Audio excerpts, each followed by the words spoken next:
Hello, my name is Zach Frazier. Welcome to our coverage of the Great American Conference Outdoor Track.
One, 2-0.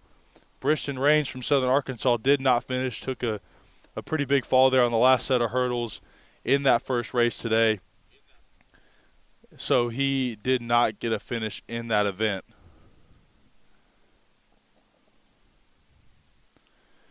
To give you an update on the score for the overall decathlon after 6, Matt Herpshire, 4 Harding is in first with 39.59. In second, not too far behind, is Jacob Cantrell, good with 3,845 points. Zay Nutter at OBU is in third with 37.78. So that is the update from the men's decathlon side.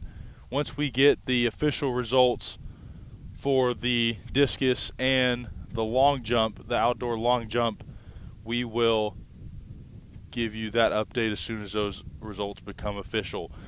I can go ahead and give you the competitors for the Heptathlon, though, today. Rebecca Miner from Southern Arkansas, she competed this morning. Lauren Shell from Harding, Camden Moody from Oklahoma Baptist, Zoe Weaver, Sophie Rittbauer, excuse me if I mispronounced some names today, kind of coming, there's a lot of names to remember and to pronounce. So Nizoni Thompson from Harding, Josie Burke, Gina Wilson from Southern Arkansas and Northwestern Oklahoma State, respectively, and Megan Wortman round out your competitors for the women's heptathlon that just finished up their long jump proceedings this morning. We're seeing the men warm up on the opposite side of the track for the men's pole vault in the decathlon. Here is what has turned out to be a beautiful day here on Bison Hill at Crane Family Stadium at the Hurd Athletic Complex here in Shawnee, Oklahoma. There's a little bit of a wind. You'll see on the live stats there's going to be some wind scores that will be posted, especially for your running events today. Most of the wind working at plus 2.6 at the greatest. There's a couple plus 3.0s for the OBU heat that went in the third heat today. It was an all OBU heat actually for the 110-meter hurdles. A lot of OBU competitors in that decathlon today.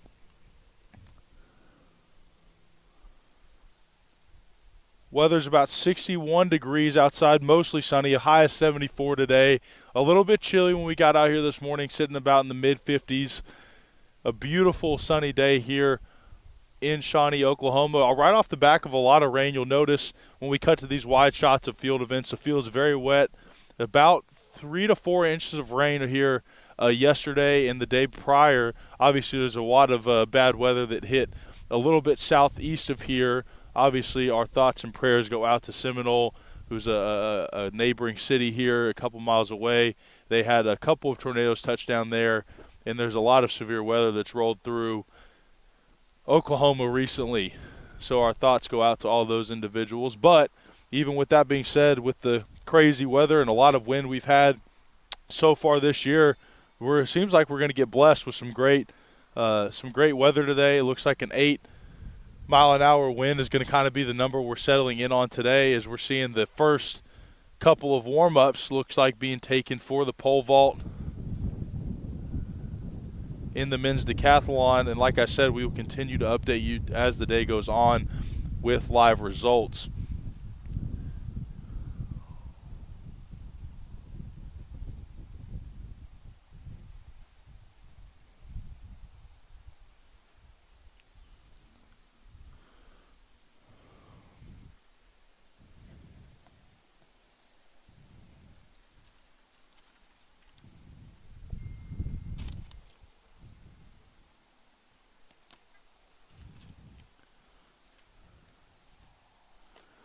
Just did get confirmation from Clayton Kaufman, one of our OBU communications staff down there. He is working the camera that you are actively looking at the pole vault section of today's warm-up. So appreciate him and all the work he's doing. There's a lot of great camera shots, multiple angles. It takes a lot of prep work and execution and long days out here at these track meets to give quality views and just updates. And so I appreciate all the not only the workers here, but also all the great American Conference workers and all the hard work they do that puts into this event, and appreciate all of the OBU staffers around campus that have pitched in to help make today a successful day for these athletes.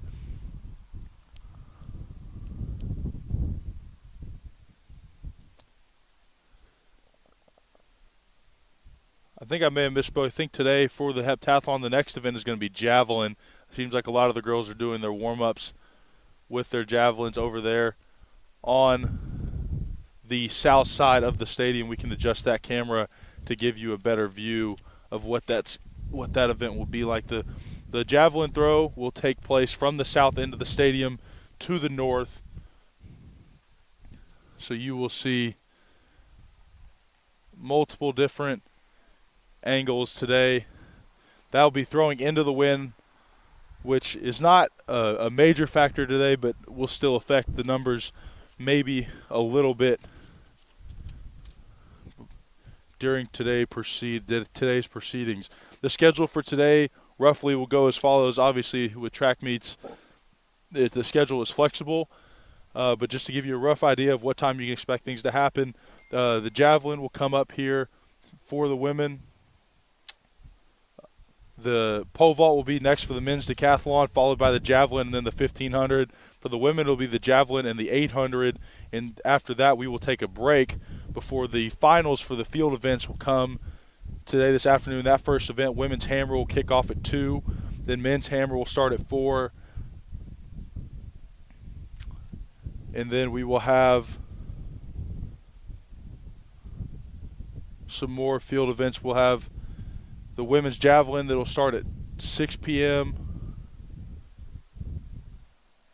and move into our preliminary running events that start at 2. The women's 110 hurdles, men's hurdles, the women's 400 and men's back-to-back at 2:30 and 2:50.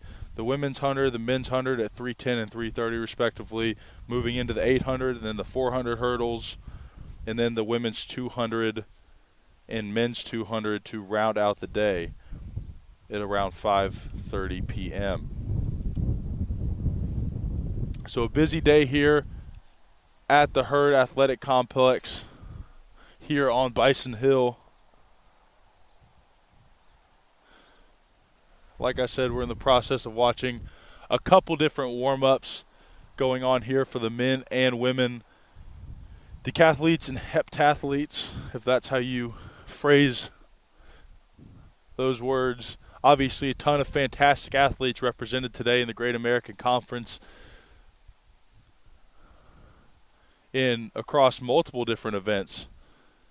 So an exciting time to be an athlete here in the Great American Conference. You'll see some of the most competitive track and field competition that you will see across any division, let alone just Division II.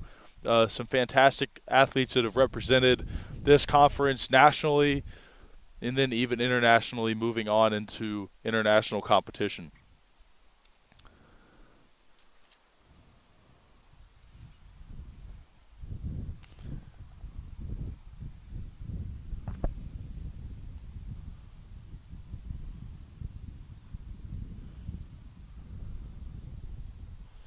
So far in the women's outdoor heptathlon, this is through 4 events prior to today's start. Like I said, I will continue to update you with the results as they come in. But right now the standings for the women's outdoor heptathlon, so far Camden Moody from Oklahoma Baptist is in first place. She has 32.57 points. She posted a 15:10 in the hurdles. She posted a high jump of 1.55 meters. She posted a shot put of 9.04 meters and a 200 of 27.58, a long jump of 5.22 with the Javelin and 800 left to compete in. As I mentioned, Sophie Rittbauer, I believe I'm saying that right. Sorry to Sophie if I'm not. She's in second place currently, posting a score of 32.44, a 110 of 15.5, a high jump of 149, a shot put of 10.96, and a 200 of 27.57, and a long jump of 5.18. In third place, another Harding representative, Lauren Schell. She's got 30.76 total points through 4. Like I said, this is at the end of yesterday.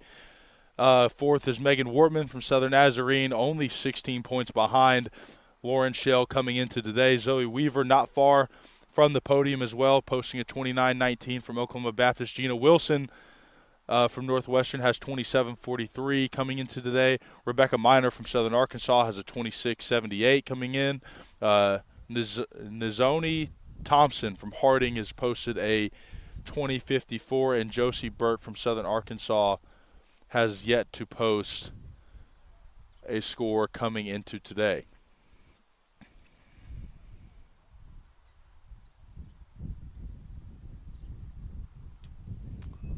Looks like the women's heptathlon javelin is about to kick off into, as they're moving into position to throw into our marked area as the camera adjusts to see those wonderful athletes prepare for their events today.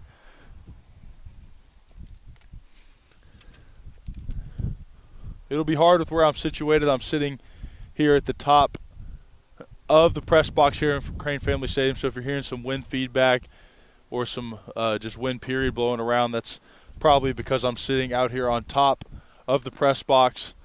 It's the best view, and obviously for all the cameras to be able to see the near side track and also the far side track. This is the best place for our cameras to be, and our whole production setup is set up out here today. So you'll have to bear with me if we see some feedback maybe from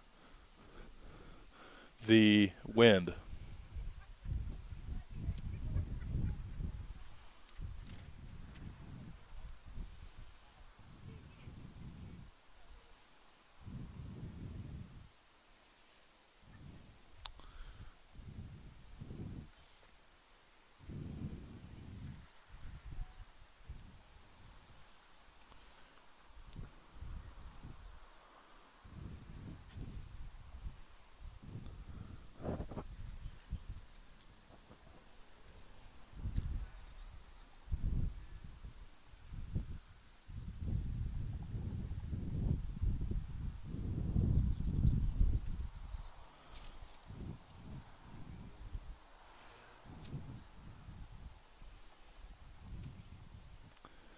The men's discus results have just been posted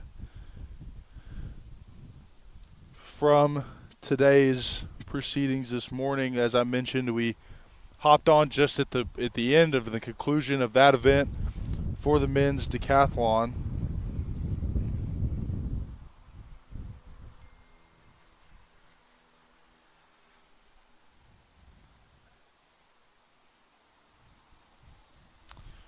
So taking first in the men's discus was Matt Hipshire.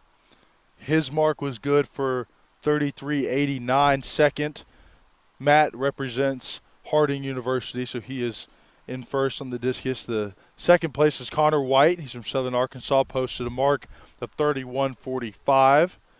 Zay Nutter is in third from Oklahoma Baptist University, posted a mark of 29:09. Going out the rest of the field, Jacob Cantrell marked 28:66. Reed Fellers was good enough for fifth, marked 25:17. Caden Martin marked 24:70. Caleb Strauss was good for 20:96. Sloan Lewis was good for 16:49. And Briston Rains was good for 11:84, excuse me. So your updated standings for the decathlon after 7 events. Matt Hipshire remains in first for Harding. He's carrying 45:01 total points after 7 events. Jacob Cantrell from Harding, so Harding has number 1 and 2 in the podium right now, has a score of 42:83, so about 300 points behind, a little bit less than 300 points behind Jacob Cantrell, behind Matt Hipshire. And Zay Nutter from Oklahoma Baptist sits in third with 42:25. And then there's a little bit of a drop-off between Zane and Connor White, who sits at 39:97. And then the rest of the field goes Caden Martin, Reed Fellers, Sloan Lewis, Caleb Strauss, and Briston Haynes. Again, as I mentioned earlier, you can find all these live results as they come in on the OBU website. You can just click on the Great American Conference, and there's a ton of the heat sheets and stuff for your information. As the results come out, I will relay them to you and try to be the voice to help you make sense of what can be hard to keep track of sometimes. With the streaming, it's kind of hard to always be aware of what's exactly going on, so I will try to be your eyes and ears the best I can here, boots on the ground in Shawnee. We're going to take a quick break until both of these events officially kick off. The warm-ups are going in here, and then once we know that an event is starting, we will come back to you in a little bit from Shawnee, Oklahoma. My name is Zach Frazier. We'll be back on the Bison Sports Network.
Welcome back to Oklahoma Baptist University here at the Hurt Complex, Crane Family Stadium in Shawnee, Oklahoma, the host for the Great American Conference Track and Field Outdoor Championship.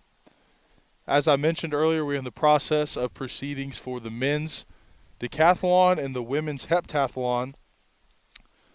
Been in the process of getting results for a couple of different events this morning.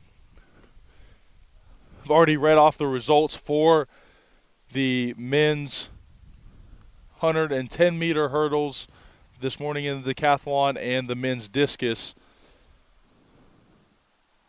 and the updated decathlon standings after 7 events. We are still pending. Actually, I spoke too soon. We do have our results from the women's heptathlon long jump, so I will read those to you as follows. So, Camden Moody for Oklahoma Baptist finishes first in the women's long jump. She posted a mark of 5.22 meters. Sophie Rittbauer from Harding is in second with 5.18. Lauren Schell from Harding is in third. She posted a mark of 5.09. Megan Wortman from Southern Nazarene posted is fourth in the long jump, and she posted a mark of 5.03 meters. And then Zoe Weaver went 4.88. Rebecca Miner went 4.79. Gina Wilson went 4.79. And Nizoni Thompson went 4.02. So now that's going to take us with 2 events remaining. After 5 in the women's heptathlon, the standings are as follows. Camden Moody from Oklahoma Baptist sits in the first place slot with 32.57. Sophie Bauer from Harding sits in second place at 32.44, only 13 points behind the leader. Lauren Schell from Harding sits in third, about 200 points behind the first and second place finishers. She's got 30.76. Megan Wortman from Southern Nazarene right there with Lauren. She is sitting at 30.60. And then Zoe Weaver, Gina Wilson, Rebecca Miner, and Nizoni Thompson round out the lineup for the women's heptathlon. It looks like we are about to get going here. I know we have about 5 to 6 minutes before the men's pole vault starts in the decathlon, and then it looks like we're in the process of finishing out our warm-ups for the women's heptathlon competitors. These 2 events, you'll see, this is one of the coolest events you get to watch. Obviously, takes course over the entire weekend, but these athletes are so well versed in the way that they compete. You know, you see a lot of specialization regardless of the sport in men's or women's track and field. Obviously, all these athletes deserve all the praise that they get.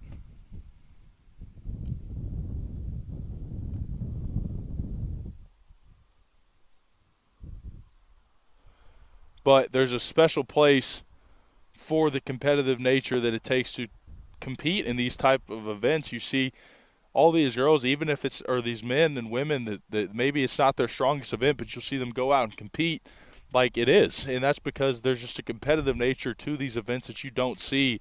It's not common. And these athletes take on a tremendous undertaking in training so many different events and training them well. Obviously, they train most of the time with their contemporaries that specialize in those events, and that's the standard they hold themselves to. And obviously, they do it extremely well. We're seeing the tape measure come out for the Javelin competitors right now for the women, as they look like they are getting the dissertation from one of the GAC officials over there on the south side of the stadium. It looks like there's officially a bar being raised up here for the pole vault and the men's side as well, so we will be flipping back and forth, trying to help understand who is throwing, what is throwing. Obviously, I won't be able to give you an exact measurement from up here, but as the official results come in, I can try my best to help you understand kind of what the flow of today's proceedings will be.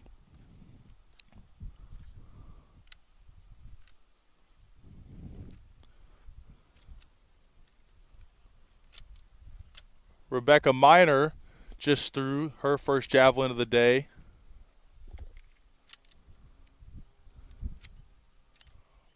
A great throw, straight down the right-hand side of the marked area.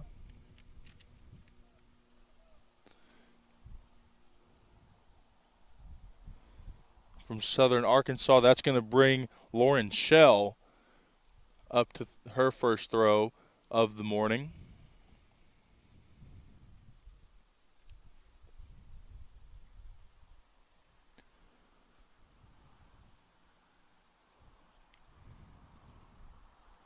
Wonderful throw from Lauren. Like I said, it's going to be hard to kind of give you an exact measurement. I can obviously, if there's an outlier in one way or the other, one throw that's significantly longer than the rest of the competition, I can obviously give you a little bit of help. That one landed about the 16, 15-yard line for the football field. Obviously, I don't know if you can quite see the numbers. Like I mentioned earlier at the top of the broadcast, that there's been a ton of rain here in Shawnee over the past couple of days, so it might be hard. The field's not necessarily in the best condition. Obviously, for the javelin, it's going to stick anyway. That's going to bring Camden Moody up to throw for Oklahoma Baptist. That's a big throw that's going to land about that same spot, that kind of 15, 16, that 15.5-yard mark from the goal line.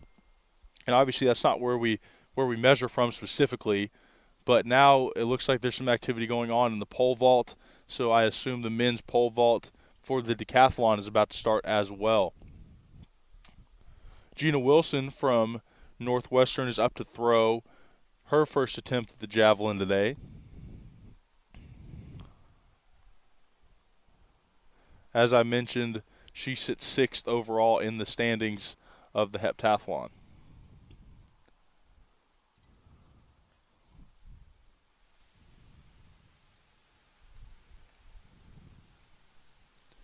Over on the men's side, Zane Nutter is taking his first attempt at the pole vault. Doesn't quite clear.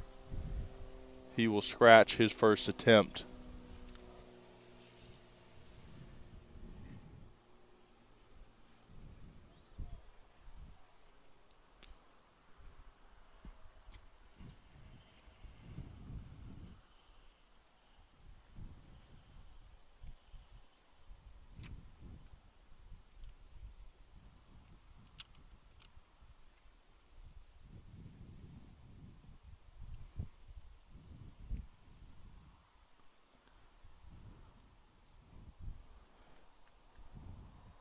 That was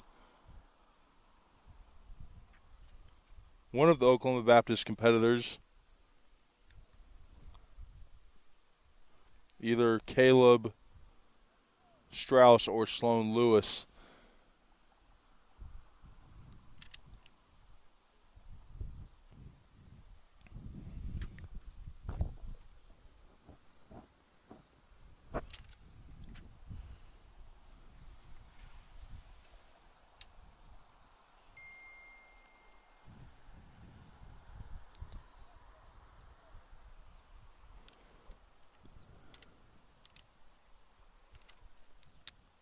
Nizoni Thompson just took her first throw today for Harding over in the javelin for the women's heptathlon. She has her right quad wrapped up in what looks like a white tape. Obviously, sometimes that indicates a hamstring injury. That could be a groin. But like I said, a lot of the times with these fierce competitors, there's not much that will keep them out, especially if a GAC championship opportunity, if they feel that it's for the taking. Sophie Rittbauer just made her throw. That was another javelin mark that landed just about that 15-yard marker over there on the south side of the field. A wonderful throw there from Sophie. That kind of seems to be the mark that these girls are going to be shooting for today, that 15, 16-yard mark. I don't know how many meters that is from the throw point, but, again, that kind of seems to be the number today.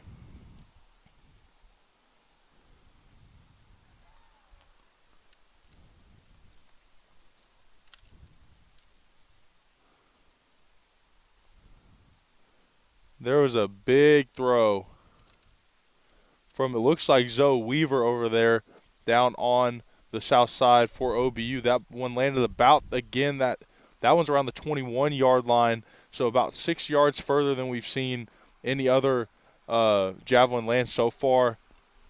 Going over to the pole vault.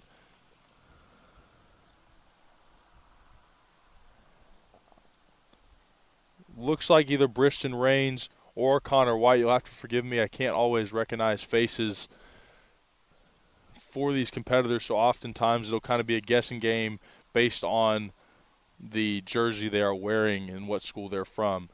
Especially with pole vault, because not all athletes will take attempts at each height, so you kind of have to, it's kind of a guessing game. Some athletes will obviously wait until a higher height to take their first attempt, and other athletes will not.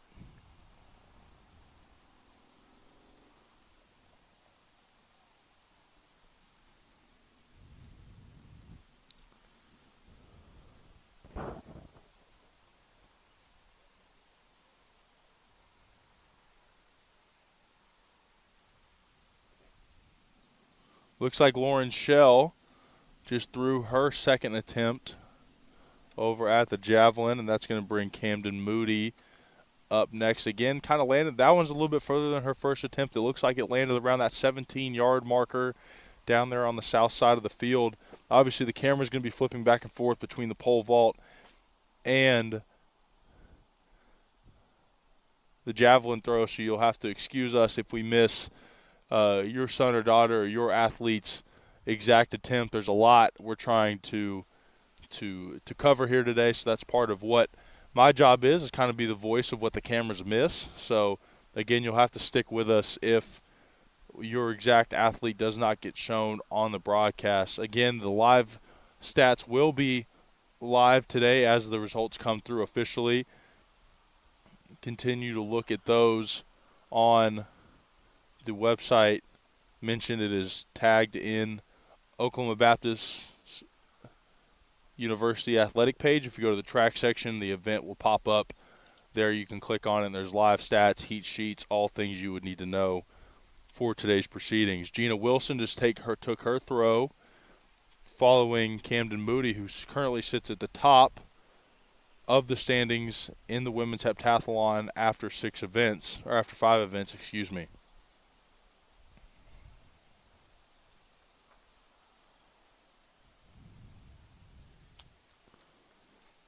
Now back-to-back pole vaults that cleared that marker over there. Some excitement there from the competitor for OBU.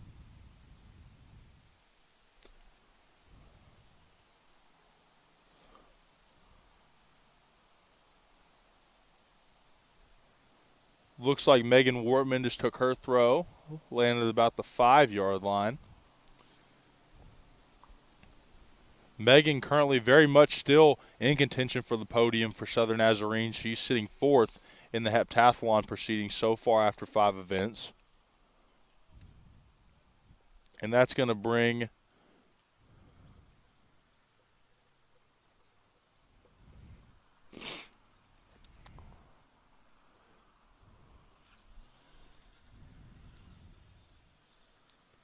Nazoni Thompson up for her throw.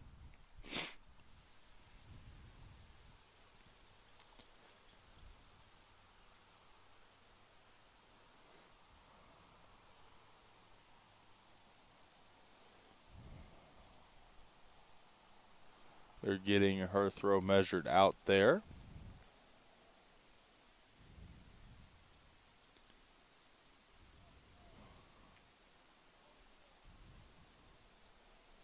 That looked like Caden Martin for Oklahoma Baptist, who just attempted his second or third pole vault of the day.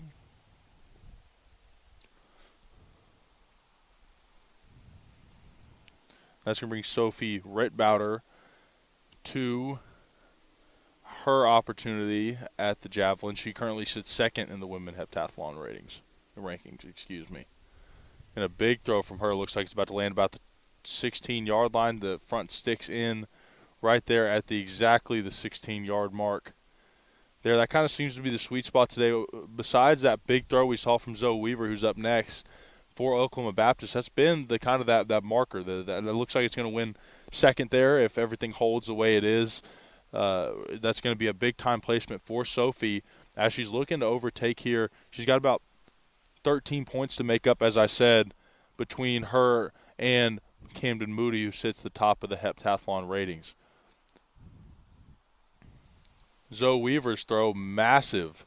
It's going to land about the 23-yard mark again. She's really the only one we've seen go past that 20-yard marker down there on the field. A big throw from her. Obviously, she is sitting in the fifth place spot so far, about 2,900 points or so, a little bit more than that. Not out of placement for contention in that podium, but still comfortably out to where she needs a big performance, and that's exactly what she's giving herself here in the javelin throw. That's going to bring us back to the top. Rebecca Miner is going to lead off the third go-around for the women's javelin.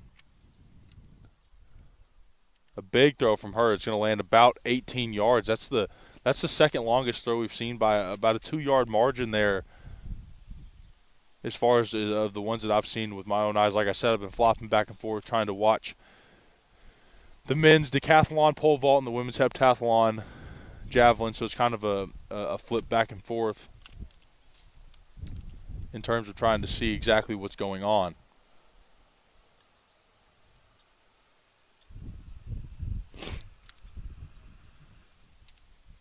The pole vault is on the other side of the complex from me, so that's the one I'm struggling to see the most at the moment, as there's a big throw from, looks like, Lauren Schell, which that's exactly what she needs, sitting in that third place spot for Harding. That's the second throw we've seen land past the 20-yard line today.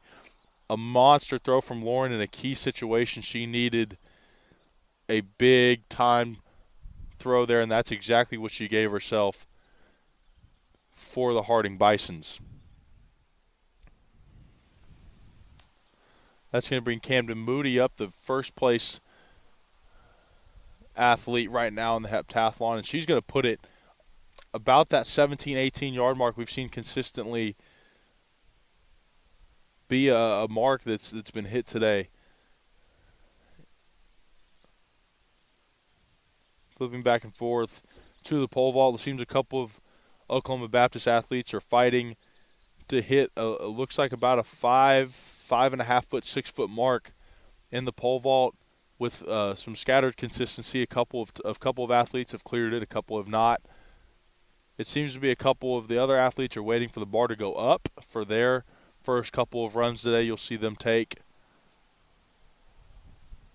at the long jump. Like I mentioned, you'll see some of these athletes, they'll specialize in certain events, but they'll compete in all events. And so whether or not that's their event, you'll see them compete and give it their best. And I think that's kind of what makes these events so cool to watch, these heptathlons and decathlons, because you see these athletes just fiercely compete regardless of if it's their specialty or not, in a world that is constantly moving towards specialization. And specialization is great, especially in track. You'll see a lot of athletes do one or two events and do them really well. But there's a special place for decathletes and heptathletes because it forces you to be comfortable with maybe not always being your best, and they'll go out there and compete at the highest level regardless of how specialized they feel in that specific event.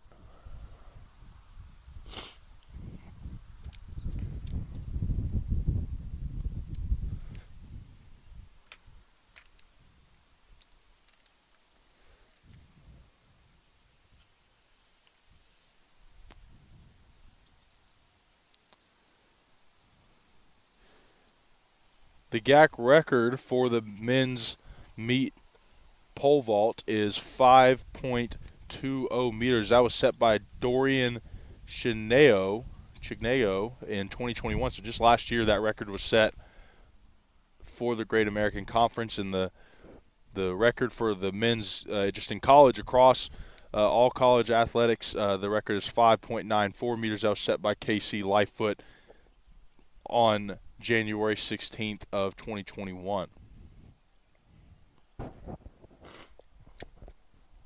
On the women's outdoor javelin for the heptathlon, the GAC meet record is 43.74. That was set by Anna Kay Clark in 2021.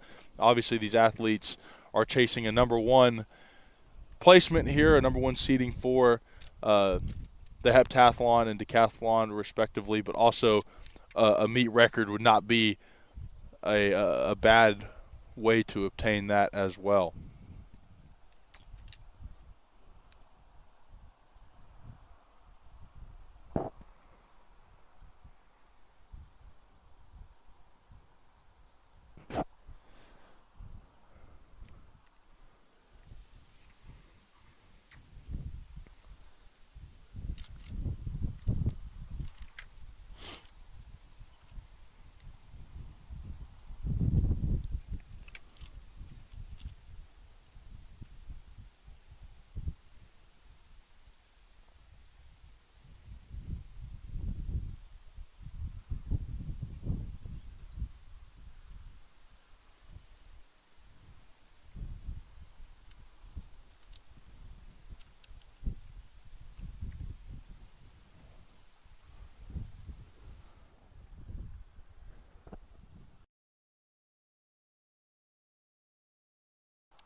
Some more athletes starting to filter in to the Herd Athletic Complex here at Crane Family Stadium today as the schedule starts to heat up a little bit after these two events.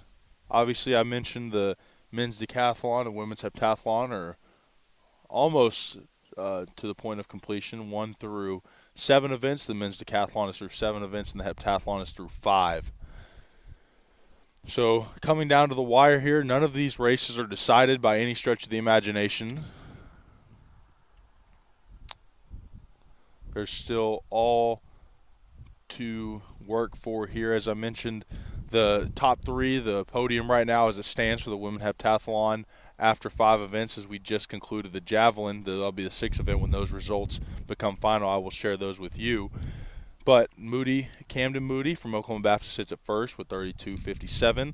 Close right behind her is Sophie Rittbauer. We mentioned she had a big throw when she needed it in the Javelin just a few minutes ago. She sits at 32.44, just 13 points off the lead. Lauren Schell, another Harding representative, sits about 150 points or so behind Rittbauer. She posts a score of 30.76. And over the loudspeakers, they just announced that the Heptathlon 800 is going to start at about 12:15, so we have about 30 minutes or so before that event kicks off. Again, as we're seeing the men's pole vault competition for the decathlon continue to unfold as the day continues. As I mentioned, the top 3 for the women's heptathlon: Camden Moody, Sophie Rittbauer, Lauren Schell. Megan Wortman from Southern Nazarene is not far off from the podium at all, just sits 16 points behind Lauren Schell, and she had what looked like a pretty good showing in the Javelin that just completed minutes ago. The rest of the standings for the heptathlon goes as follows: Zoe Weaver in 5th, Gina Wilson from Northwestern Oklahoma in 6th, Rebecca Miner in 7th, and Nazoni Thompson in 8th.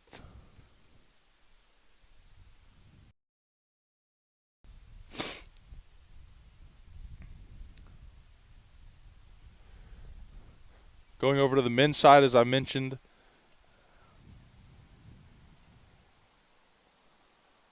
they are through 7 events, currently competing in the 8th.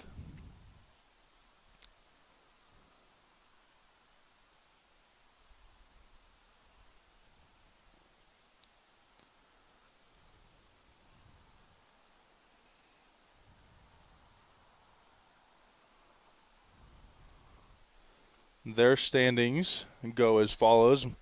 Matt Hipshire from Harding currently sits at the top of the standings. He sits at about 45.01 from Harding University. Jacob Cantrell, another Harding University representative, sits second at 42.83. Again, about 250 points or so separating the first and second place competitors in the decathlon. Sitting third, Zay Nutter at 42.25, only about 50 points off the second place competitor, Jacob Cantrell.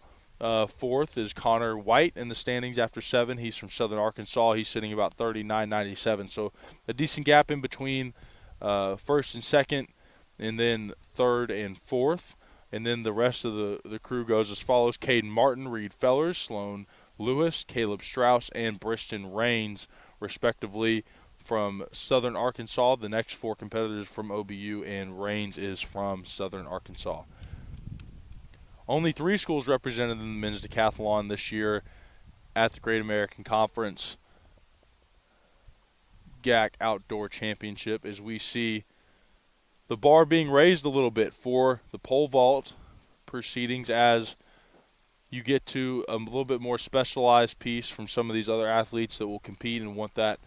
Obviously, we want that bar to get higher to get those points and allow them to raise up the leaderboard as we continue the men's decathlon.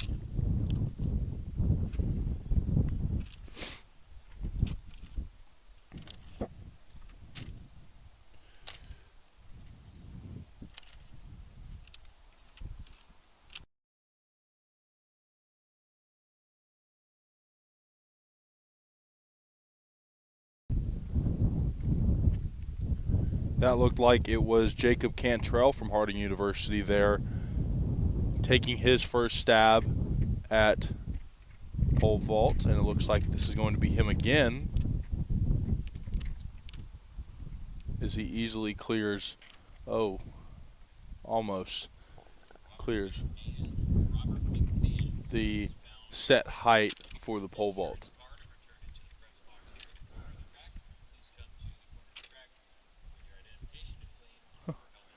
Seems like there's a lost insurance card today out on the track. Hopefully everyone gets that squared away. That's a pretty important piece of identification there.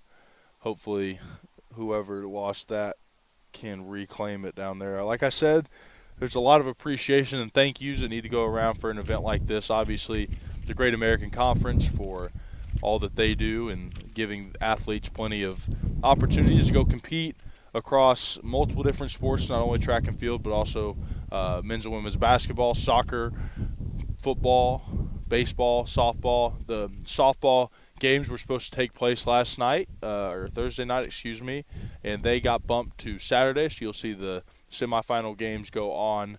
I believe the first game starts at noon or 11 on, or tomorrow, rather, not on Saturday. That would be tomorrow. Looks like we're going to see Jacob Cantrell again take a run at this pole vault attempt. And obviously frustrated is he doesn't quite clear the mark.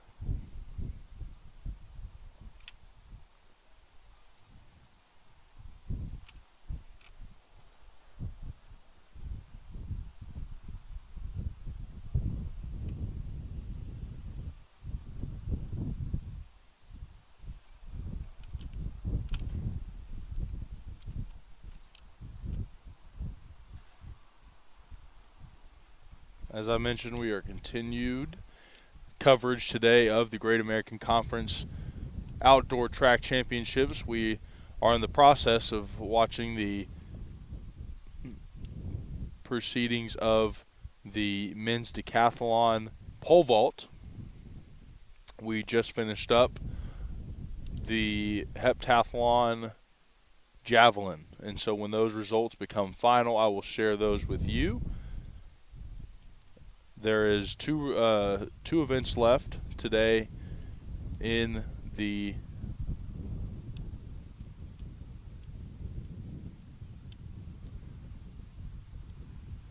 decathlon after the pole vault completes, and that'll be the javelin and the 1500. The 800 meter will start at 12:15. That will mark the end of the heptathlon for the women competing in that event today.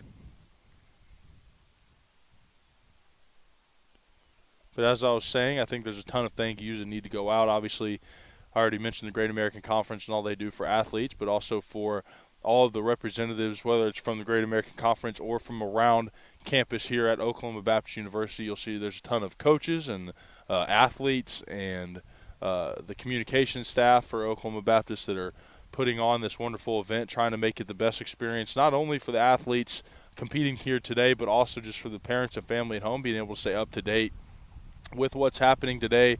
Obviously, it's a Friday. Not quite everybody can make it out to Shawnee, Oklahoma on a Friday afternoon to go and watch their kids compete or their friends compete or their teammates, whatever it is.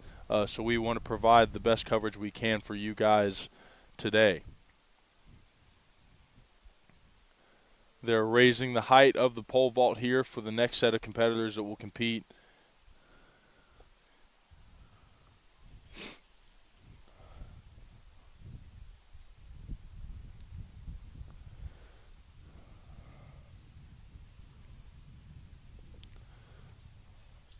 Again, as I mentioned, we will finish up the men's and women's multi-eventers multis today. The javelin and 1500 are next for the men upon the completion of the pole vault, and then the 800 meters is the final event for the heptathlon.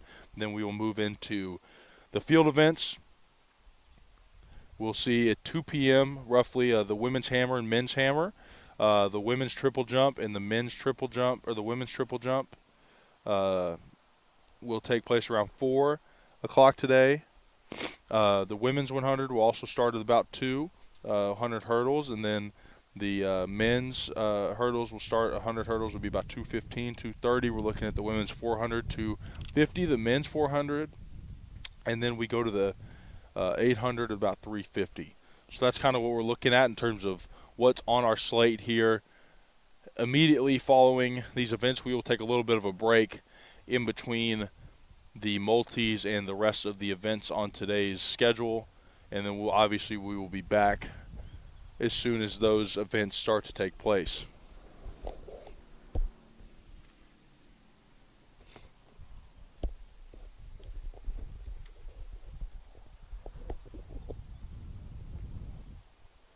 It's a beautiful day out in Shawnee, Oklahoma today. You love just to be out and about in days like this. Like I mentioned, there's been a ton of rain the past couple of days, a lot of weather, a lot of wind up around this central Oklahoma area. We're located just east of Oklahoma City off of I-40 if you're not familiar with the area. Shawnee is a beautiful city.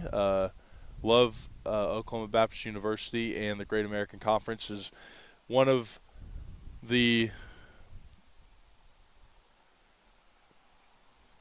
premier universities in the Great American Conference across 2 states, in Oklahoma and Arkansas, if you are not familiar with the conference setup.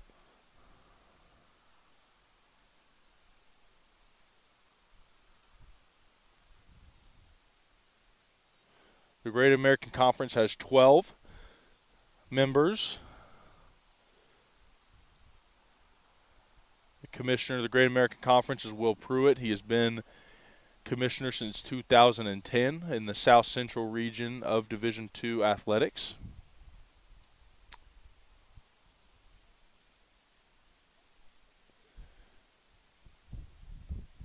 The members of the Great American Conference, on the Oklahoma side, you have Southeastern Oklahoma State, Oklahoma Baptist, Northwestern Oklahoma State, Southern Nazarene, Southwestern Oklahoma State, and East Central. That breaks up what most of the time is considered the west side of the Great American Conference. On the east side are the Arkansas schools as follows: Ouachita Baptist University, Harding University, Arkansas Monticello University, Arkansas Tech, Henderson State University, and that will complete the east side of the Great American Conference, oftentimes just referred to as the Arkansas side. So there is 2 states represented and tons of athletes that absolutely compete at the highest level of every sport. Obviously today is track and field, but always have one of the more competitive conferences in the nation as on any sport. There's football multiple times represented in the playoffs. Harding obviously making it to the national championship game a couple of years back. In basketball, always seem to be represented in the national tournament, and perennial national tournament teams on both sides of the conference. Baseball, continued success. Southern Arkansas currently at the top of the conference in baseball, and continued success in postseason play for multiple sides of conference play. Looks like some of the Southern Arkansas competitors are rolling in today. Their buses just rolled up over by the Recreation and Wellness Center here on Oklahoma Baptist University's campus. As I mentioned, now it looks like we're about to see our first attempt at the new height for the pole vault for the men's decathlon.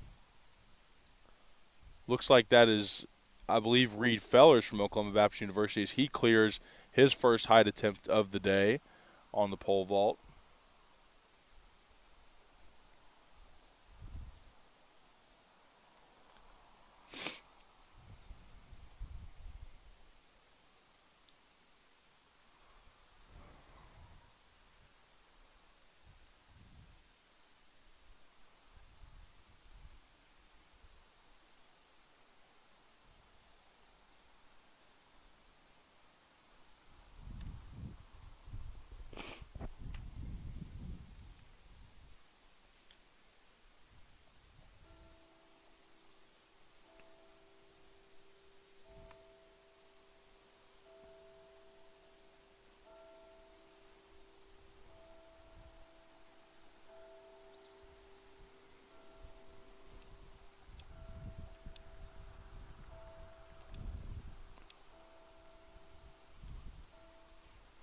Reed Fellers looks like he's about to take his next attempt at the pole vault today.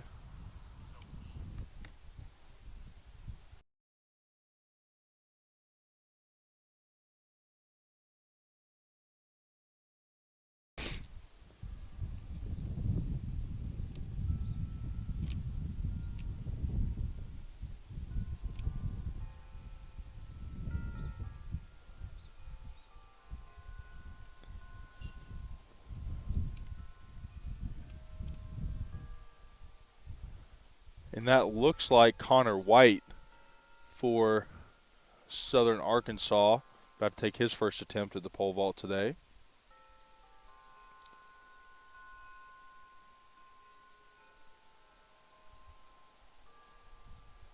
And a beautiful attempt from Connor as he clears the first height requirement.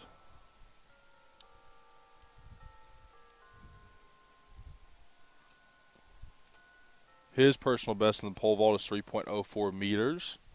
Again, I'm not always 100% sure on exactly who the competitors are. There's not names on the back of their jerseys, obviously, so you'll have to excuse me if I refer to it as the athlete from blank school until I have a better understanding of who that is.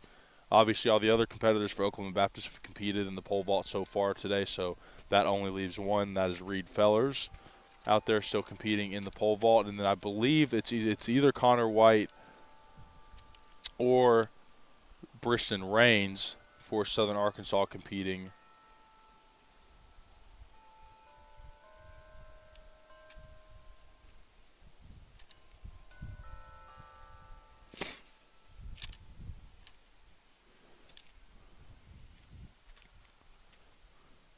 The results have become final for the outdoor heptathlon's javelin throw. And Zoe Weaver will be at the top of that list. She tops the first flight at 34.17 meters. That'll give her 556 points. And then second is Lauren Shell. She threw a mark of 31.57. Camden Moody finishes third at 29.59. Sophie Rittbauer from Harding finishes fourth at 29.43.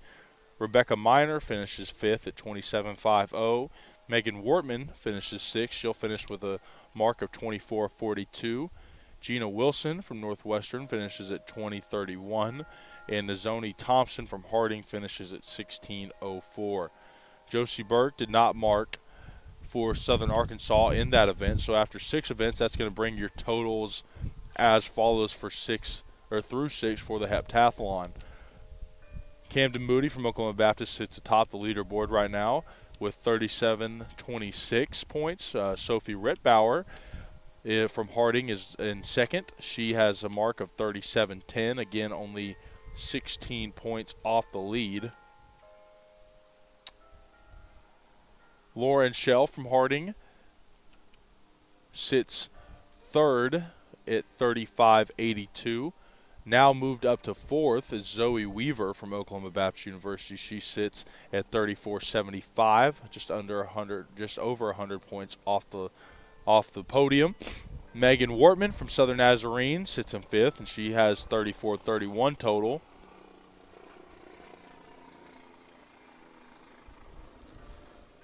Rebecca Miner sits sixth in Southern Nazarene, 31.07. Gina Wilson from Northwestern sits at 30.38. Nizoni Thompson sits in eighth with 22.70.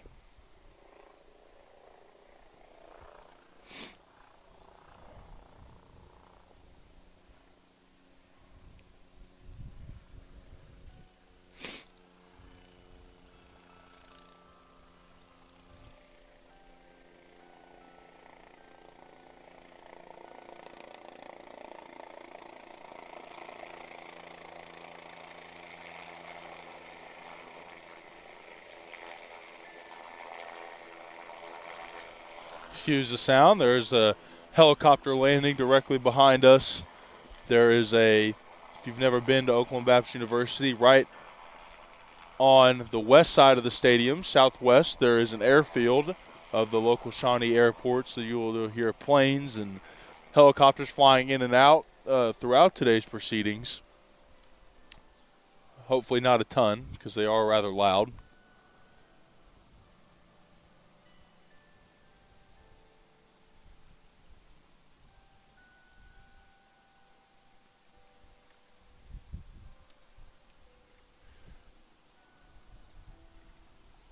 Another OBU athlete up to take his stab at the new height on the pole vault, and he'll be a little bit short, not quite meet the mark. I was Reed Fellers, I believe, from OBU through my binoculars, trying to see who is who across the field. And this looks like Connor White will be up for Southern Arkansas. As I mentioned, some more spectators and athletes start to pile in to Crane Family Stadium today at the Hurd Athletic Complex. Connor does seem to have successfully vaulted the mark, rather.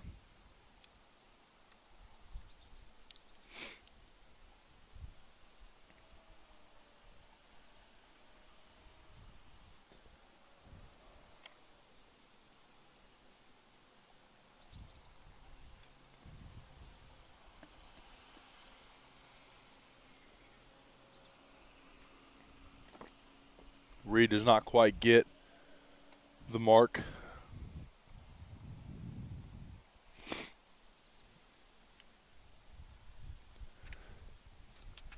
As I mentioned, our coverage of today's events at the Great American Conference Championships will be throughout the course of the day. However long these events go, we will be live covering them for you guys. My name's Zach Frazier.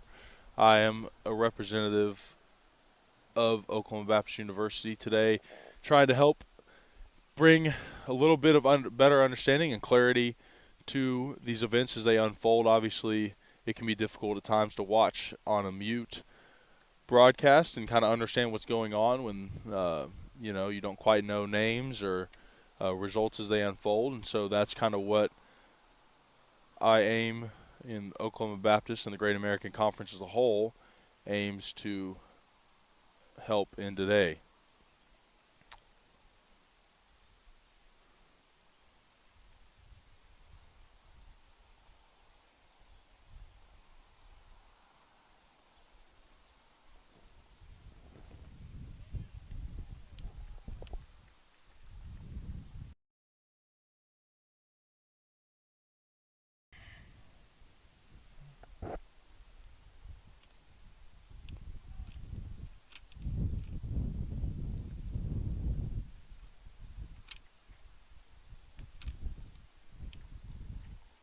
Today, a full Friday, full of events. A lot of the preliminaries will take place starting at about 2. We'll see the finals for a couple of field events today throughout as we continue the Great American Conference Outdoor Championships.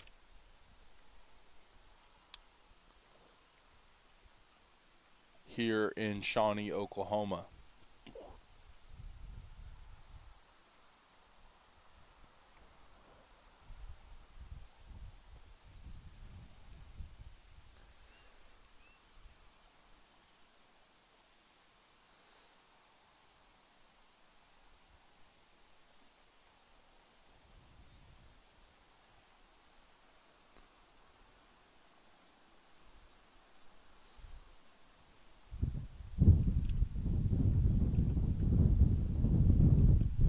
The track athletes of the week this week for Great American Conference announced for the week of May 5th is Jackson Parrish. He's a freshman from Denton, Texas, from East Central Oklahoma. He's a mid-distance runner, and he was announced track athlete of the week. And Dorian Chenot is a sophomore from France, and he was the field athlete of the week for his performance in the pole vault.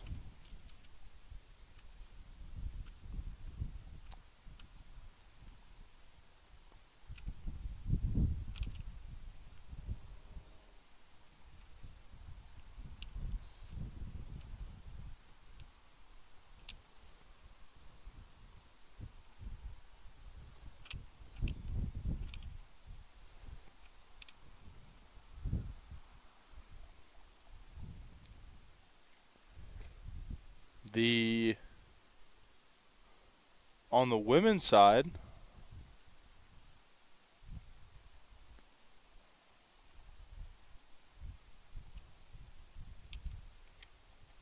for the athletes of the week,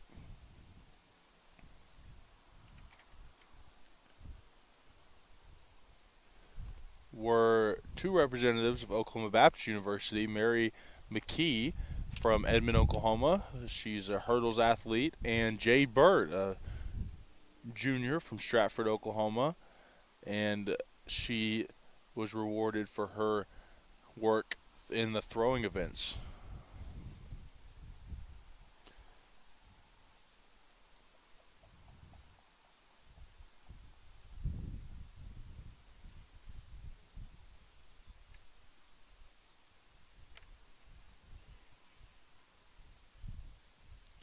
As I mentioned, the GAC softball championships are also going on right now in Bentonville, Arkansas. The inclement weather there has delayed the start of the Under Armour Great American Conference softball championships until Saturday morning. The quarterfinals that were scheduled for Thursday will now be bumped back to Saturday, and the semifinals will take place at 11 and 1:30 on Sunday. After the quarterfinals, it will start at 11 o'clock on that Saturday. The matchups are number 4 Southern Nazarene versus Oklahoma Baptist, who is currently the 5th seed. The 1 o'clock game, the 1:30 game, is Arkansas Tech, who has a 1 seed, and Arkansas Monticello, who's at the 8th seed. The 4 o'clock quarterfinal will be Southern Nazarene or Southern Arkansas, in the 2nd seed, and Ouachita, who's currently sitting 7th. And the 6:30 quarterfinal will be the number 3 seeded Harding Bisons versus the number 6 seeded Southeastern Oklahoma State. As I mentioned, the first two semifinal games will be at 11 o'clock and 1:30 on Saturday, and the championship game with a 6 o'clock first pitch. Those games will all be single elimination games, not the series format you're used to seeing across the conference competition in softball and baseball. There looks like a successful vault there from an Oklahoma Baptist competitor.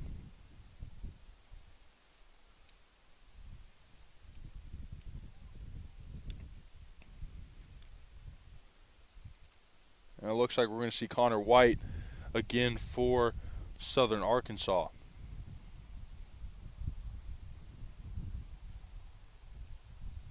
Just a few moments away now from the start of the women's 800 meters, the final event of their two-day 7-event heptathlon.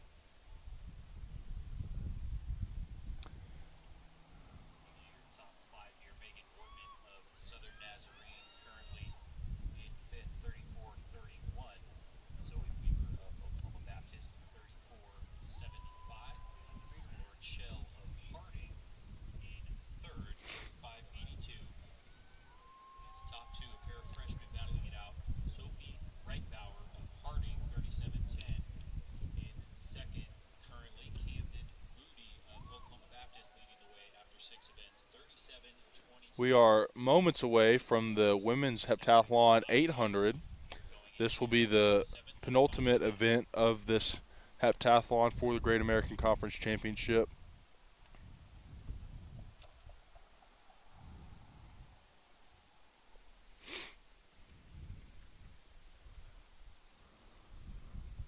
As there's spectators lined up around the south side end of the track to watch this event. Obviously, this is the final event of a 7-event congregate.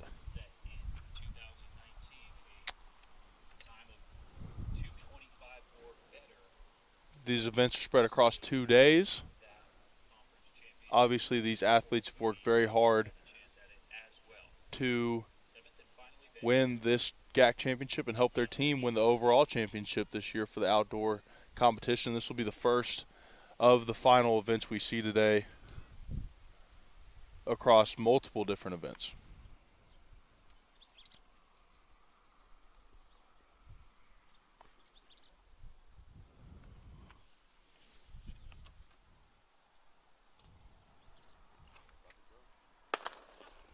And they're off.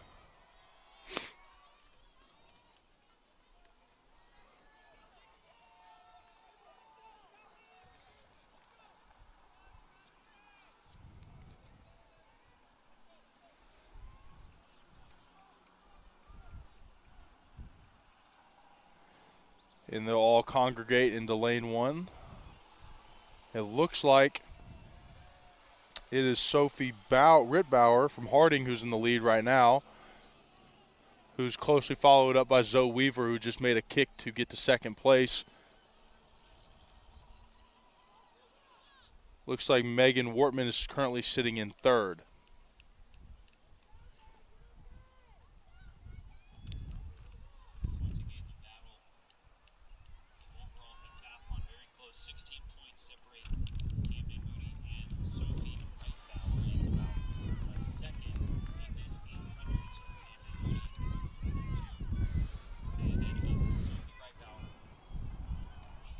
So 1 minute and 8 seconds for the first place runner. Looks like Sophie Rittbauer right now is in first as they finish the first lap. Or excuse me, that's Lauren Shell in front, followed by Zoe Weaver. As it looks like Rittbauer is making her kick now as we follow up into the last half of the last 400. Moody currently sitting in 4th, looking to make a move. Needs to have a big finish here. Only 16 points in the lead. As we go into the finale here of what has been a fantastic heptathlon. There's a lot of yelling going around. Zoe Weaver makes her kick to go into first place. Now she's into the final turn in first place. Lauren Shell quickly behind. Rittbauer sits in 3rd right now. She only needs a 1 second ahead of Moody to claim the last event victory here. She's only 16 points in height. A big kick from Zoe Weaver in the front, followed by Lauren Shell. There's a big gap after that. Zoe in the lead coming into the finish. Looks like she will take first. Lauren Shell will take second. Rittbauer in third. Moody in fourth.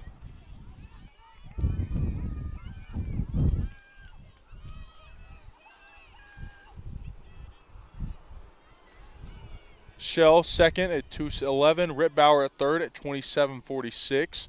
And Weaver will take the win with a 2:20.19. Shell second behind at 2:21.17. Rittbauer at third at 2:27.46. Moody comes in at 2:34.03. That may not be enough to hold her lead right now in the event. Wortman will finish fifth at 2:37.43. Wilson will take sixth at 2:39.35. Thompson will finish seventh in 2:50.20.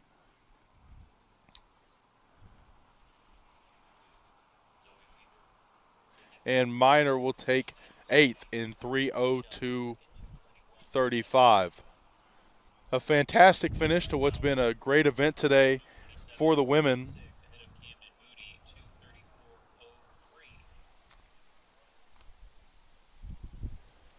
As all the competitors, rightfully so, are bent over after what was a grueling race. The 800 from most track athletes, you'll hear almost unanimously will say that that's the worst distance because it's not quite long enough to where it's a jog, but it's long enough to where you can't sprint the whole time. So you have to kind of find that tough balance in between the two. That you'll see a lot of those athletes, some will start out in front, and then others will kind of sit right there and kind of draft behind the first or second place competitor and then kick into that top spot like you saw Zoe Weaver do there at the end.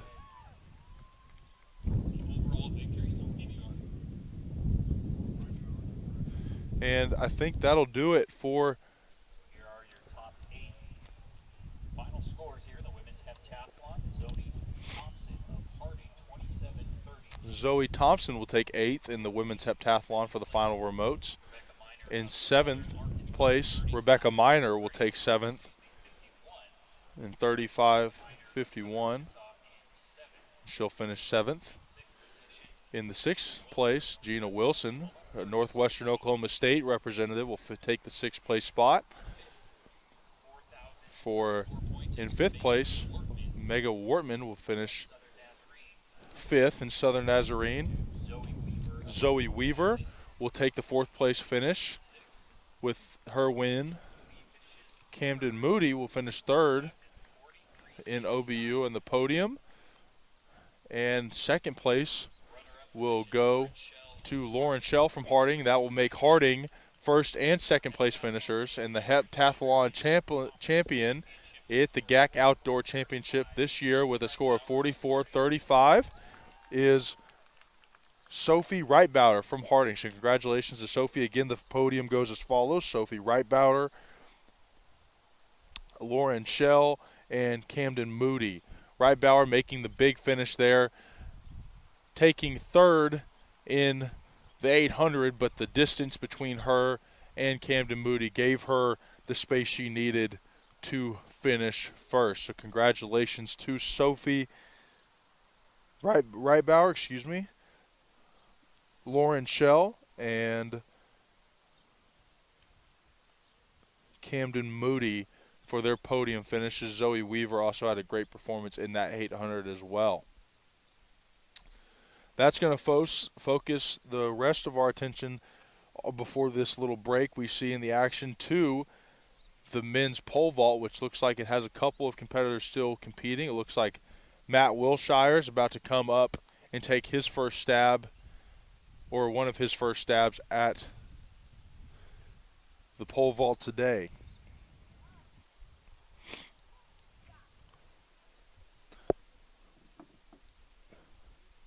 Looks like it is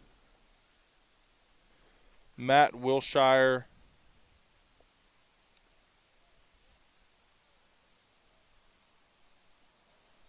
and Zane Nutter, it looks like, competing right now in the pole vault.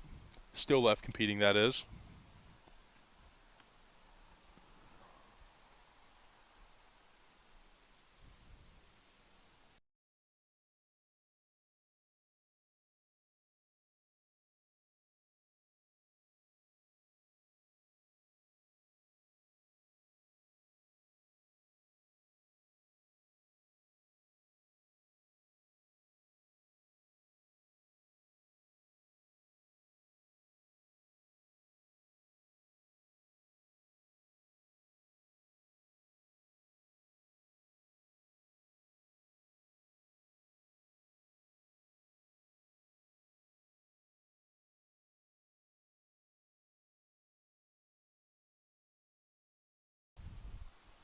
Again, you'll have to forgive me as I'm sitting opposite on the side of these competitors, especially for the pole vault across the way, so it may be hard for me at times to see who exactly is competing. I can usually make out the colors of the jersey the athletes are wearing, the bibs that they're wearing, so that's kind of my guess. It allows me to guess based on past results and other things who is competing at the moment, and looks like that may be it for Zane Nutter. It looks like for Oklahoma Baptist. Obviously, Matt Hipshire is easy to spot. He's wearing the red. He's got the bright red spikes on, so I can see those from across the way whenever I'm looking to find Matt. And it looks like it's still Connor White wearing the yellow and gold, or the yellow and blue, gold and blue for Southern Arkansas, the Mule Riders.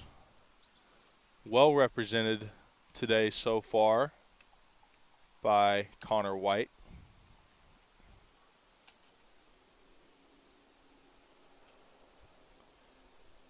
Connor not far out of the podium with about 300 points not quite 300 points between him and the third place athlete Zane Nutter right now. So obviously big moments here with just two, and this finishing this one and two more events left for the decathletes. It's this is the time you'd want to make your move if you are Connor White. Obviously Matt Hipshire,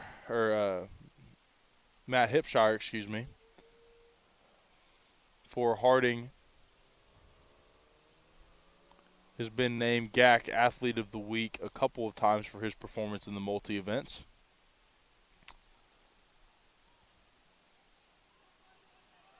And he clears successfully.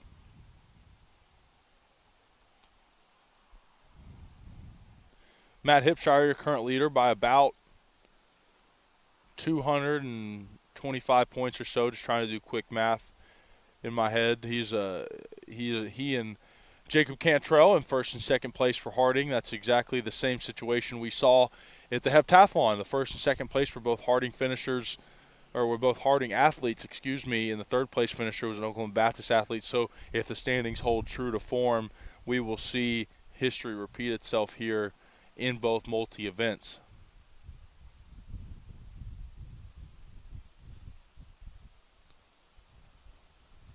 Zane Nutter makes his attempt, and he falls a little bit short of the mark.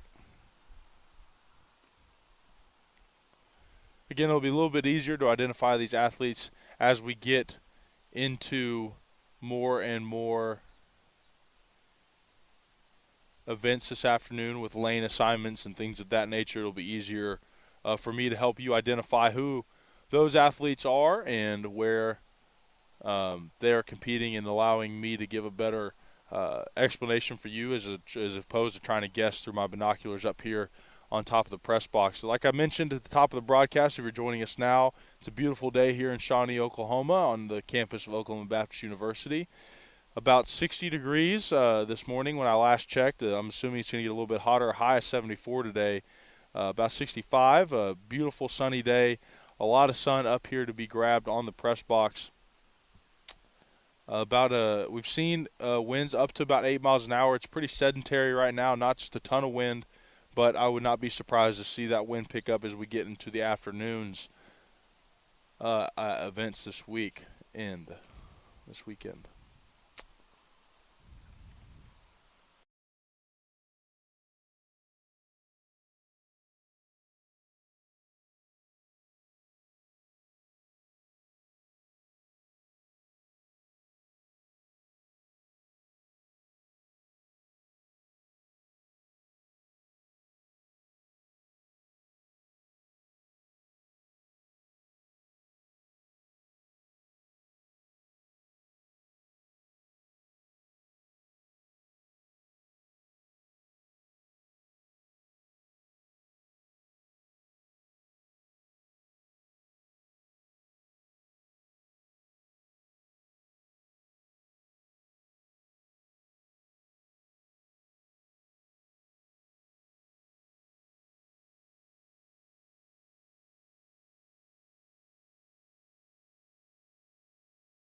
Welcome back to Oklahoma Baptist University and the coverage of the Great American Conference Outdoor Track Championship weekend.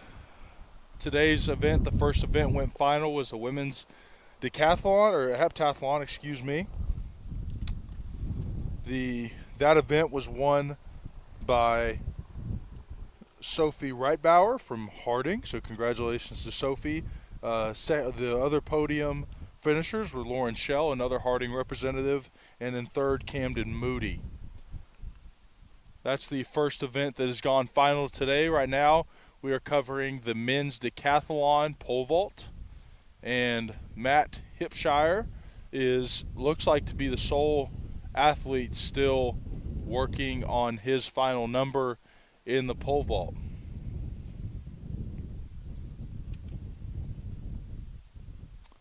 Appreciate you guys tuning in. My name is Zach Frazier.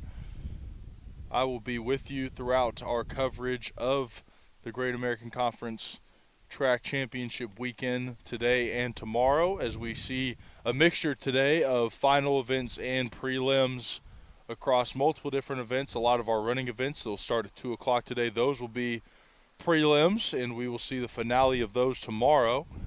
And we will see some finals of some throwing events and obviously the multi-events as well.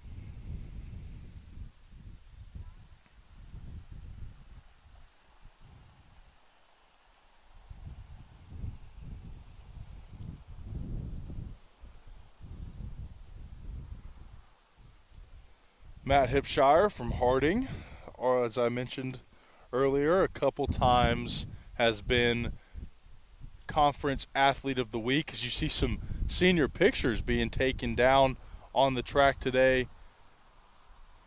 A lot of graduating seniors are coming up to the end of their time with their respective universities, and I think I can confidently speak for all the universities when I say that they're appreciative of their time and effort in the way that they've not only represented their universities individually, but also the Great American Conference as a whole. I've mentioned multiple times as Matt Hipshire clears an unbelievable mark for his pole vault attempt, and it looks like that may be it for Matt today, and he is again one of a number of fantastic athletes we will get the opportunity to watch compete today. But like I was mentioning, it's just the amount of the athletic prowess across the conference, not only in track and field, which will be the highlight of today's coverage, but in other sports, as softball and baseball are about to embark on their Great American Conference tournaments this weekend. Softball, obviously, with the games delayed until Saturday, will not get to start competing until then.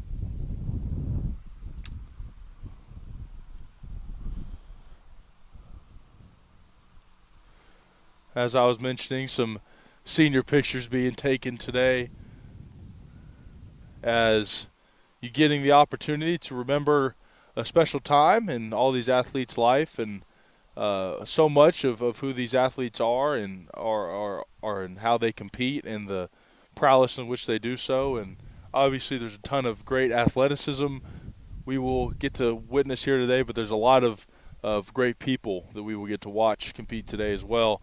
And I think that's what makes competing in this conference so much fun and so worthwhile, is not only do you get that high level of competition, but the people you meet across the conference is every bit as awesome and more fun to be a part of than the competition itself. The stadium's starting to get busy. The concession stand is now opened up on the west side of the stadium.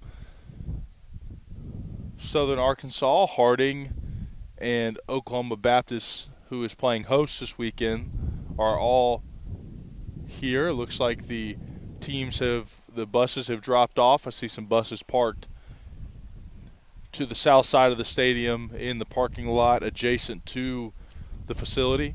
Matt Hipshire, the lone competitor, still in the men's decathlon pole vault.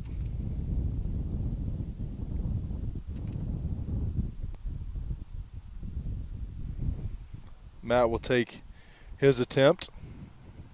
as he goes up and clears. What a pole vault there for Matt Hipshire. He is one of the most fantastic athletes you'll get an opportunity to watch this weekend with his ability in multiple different events, not only the pole vault, as he has obviously showed that prowess and the fact that he is leading by about 200 points coming in with 2 events left to go, those events being the Javelin and the 1,500-meter race.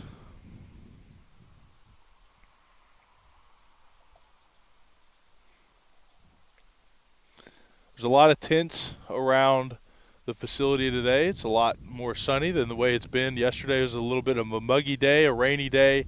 A lot of rain came in this past couple of days. It's been a part of the reason why the infield is closed today because of how rainy it is. So you'll see a lot of athletes kind of having to deal and face the elements. But what a beautiful day it is today that has opened up for an opportunity to see some great athletes compete across all different schools in the Great American Conference. I went through the breakdown of the conference earlier.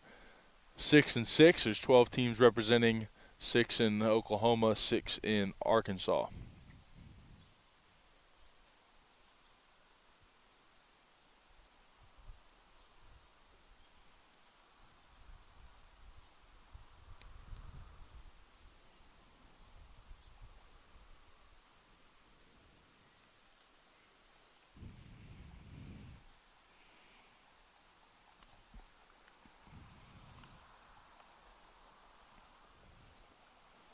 Matt Hipshire looks like he's going to give the pole vault one more go.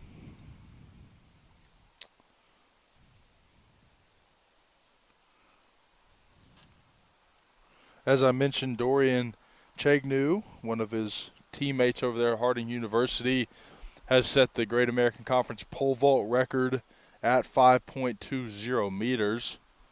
A great mark for a pole vault specific athlete, not to mention Matt Hipshire's prowess as a multi-athlete.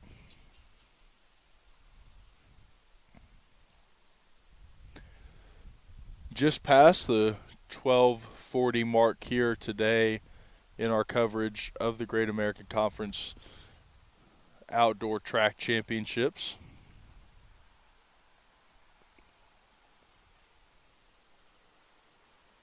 Matt Hipshire set to take his latest attempt at the pole vault in the men's decathlon. And he will not make his mark there.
Matt Hipshire set to take his attempt. The sole competitor left in this men's decathlon pole vault.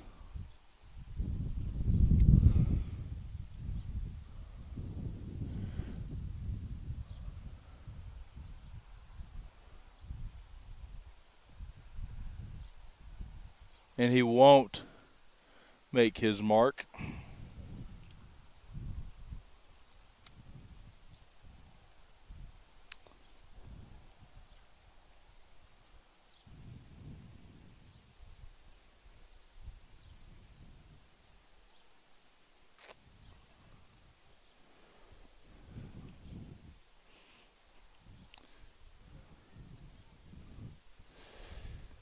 GAC Championship, this is the first time the Great American Conference Championship has been contested in Oklahoma since Oklahoma Baptist hosted it back in 2019. Oklahoma Baptist was a champion that year, posting a team score of 201 points. A runner-up was Southern Arkansas at 148.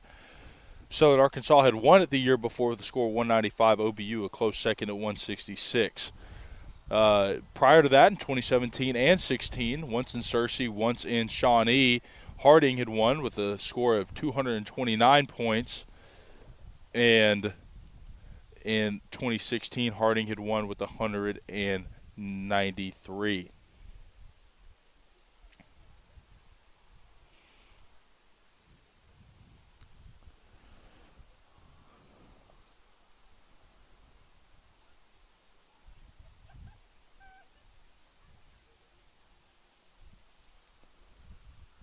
Matt Hipshire looks like he may give it one more go at the current mark for the pole vault. This will be the penultimate attempt, I believe, in this men's pole vault for the decathlon, which will then wrap this event. We will get those results to you as they go final.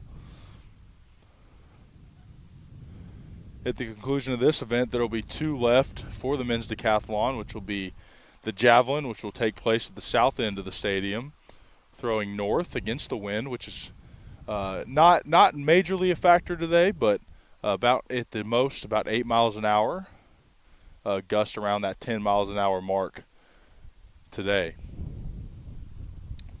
Matt about to take his attempt here at the mark. He's failed this mark twice, now looking to successfully attack this last attempt.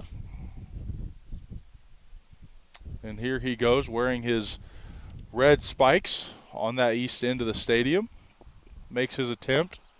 He's up, and he won't get it. Barely taps it, and you can see, man, that was close. And there's a lot of frustration there for Matt. You know he has that ability to get that mark, and you can tell by the way he reacts.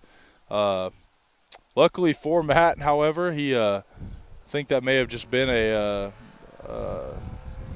added bonus, an added security blanket. Is he's the sitting first place rank right here, and he's rather frustrated with his failure to get that rep, but I don't think there's anything to be angry about. Matt is one of the best athletes we will see this week across any event, let alone multi-events, as he's currently sitting at the top of his rankings. His teammate, Jacob Cantrell, right behind him. Harding University taking the number 1 and number 2 spots so far in these events. And Zane Nutter sits at third for Oklahoma Baptist University. We'll take a break, and we will be back.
Welcome back to our coverage of the Great American Conference Track Outdoor Championships here at Oklahoma Baptist University in Shawnee, Oklahoma. My name is Zach Frazier, here to help our coverage of this wonderful weekend of festivities and the penultimate championship weekend for all the athletes in the Great American Conference and their competition this week. So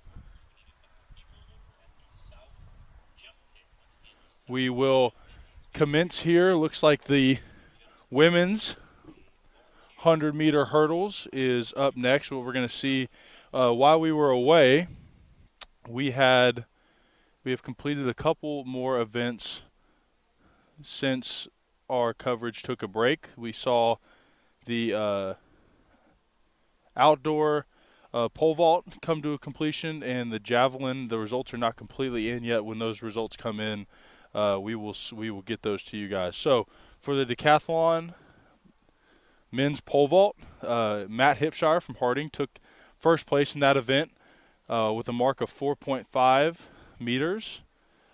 Zane Nutter took second and a mark of 4.10, which was tied by third place as Connor White from Southern Arkansas, took also at 4.10. Reed Fellers took fourth at 3.70 meters. Caden Martin took fifth at 2.4. Sloan Lewis took sixth at 2.4, and Caleb Strouth took seventh. Jacob Cantrell and Briston Raines did not compete in the pole vault event for the decathlon. And so the final standings after 8 events for the decathlon are as follows. Matt Hipshire is at first with 52.61 points. Zane Nutter moves to second with 48.70. Connor White jumps to third in 46.42. And Jacob Cantrell, who was in second, has now dropped to fourth at 42.83 with the 1,500 and the javelin results remaining.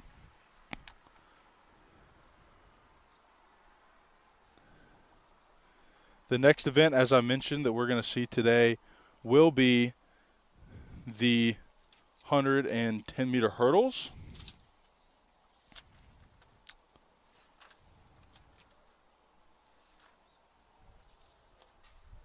The 100-meter hurdles, the current GAC record in this event was set in 2019 by Leah Moulter. She ran a 13.86. The lane assignments for Heat 1 are as follows. In Lane 1, Brittany Yarbrough from Southern Arkansas, her best time in this event is 16.49. In the second lane, Mary Mickey from Oklahoma Baptist University, her best time is 14.29. In the third lane, you'll see Rosalind Manor from Southern Arkansas. She runs a 14.91 best time. In the fourth lane, you'll see Kalea Thompson from Southern Ark. She has a 15.57 best mark. In the fifth lane, you'll see Taylor Brown from OBU. Her best mark is 14.72. In sixth lane, you'll see Camden Moody from Oklahoma Baptist. She'll have a 15.37 best time. In the seventh lane, you're going to see Elizabeth McMahon from Northwestern Oklahoma State University. She runs a 16.46. And in lane 8, you're going to see Stajai Taylor from Ouachita Baptist University. Her best time is 16.84.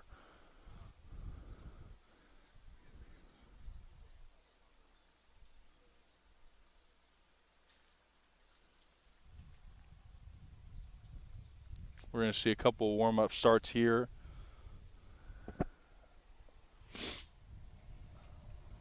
As we get ready for the second part of the activities today.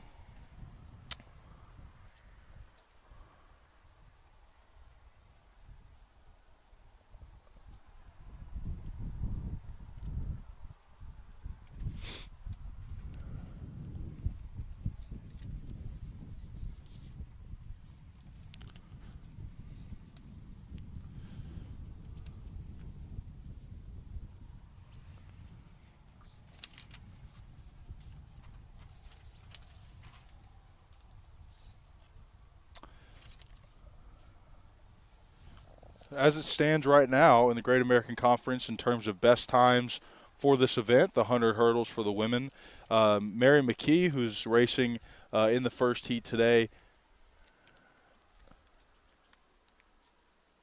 She is racing in lane 2. Her best time this year is 14:29. That's also good for the best in the conference this year. The second best time in the conference this year is Isabella Lotz. She'll be racing in the second heat today in lane 6. She boasts a time of 14:35.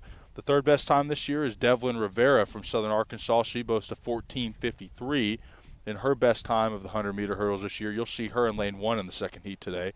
Fourth will be Taylor Brown, and she'll race in the first heat as well with a time of 14:72. And the fifth best time this year is 14:87. That's set by Elizabeth Jones. You will not see her race today in – I lied. You will see her race today later today.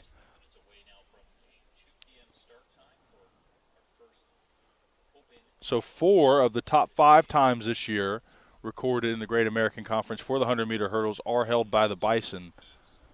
The lone mule rider in that group, Devlin Rivera, as I mentioned, will be the one lane in the second race today.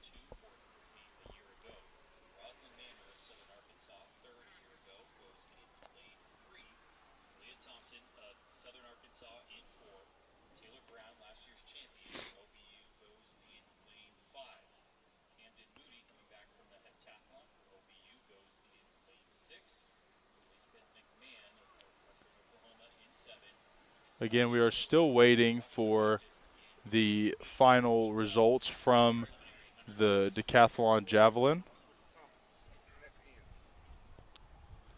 When those results become final, we will let you guys know.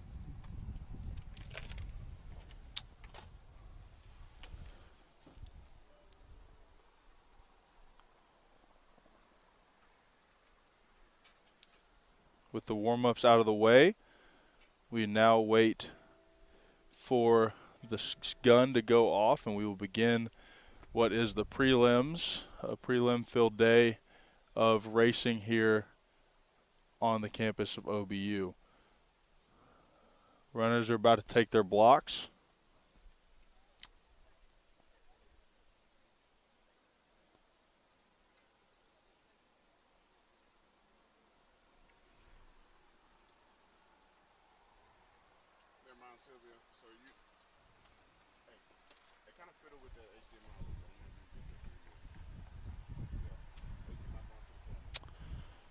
And they're on the blocks.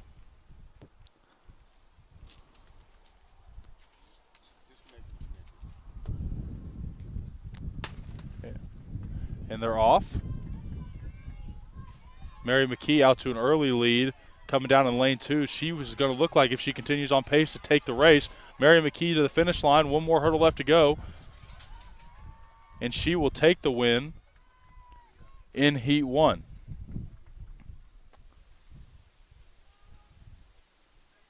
Mary McKee, barring a fault that was not seen by us here in the booth, and she will take it with a 14:16. Her best time of the year, a PB for her, if that number stands. Rosalind Manor takes second to 14:76. And again, as these numbers come in, we will get them to you.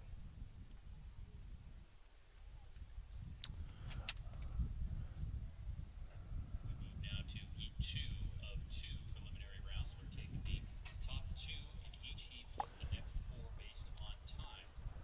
The top 2 in each heat will advance to the finals tomorrow, and then the 4 best times after those 4 individuals will get the bid into the finals tomorrow. Heptathlon fifth in this race a year ago for Southern Nazarene goes in lane 3. Emily Smith, Northwestern Oklahoma, goes in lane 4. She was 6th a year ago. Sophie Reitbauer, back from winning the Heptathlon, come behind victory in that 800 meters. Lane assignments for the second heat of the 100-meter hurdles is Devlin Rivera, and she's running in lane 1 from Southern Arkansas. She boasts a 14:53 best time this year. Jill Robertson In lane 2 from Southern Arkansas as well, a mule rider in 16:71, her best time in this event this year. Megan Wortman from Southern Nazarene, she boasts a 15:29 best time. Emily Smith from Northwestern Oklahoma State in lane 4, she'll run a 15:89 best time, looking to beat that today. Sophie Rittbauer, the women's heptathlon champion today, runs a 15:25 in the 5th lane. Isabella Lotz, as I mentioned, the second best runner in this event this year so far, is in the 6th lane at 14:35, best time for her. Aaliyah Thompson from Southern Arkansas, she will run in lane 7. She runs a 16:18 best time today. And Sydney Parker from Harding will close out the 8th lane in this second heat.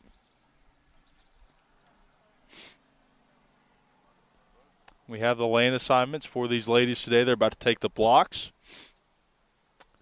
And we will be underway for the finals depending on this outcome. Like I said, the top 2 runners in each heat both will advance automatically to the finals, and then the 4 best times after those 2 runners will advance in an at-large basis.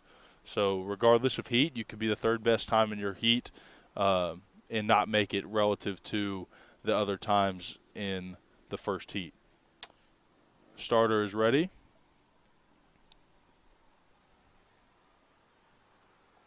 They're on their marks, and they're off.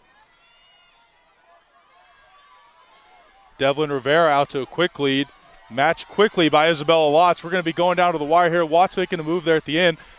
Rivera looks like she's going to edge her out just quite enough. 14:53 will be the time for Rivera today. That looks like if it matches, that will match her personal best of the year. 14:46 will actually beat her personal best of the 14:53 PB coming into today. So congratulations to Devlin Rivera. She will go in to the finals along with Isabella Lotz, and we will wait to see who the other best 4 at-large times are, as there's a congratulations shared between the first and second place finishers for Heat 2 for the women's 100-meter hurdles.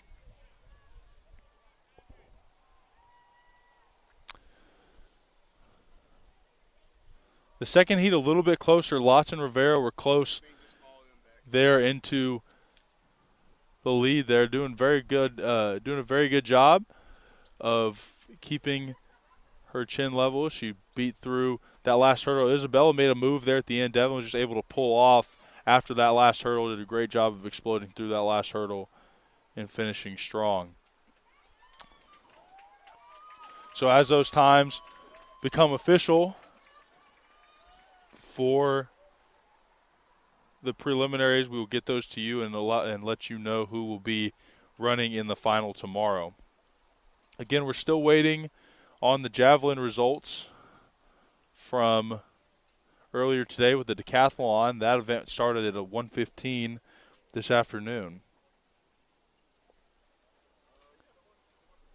And we will get those results to you as soon as possible.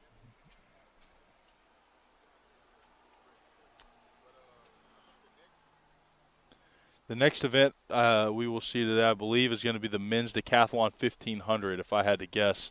That will be the penultimate event for the men's Decathlon. And as we kind of see who or when that's going to happen, we will let you know for sure. As I said earlier at the top of the broadcast, these events are fluid. Things change. The Decathlon is supposed to go on first before the 100-meter hurdles, but as things change and events change and athletes need to rest, as things take time. So we will be flexible as we kind of figure out more. A lot of rain the past couple of days here at Oklahoma Baptist and Shawnee as a whole. Some severe weather hit just southeast of us a couple of days ago in Seminole. The men's 1500 is looking to start at 2:10, so that'll be in about 3 minutes. That'll be the final event there. We will give you the results going into that event here shortly. There's been a lot of rain at OBU recently the past couple of days, probably about 5 to 6 inches over the past week or so. The field is really wet. It's making for a very mosquito-heavy press box up here. A lot of us are fighting the demons of mosquitoes and bites and Sometimes they're just more annoying than anything. But love to and appreciate the work our team is putting in up here today.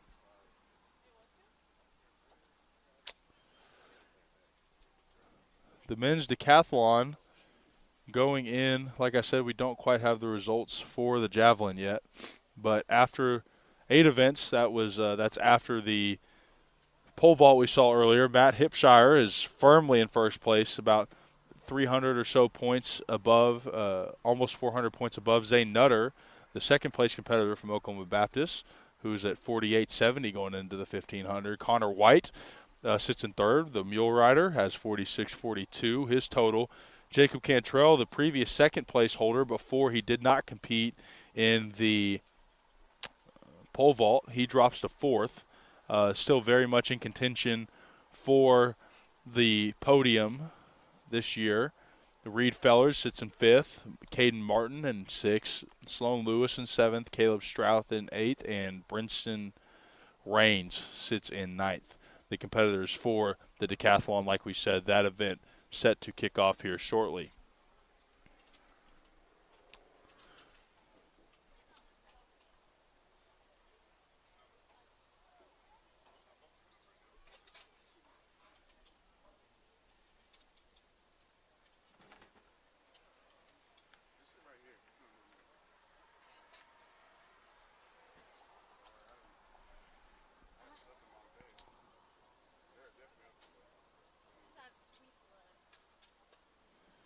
The women's heptathlon was the first event to conclude today with a final. Sophie Redbauer, who raced in that second heat of the women's 100-meter hurdles, she took the win for Harding with 44.35 total cumulative points for her in the heptathlon after all 7 events were complete. Lauren Schell, who had a fantastic 800 to close out her day today, she finished second in that race to the fourth-place competitor, Zoe Weaver, who had a fantastic 800-meter to allow her to jump the leaderboards in the fourth. Camden Moody finished with third as the men's 1,500 takes off. And Matthew Hipshire is sitting in second place. Going in to the final event, he is the first-place leader overall.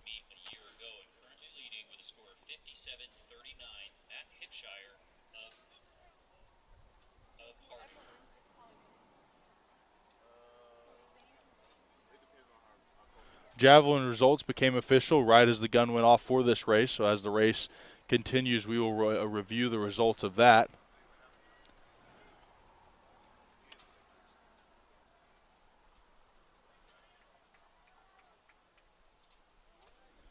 Matt Hipshire placed first in the javelin with,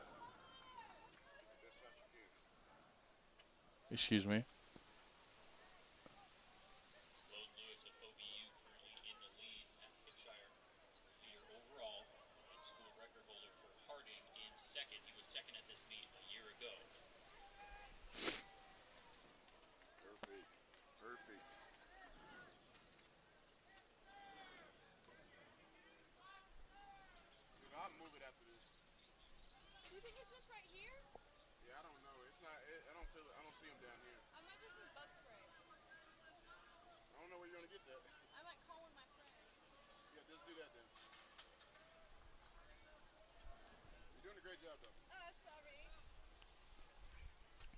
OBU has runners in first and third place. Matthew Hipshire sits in between in second, followed by 2 Southern Arkansas runners.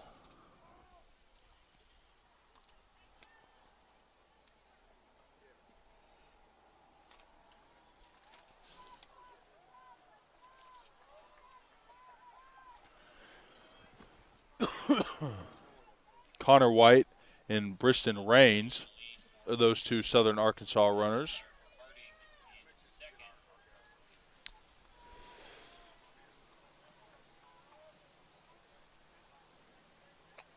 Jacob Cantrell sits right behind in fifth.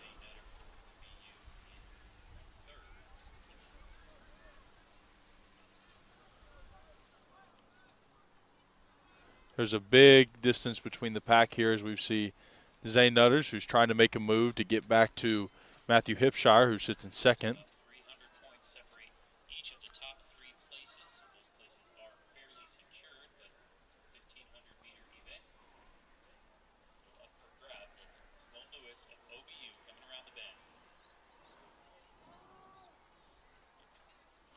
Sloan Lewis currently in first place for OBU as he's looking to widen the gap between him and Matthew Hipshire. Unfortunately for Sloan, I don't know if there's a way that he can win this event, but there is a way that he could theoretically jump a couple of competitors in the GAC rankings. Matthew Hipshire, if with the second place hold finish, would take the Decathlon. There's one lap left to go for these competitors. Sloan rounding the bend on the south end of the track. He sits in second. Nutters in third, trying to make a move and close the gap between him and Matthew Hipshire.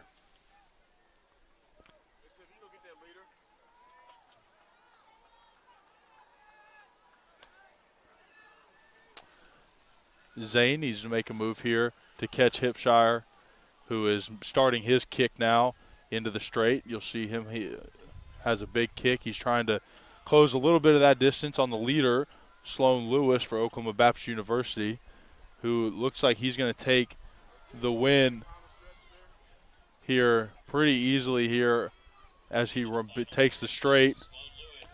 Sloan Lewis is going to finish the 1,500 with a total time of 4:24.54. Hipshire's on his kick coming down the straight now. He's going to be in second. He's going to finish second with a little bit of room between him and Zane Nutters.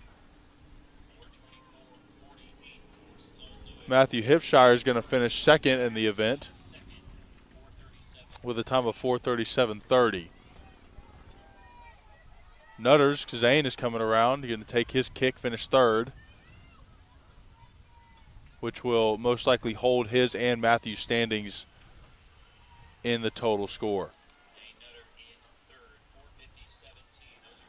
Zane Nutter is going to take the third place spot with 4:57.3, and we will get those official final results as soon as they become official.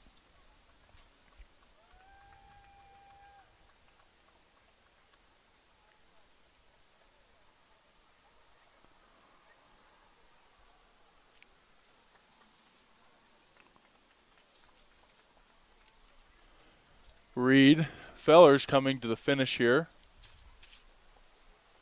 and that he will take the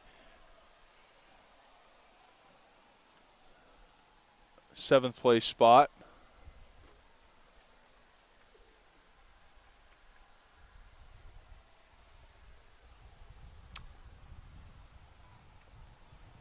And with that, that will conclude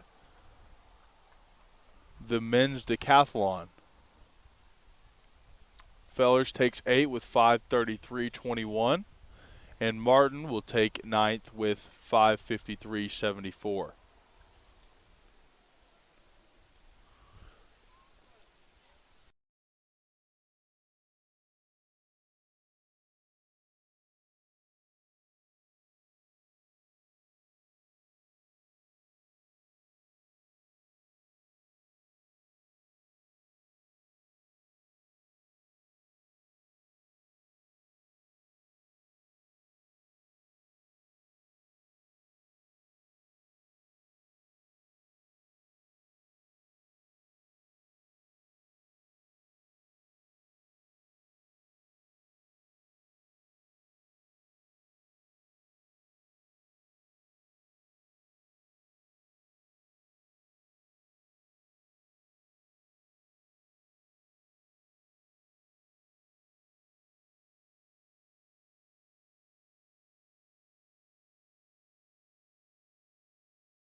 All right. Welcome back to Oklahoma Baptist University here for the prelims of the 110 meter hurdles for the men. Lane assignments for Heat 1, Lane 2, Sid Hampton from Southern Arkansas. In Lane 3, Savion Bush from Harding. 1473 is his best. That's the best across this heat. Cole Rappaport from Southern Arkansas sits in Lane 4. Aaron Anderson from Oklahoma Baptist sits in Lane 5. Maurice McCullen sits in Lane 6. 1507 won third in this event a year ago.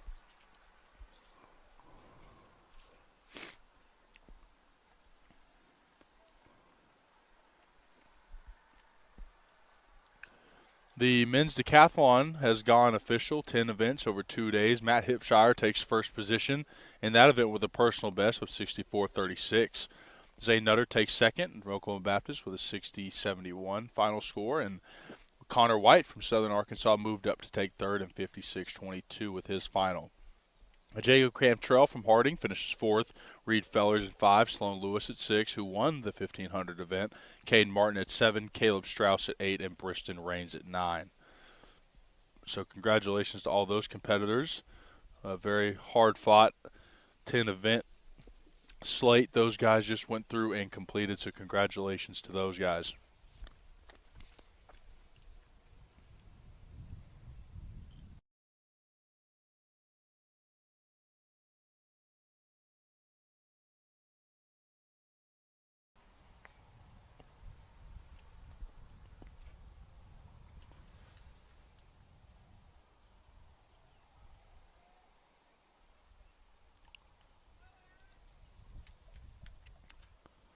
Still on standby. The athletes are taking their blocks.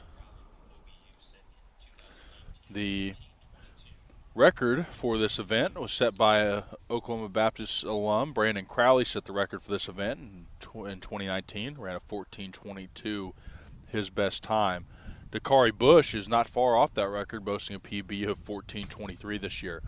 The gun goes off. We're off here in the first heat. Maurice looks like he's out to a hot start in lane 5 as he makes his move.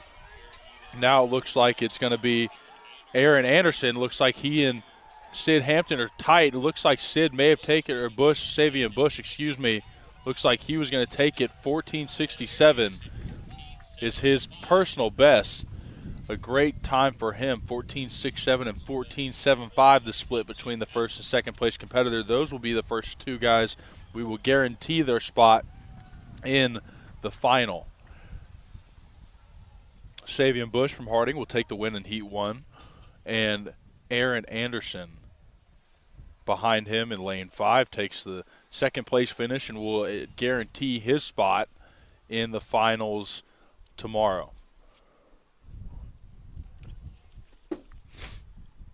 Lane assignments for the second heat today. Samuel Williams out of Harding, who will be in lane 2. Jensen Smith will be in lane 3. He's from Oklahoma Baptist. A 4:9.8 is his time. Dakari Bush from Harding, as I mentioned, the best time out of both of these heats and personal best, knocking on the door of that Great American Conference record. Runs a 14:23. Dakari does. He's from Harding. Brandon Sofi from Southern Arkansas runs a 14:98 best time. And Connor Westoven from Southern Arkansas runs a 15:76 in lane 6. Dakari Bush won this event last year in the Great American Conference Championship. So obviously he is looking for a big repeat this year as far as his personal best times go.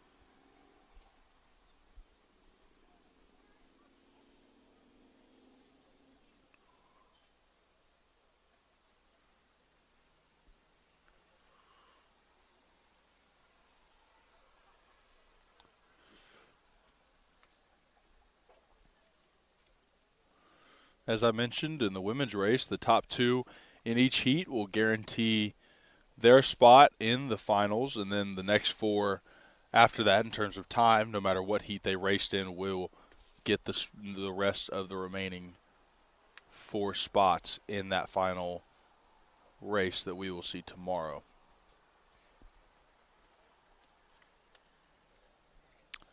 Dakari Bush, the favorite here. He's racing in lane 4 for Harding. He's going to be in the white top, black bottoms.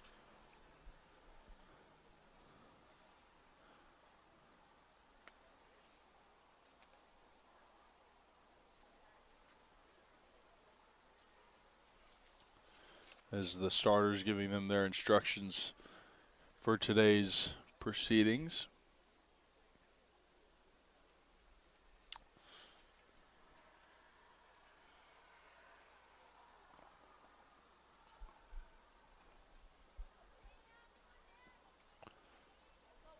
The runners are about to take their blocks.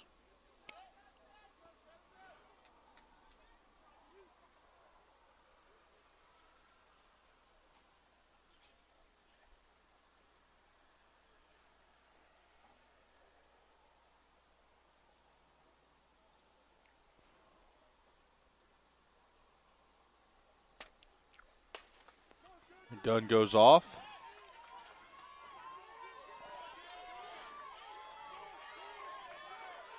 Dakari Bush out to a strong lead going into the final 2 hurdles.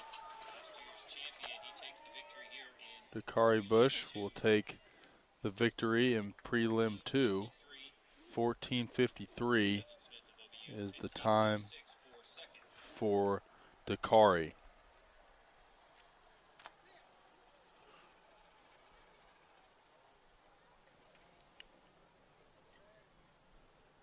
Bush followed by Jensen Smith. Jettison Smith will also guarantee his spot in the final as well. So Bush, Smith, Savian Bush, and Aaron Anderson are the 4 guarantees for the final tomorrow. We will see when the 2 times are compared to see the finals in terms of who else will make and qualify for that final race tomorrow.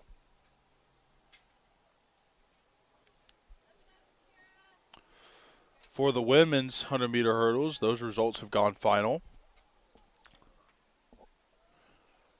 Mary McKee runs the best time in total, 14:16. She qualifies for the final, second best time. And the second race, Devlin Rivera, she took the second heat at 14:46. 14:16, for Mary McKee. Third is another Oklahoma Baptist Bison, Isabella Lotz. She recorded a time of 14:69. Taylor Brown finishes 4th. She runs a time of 14:76. Rosalind Manor will qualify with a 14:90 time. Megan Wartzman will qualify the Crimson Storm for the final in 15:41.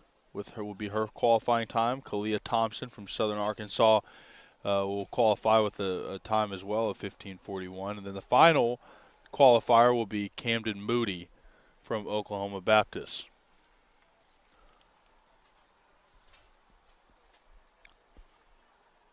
And that's going to bring us to the women's 400 meter as they're in the process of clearing out the hurdles for that race. Lane assignments for the first heat are as follows. Anna Noel Clerma in Harding, her personal best of 56.55. Trinity Booker from Southeastern Oklahoma State, personal best of 58.75 in lane 2. Delaney York is in lane 3 from another Southwestern. Her best time is 1:03. Cameron Hooks from Southern Arkansas sits in lane 5. Her personal best is 58.15. There's no personal best for the woman in lane 6, Rebecca Warden from Southern Nazarene. She does not have a time posted for her personal best this year. Alexis Perry, she's from Ouachita Baptist. Her best time is 1:01.66. Alexis Martin from Southern Arkansas sits in lane 8 with a PB of 1:04.02. Those are the lane assignments for the women's 400, and we are about to get underway as soon as the track gets clear of all the hurdles. Thank you to the Oklahoma Baptist University women's volleyball team who's out there on hurdle duties today for the conference championships this weekend. As I mentioned, a full day here. We're kind of in full swing now for women's 400. There's going to be 3 heats in for prelims for the women's 400.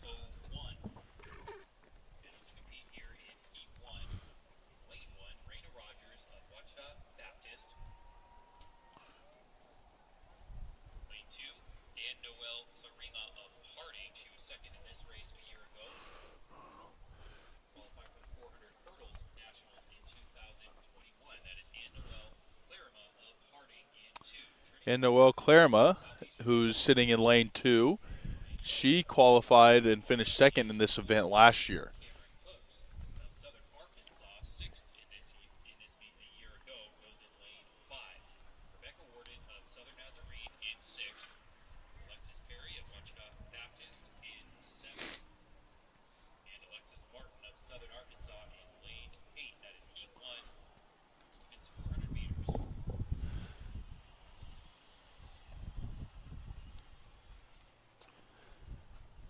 Renea Rogers is in lane 1 today from Ouachita.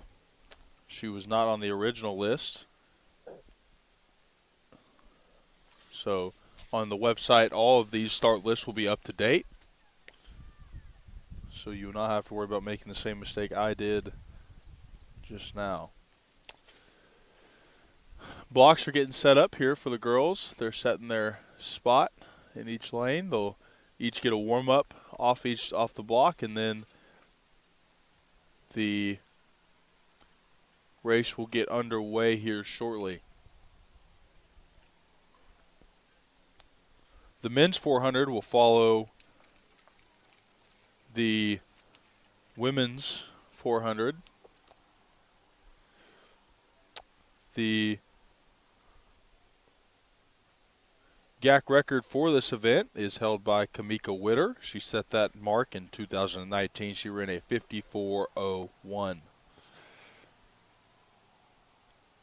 The closest to that number today, running is in lane 2, Clarima and Noelle Clarima. She will be the closest in terms of personal best to that mark coming into today.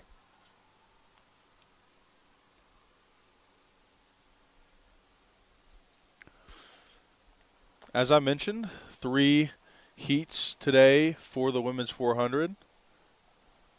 That's going to mean the top 2 in each heat will be guaranteed the finals, and then there will be 2 at large. The best times, regardless of heat, will be taken in addition to the top 2 finishers in each heat.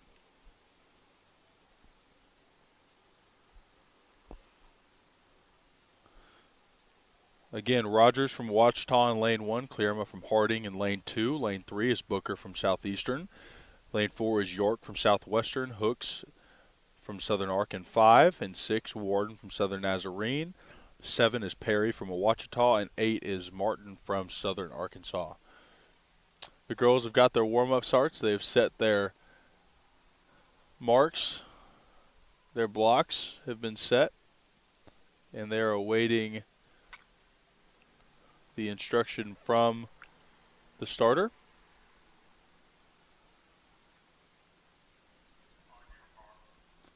And they are getting on their marks.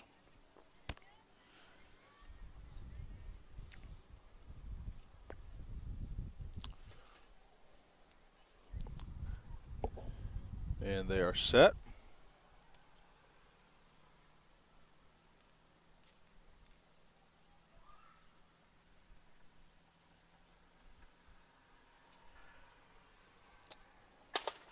And they're off. Rogers, Clarima, Booker, York, Hooks, Warden, Perry, and Martin here in Heat 1. Heat 1, Alexis Perry starting out strong. Coming into the first straightaway.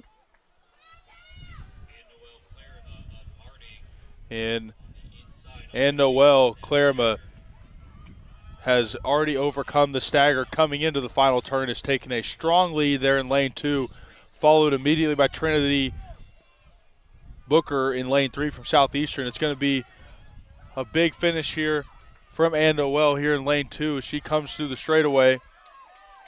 The final straightaway, big push from Ann Noel as she is definitely going to take first place, but not by much. Trinity Booker is right there on her heels, and then in lane 5, Cameron Hooks will take third place. So in that order, Ann Noel takes first, Trinity Booker takes second, and Cameron Hooks will take third.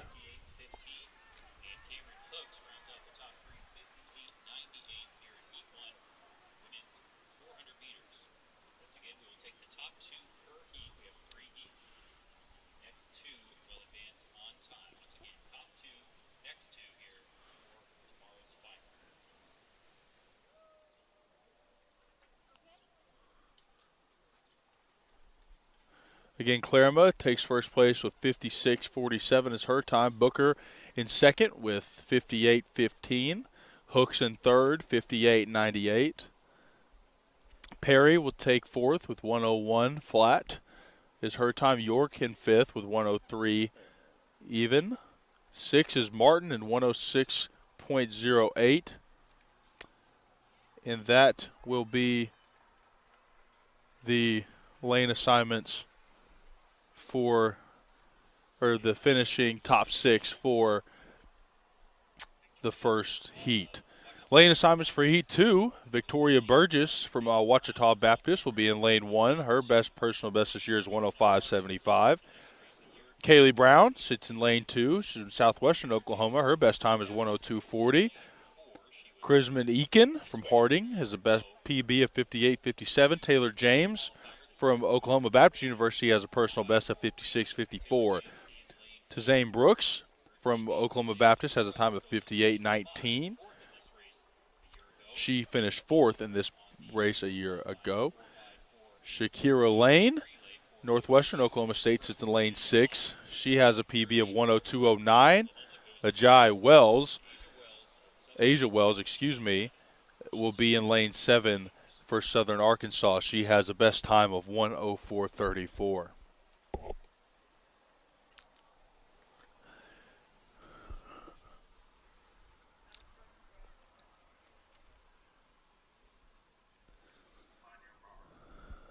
On their marks, these ladies will take their warm-up and getting on their blocks as they wait for their ready call and then the gun to go off.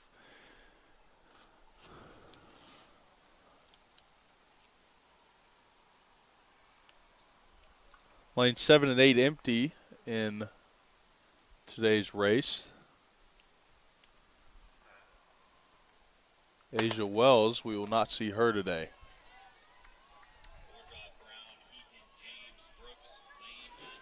Coming out of the first turn, Shakira Lane Tazane Brooks making a move and killing the stagger.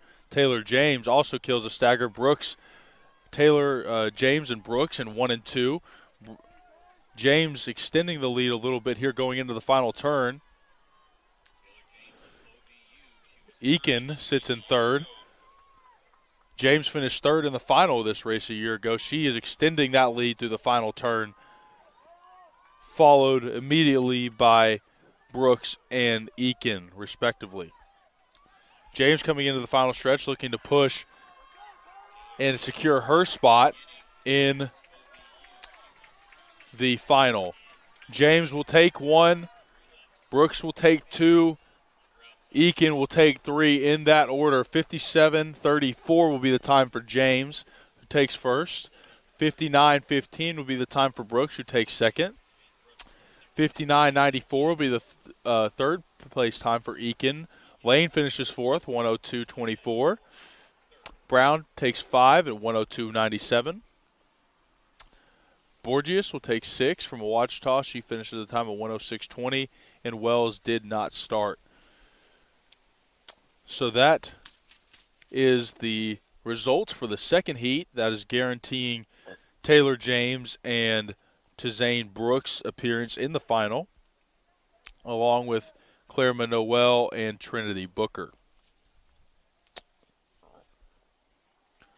So Harding, Southeastern, and 2 Oklahoma Baptist University Bison have guaranteed their spots in the final here going into the third heat. Lane assignments for Heat 3 are as follows. Chloe Parsons in Lane 1. She represents Ouachita Baptist University with a personal best of 108.16. Kinga Cesarnia, excuse that pronunciation, from Harding. Her best PB is 57.14. Alyssa Kui from Harding has a time of 59.15. Szerszynska, that's the pronunciation of Kinga's last name. I apologize for that. Adeline O'Connor from Oklahoma Baptist. Her best time is 103.44, fifth in this race a year ago. Addison Brooks takes the blocks in lane 5 from 57.69. Mia Maples in lane 6 from Harding in lane 6. She has a personal best of a minute .47. Caroline Whitfield sits in 7th. She's from Southwestern Oklahoma State University with a time of 103.95 coming into today. And Adarine Brown from Ouachita, she sits in lane 8. She has a personal best of 108.83. As I mentioned, the GAC record for this time is set by Kamika Witter in 2019. She has a personal best of 54.01. Girls have all their blocks in order as we are getting ready here for the final heat of the prelims.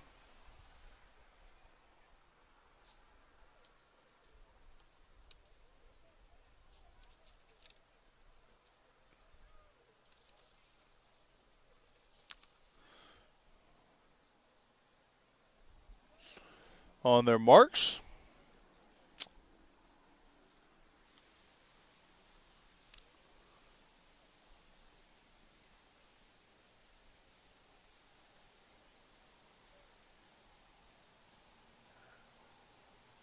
They're set, and off they go. Parsons, Szerszynska, Cooey, O'Connor, Brooks, Maples, Whitefield, and Brown. Looks like it's Addison Brooks who's closing on the lead and killing the stagger to start. Alyssa Cooey looks like she is in first place in lane 3. Brooks from OBU is in the lead as she rounds the final corner, followed by Mia Maples in second, and Szerszynska is right there as well. She's making the move on the inside, trying to secure second place. Szerszynska is in second, Cooey is in third, and Brooks is in first, although not by much. Brooks will take the 1, will finish first. Brooks will finish with a 57.81 final time. Szerszynska will take 2 of 58.20. Alyssa Cooey will take 3 in 59.43 with her final time. Maples in 4 with a minute 52. O'Connor takes 5th with 101.94. Whitfield takes 6 in 103.98 with her time. And Parsons takes 7th with 107.68. Brown will finish 8th with a 108.73. So that will be the conclusion of the third preliminary heat for the women's 400.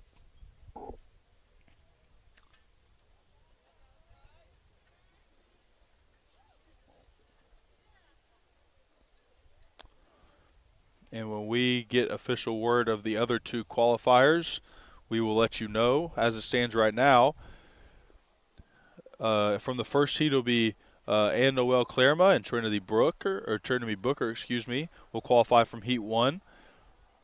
Taylor James and Tizane Brooks will qualify in Heat 2. And Kinga Szerszynska and Addison Brooks will qualify in Heat 3.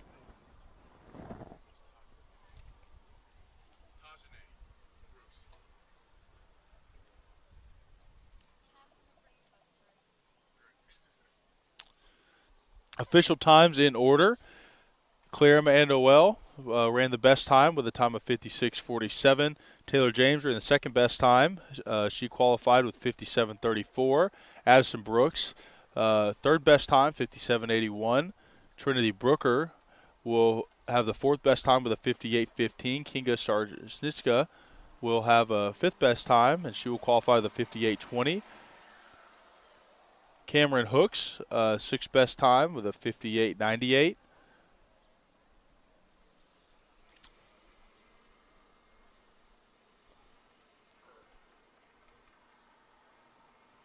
And that leaves Brooks with a 59:15 qualifying time and Cooey with a 59:43 qualifying time. Here as well.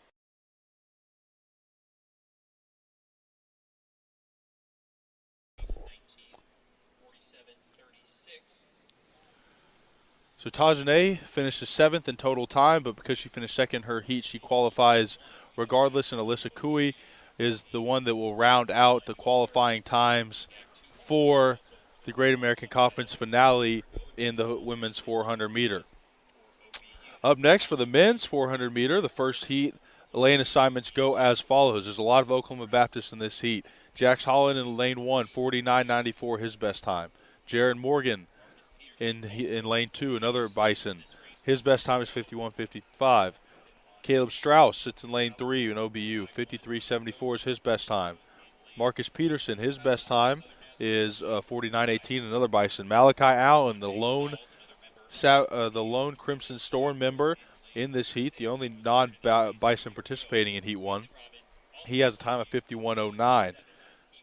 Shervonte Knowles, he'll be in lane 6. He's at a time of 47.95. And Nathan Robbins, he'll have a time of 52.80. Those are your lane assignments for Heat 1. And as they're getting ready, we will oversee the first heat here and see who gets the opportunity to punch their ticket to the finals. As we mentioned, it's the same format as the women. It'll be 2 in each heat, and then the 2 at-large bids will make the final as well.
athletes are getting on their marks here for the first heat of the men's 400 meter. As I mentioned, Holland, Morgan, Strauss, Peter, Allen, Knowles, and Robbins up to lane 7 are the assignments for this first race.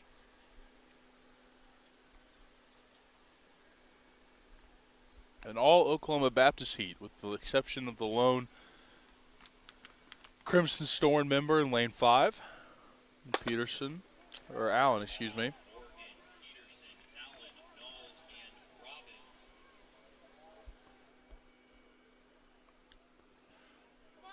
Knowles closing the gap strong in the stagger, and he is out to a strong lead as he goes down the first straight here. Followed immediately by a pack of 3 behind him. Knowles in the strong lead, still going around the last turn, going into the final straight. Coming around the bend, coming into the straight in lane 6. He's followed by Caleb Strauss and Jax Holland. Jax making the move to second. Jackson Strauss right there. And I'm not sure who ends up. Knowles does get first place in 49.04 with him. Finally, Peterson right behind him at 49.06. Holland finishes third at 49.22.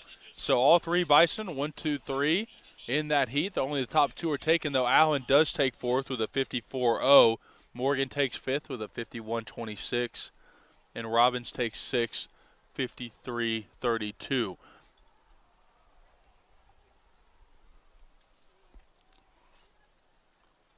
Lane 2, lane assignments. Dawson Goodwin from Ouachita. He has a personal best of 53.56 coming into today. Scott Lynch from Southern Nazarene, 49.86. Jarvis Williams from Southern Arkansas, 49.90. Cedric Pettis from Southern Nazarene, 51.21. Falu Gay from Harding has a time of 47.83. And Dorian Presley from Southern Arkansas has a time of 51.17. Jalen Norris is in lane 7, and his that mule rider will be have a personal best time of 53.08.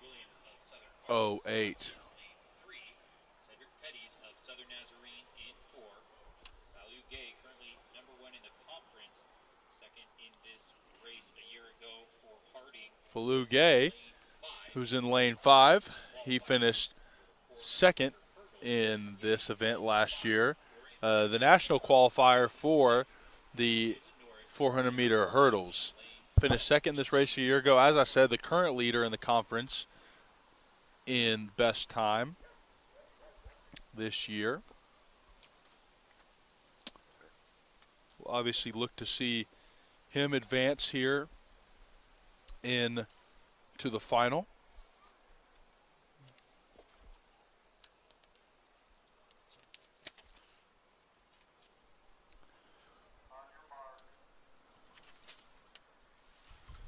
On their marks here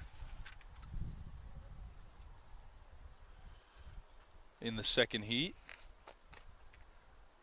Falu Gay has the best time this year, as I mentioned, at 47.83. Shavonte Knowles that we saw in the first heat, he's second at 47.95. And Dakari Bush, who we will not see today, run has the best, third best time in the conference.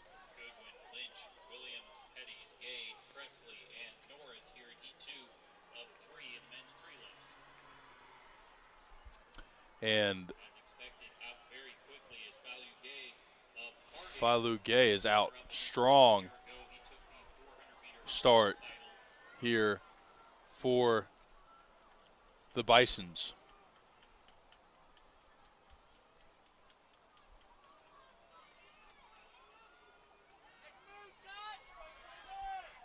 Coming around the bend into the final straight, Dakari Bush in lane 4 is pushing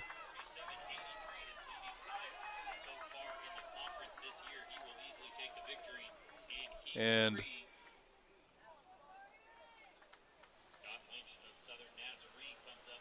second.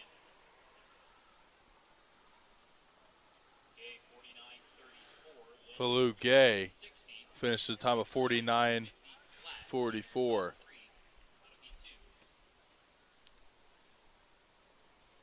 for the Bisons.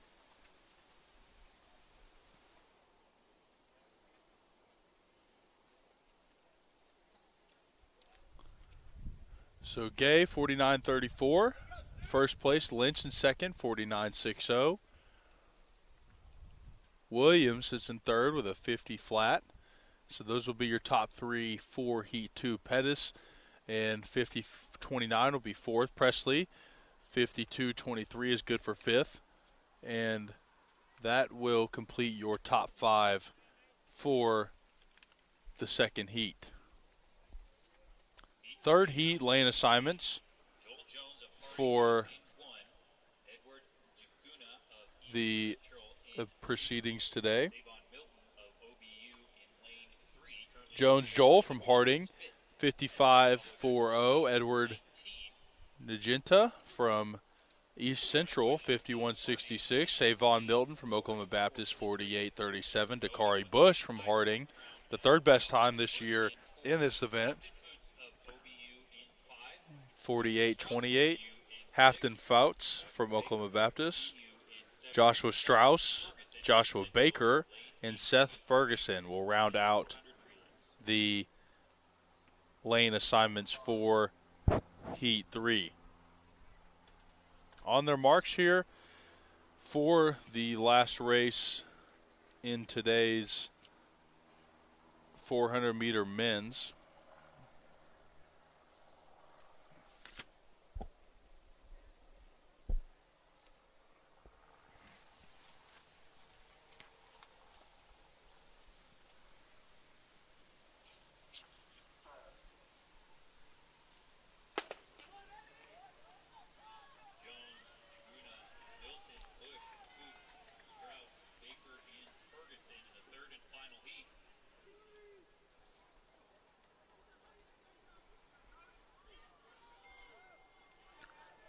Bush is pushing Fouts, about to make his move on the inside lane, killing the stagger here coming into the final bend. Bush overtakes, not expanding the lead, but overtakes and still sitting in first. Savon Milton making his move on the inside lane there, lane 2. Coming into the final stretch, lane 3, Savon, Bush neck and neck for the lead. Savon takes the lead, pushing into the final straight. They are neck and neck. Those will be your two qualifiers for the final. Savon will take, Milton will take the lead at the very end and secure his number 1 seed. Milton with a time of 48.46 finishes 1. Bush 48.42 will finish 2. 48.48 will finish 2. Fouts will finish 49.85 for third. Baker 50.39. Strauss will finish 50.66. And Nagenta will finish 53.11. Those will finish out your top 5 for the Heat 3 of the men's 400 meter. And that will put us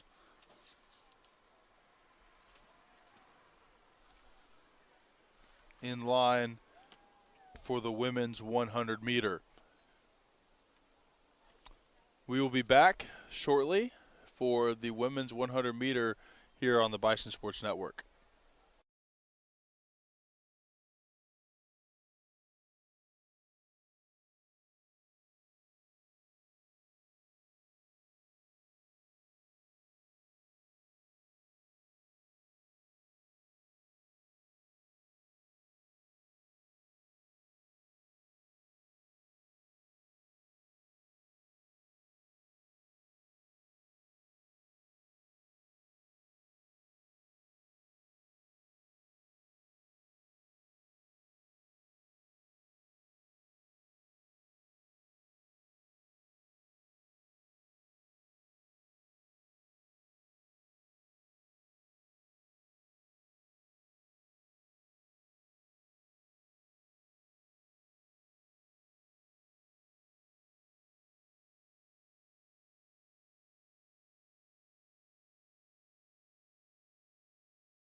Welcome back to a beautiful day here in Shawnee, Oklahoma on Friday, May 6th for the Great American Conference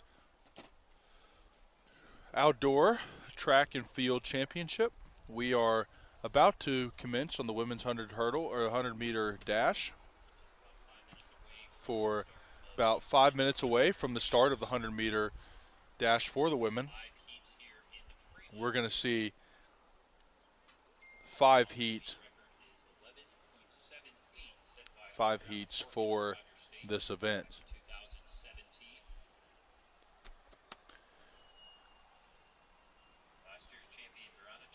Prelims Heat 1, lane assignments go as follows. Caitlin Hogg from Southern Arkansas in lane 1. Tavonia Lacey from Northwestern Oklahoma in lane 2. Aaliyah Stovall in lane 3.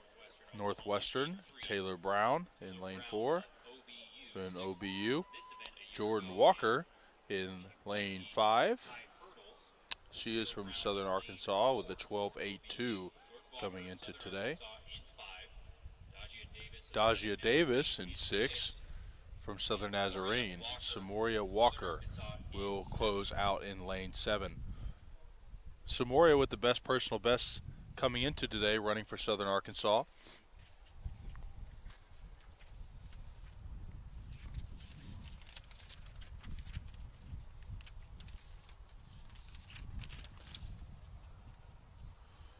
Carissa Burns from Southern Nazarene has the best time in the 100 meter dash coming into today with the time of 11.96, followed immediately by Brianna Johnson at 12.11 and Samoria Walker at 3 with 12.15.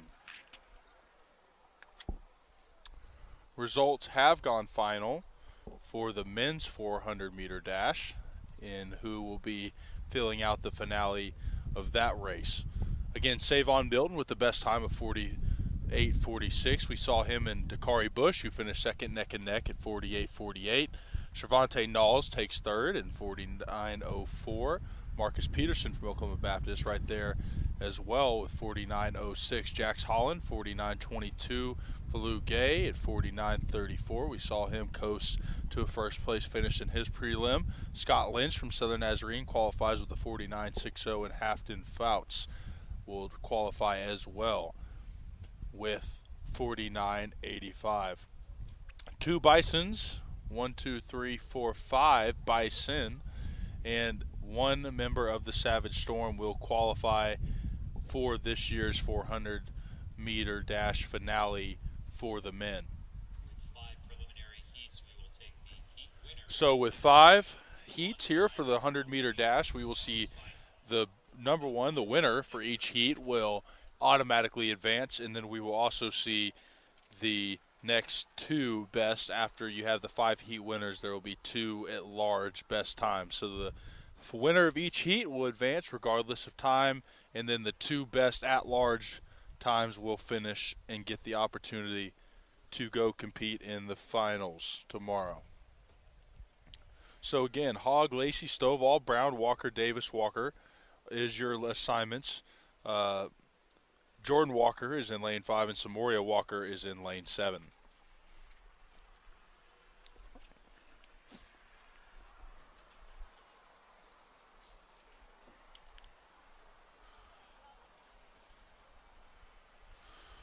On what has turned out to be a beautiful day here at OBU.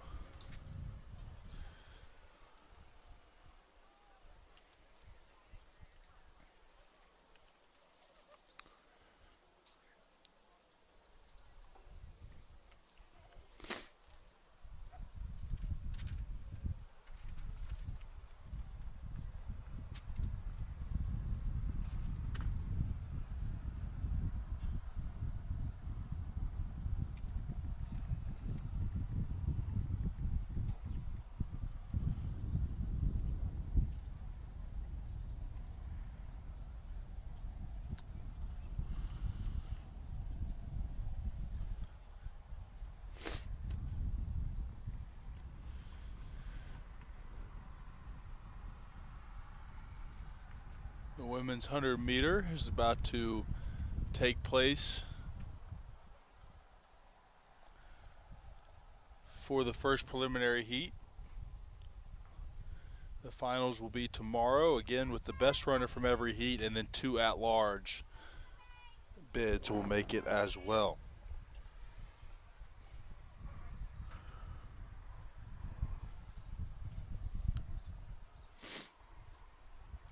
Again, your lane assignments: Hogg, Lacey, Stovall, Taylor Brown, Jordan Walker, Dajia Davis, and Samoria Walker for this first heat.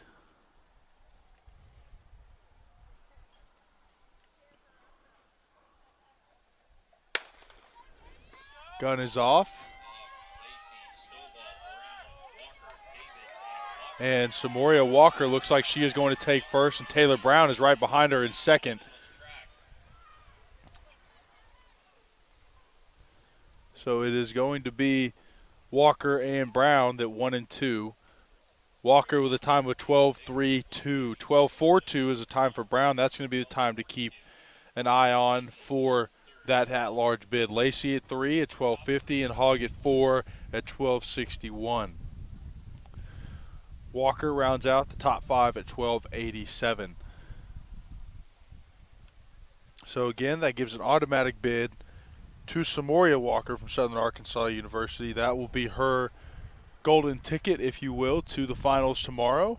And then we now wait and see if that 12.42 time will hold up for Taylor Brown.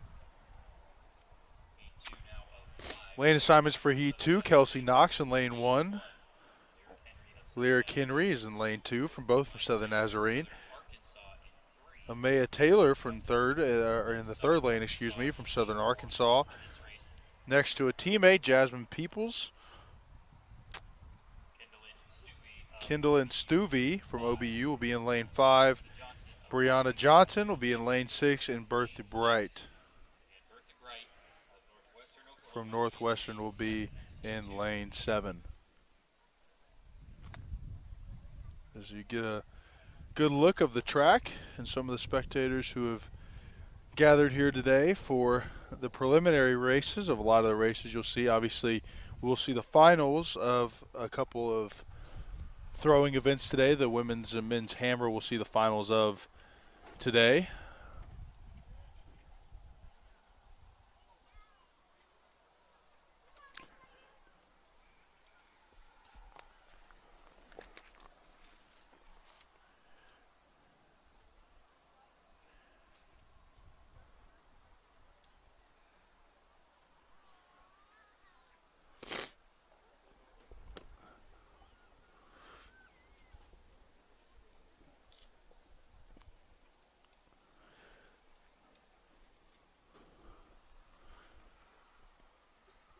Heat 2 assignments again: Knox, Henry, Taylor, Peoples, Stuve, Johnson, and Bright.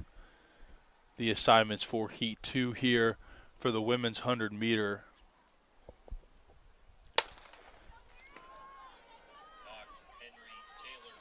Gun is off, and it looks like Peoples and Taylor are right there neck and neck for the win. I think it's going to be a close call there at the finish. We'll see who they give the win to officially. Peoples will take the win with a 12.49. Taylor will take second at 12.52. Stuve will be 12.75. Stuve, and then fourth will be Henry at 12.88. And Bright will take fifth at 13.14, rounding out the top 5 for Heat 2.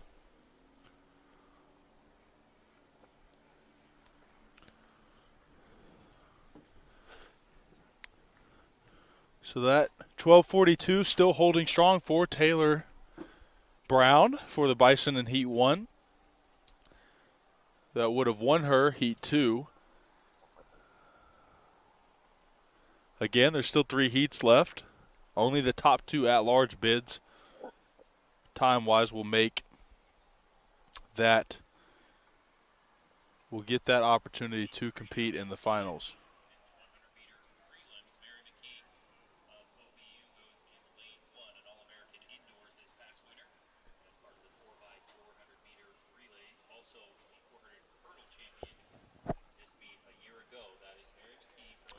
Mary McKee, the indoor All-American, in lane 1.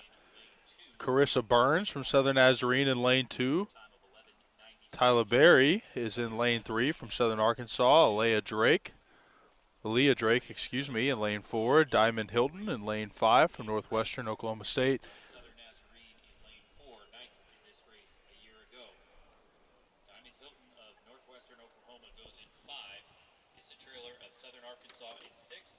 And Xylee Ipson of Southwestern Oklahoma in lane 7. That is heat 3, women's And 100-meter freedom. Isaiah Traylor will be in lane 6.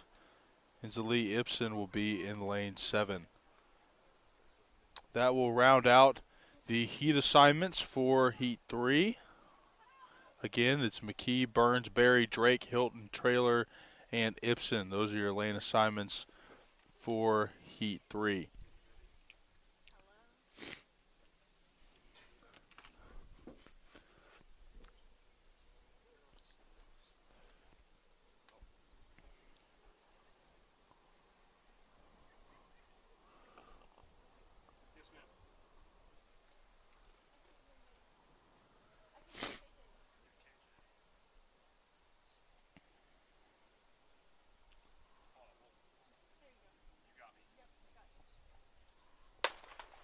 And the gun is off.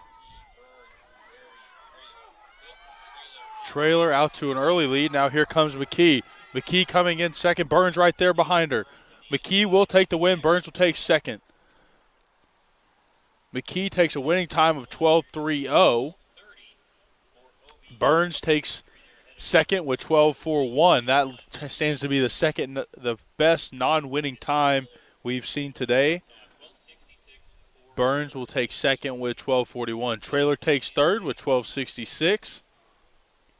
Berry takes fourth with 12:84. And rounding out the top 5, Hilton will take fifth with 12:97.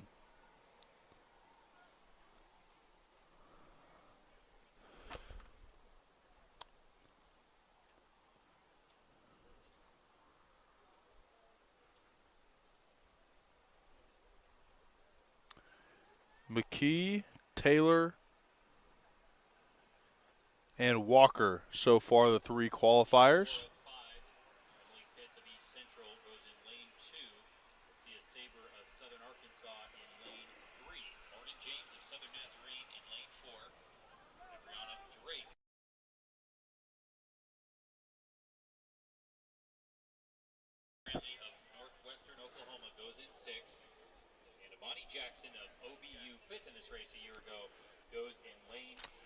Lane assignments for Heat 4. Emily Pitts from East Central in lane 2.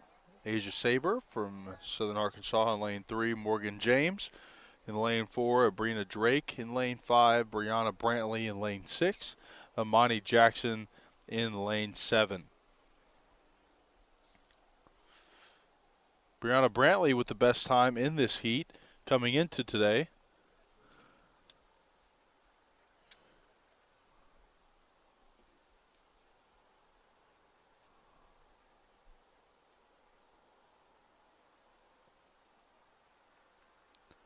Carissa Burns raced in the last heat. She had a personal best of 11:96. That was good enough for the best in the conference coming into today. However, she did not win her heat.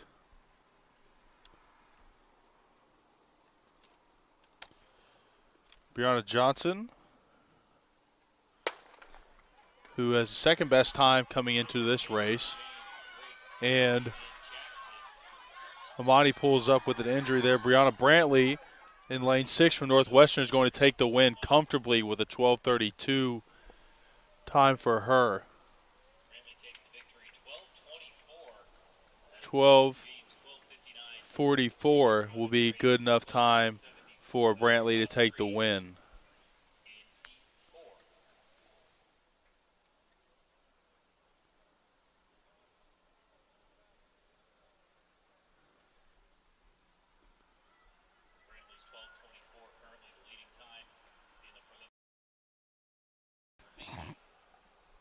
Again, Brantley, 12:24 for the top time, 12:56 for James. Drake with the 12:74. is good for third. Saber at 1286 is good for fourth. Pitts 1351. And that will, Imani Jackson did go out with what looked like a hamstring, which you obviously hate to see that, and you wish her the best in a recovery of whatever that injury may be. Heat assignments for Lane 5. Kenya Jackson's in Lane 2, Northwestern Oklahoma State. Charisma Lacey Ray from Southeastern Oklahoma. Dwanay Chapman is in Lane 4. Debbie O'Leary is in Lane 5. Tatiava Rosser is in Lane 6, and Trinity Easter is in Lane 7.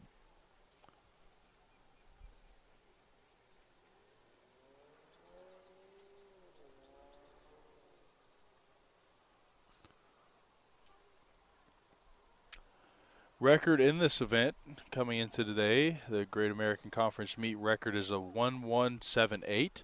That was set by Adriana Morgan in 2017. Final heat of the women's 100-meter dash coming here. And we will be immediately followed by the men 100-meter dash.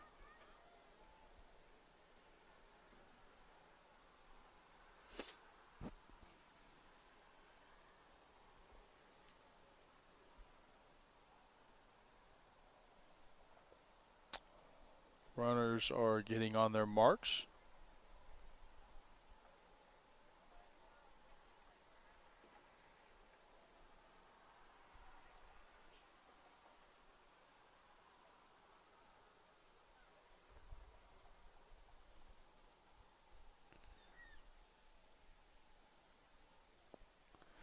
On their marks, and they're off. Chapman off to the lead. Followed right next to her by Olari. That will be your 1-2 finish in this heat. Chapman with a 12:21 will take the lead with the best time today. Olari right behind her, 12:53, will take second.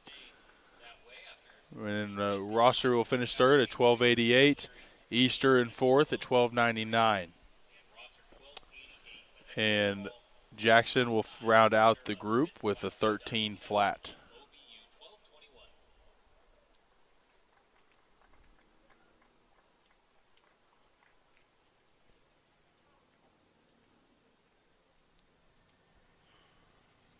We will await to see the results of the two at-large bids for this event. Off the top of my head, I think Taylor Brown will be one, and then I believe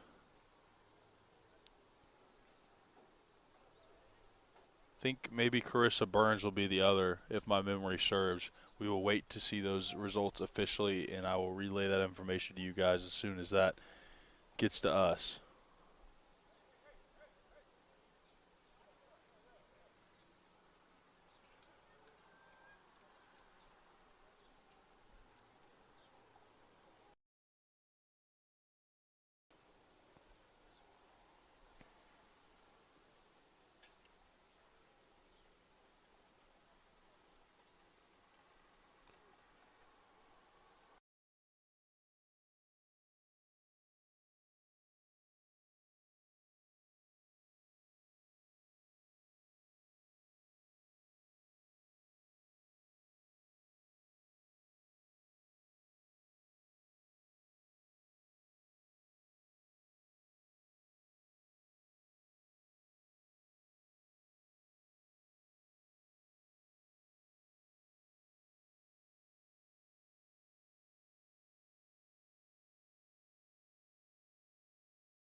heat assignments for the first heat of the 100 meters for the men will be J.P. Rutherford. He'll be in lane 1. Mako Smith will be in lane 2 for J.P.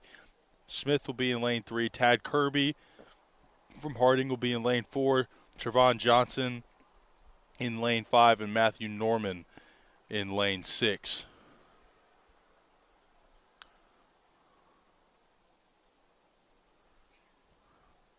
Results have gone final for the 100-meter women's.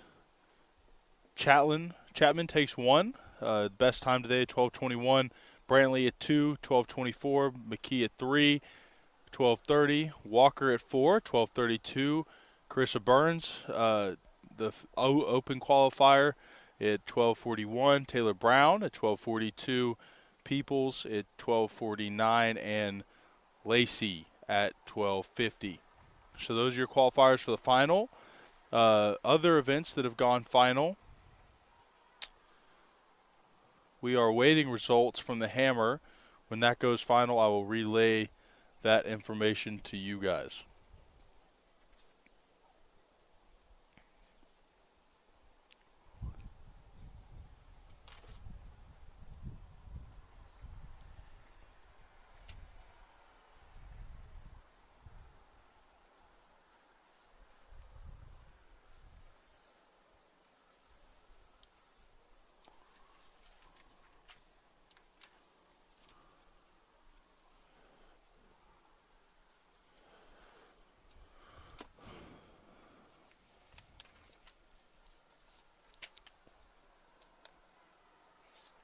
Best time for the men today, coming into today, Mako Smith, who I mentioned is racing in the first heat today in lane 3. He's got the best time this year at 10:51. William Vickery from Southern Arkansas is right there behind him at 10:57. Bryson Johnson, Southern Arkansas, third best time at 10:60. Kristen Mosley at 10:62. And Krishawn Watson at 10:65. Those are your top 5 times. Again, Dakari Bush not too far behind. He's been mentioned a couple times already on a couple events. Just a great athlete Dakari is, running on multiple events. So, again, lane assignments for today's heats. You'll have Rutherford, Smith, Kirby, Johnson, Norman from 2 to 6. Won't be racing in lanes 1 or 8 or 7 for that matter for the first 2 heats. Or for the first heat, we will have a runner in lane 7 for the last 2 heats. Heat 1, we have J.P. Rutherford of Harding in lane 2. Mako Smith of OBU in lane 3. Currently conference leader and the conference champion a year ago. That is Smith in 3. Tad Kirby of Harding goes in lane 4. He was 7th over 100 meters a year ago. Trayvon Johnson of Southern Arkansas, 5th in this race last year, goes in lane 5. And Matthew Norman, 8th here a year ago for OBU, goes in 6.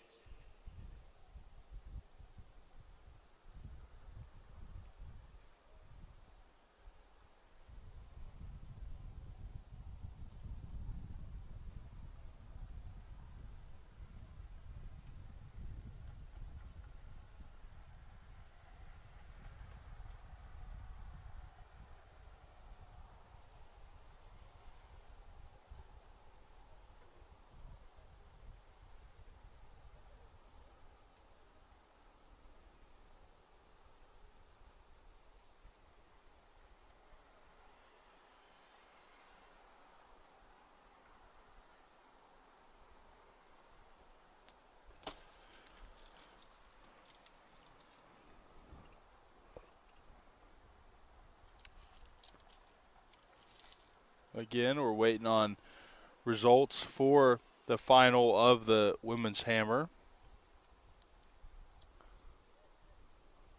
And when those get relayed to us, we will then relay that to you.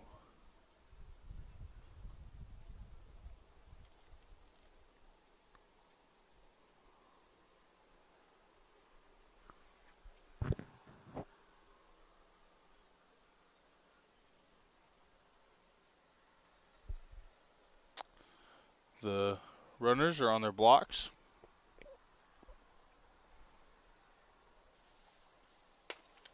And they're off. MJ, Mako Smith is in the lead. A late push here. It's going to be close to the finish. Mako will get the win.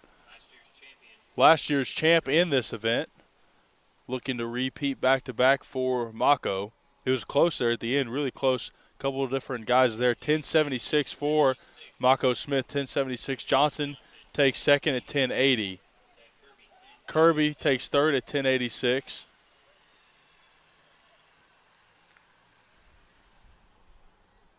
Matthew Norman at 10.91. And Rutherford at fifth at 11. 10.76 is the mark to beat here in the preliminaries. Mako Smith takes the win in Heat 1.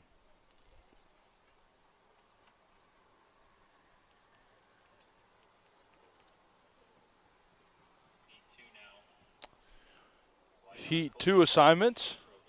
Yashawn Hogan in lane 2. Keshawn Watson is in lane 3. Kirion Monroe is in lane 4. William Vickery in lane 5. Davion Smith is in lane 6. Jacoby Gardner will round out the group in lane 7.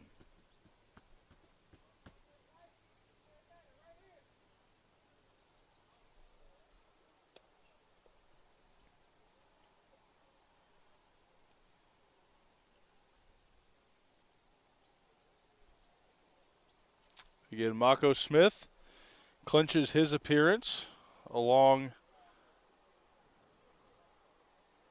with Trevon Johnson, I believe, was in second. And now we await Heat 2.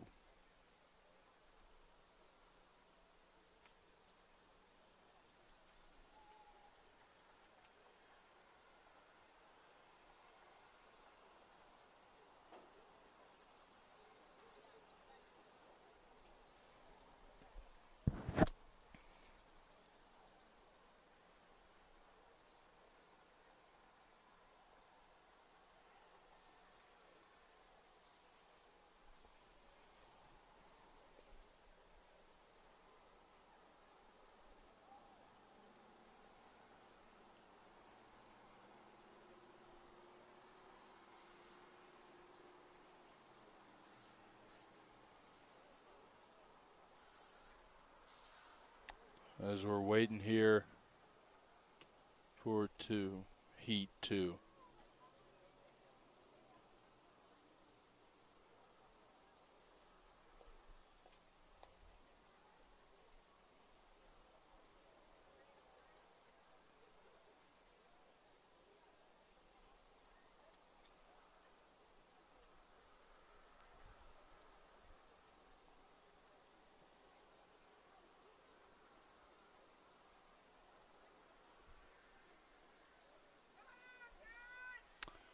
Runners are getting on their blocks here.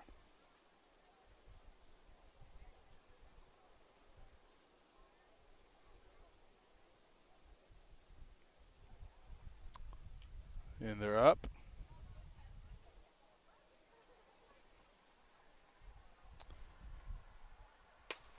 And they're off. Hogan, Watson, Monroe, Vickery, Smith, and Gardner. Fault there on the first start. We'll try that again.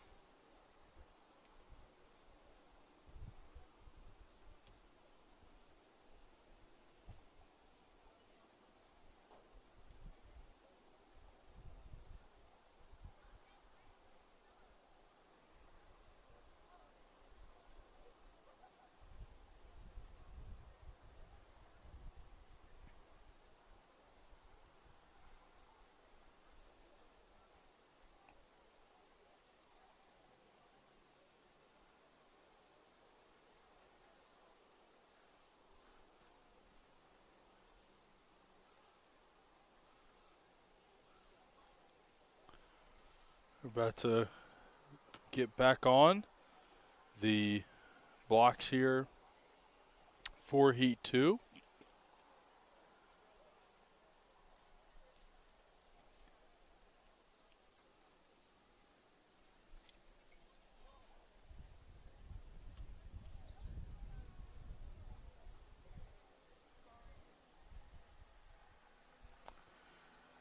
as the runners are getting on their blocks for Heat 2.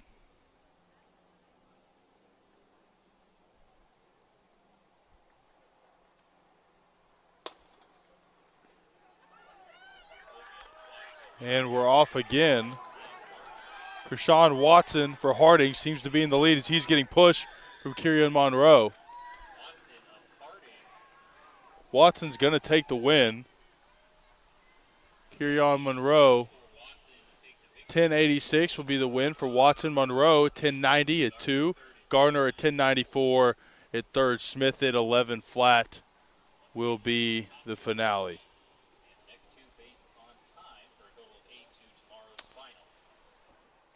Top 2 for each heat will go on, and the next best 2 after those 6 will advance based on time after that. So again, Krishan Watson will take the win in Heat 2, and then now him and Kieran Monroe will guarantee their spot in tomorrow's final. Heat 3 goes as follows. Brendan Sanders in lane 1. Bryson Johnson in lane 2. Christian Mosley in lane 4. 2, 3, and 4.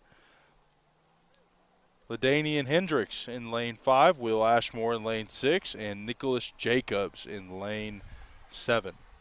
This is the final heat for the men's 100-meter dash.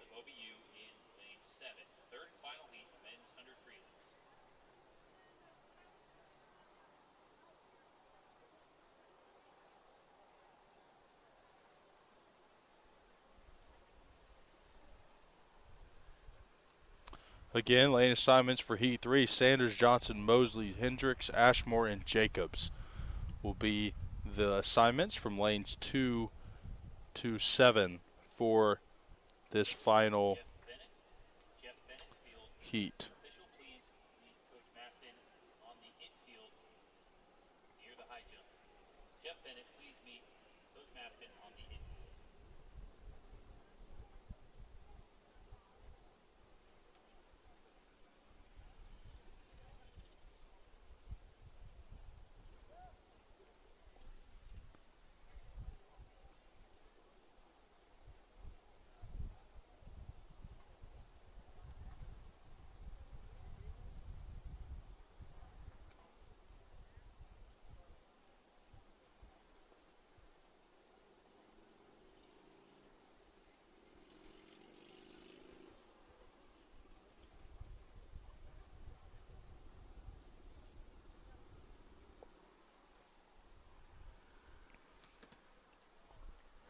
Final heat here set for the 100-meter dash. Runners at their ready. And they're off. Johnson out to an early lead. The 3 Southern Arc guys in a race there.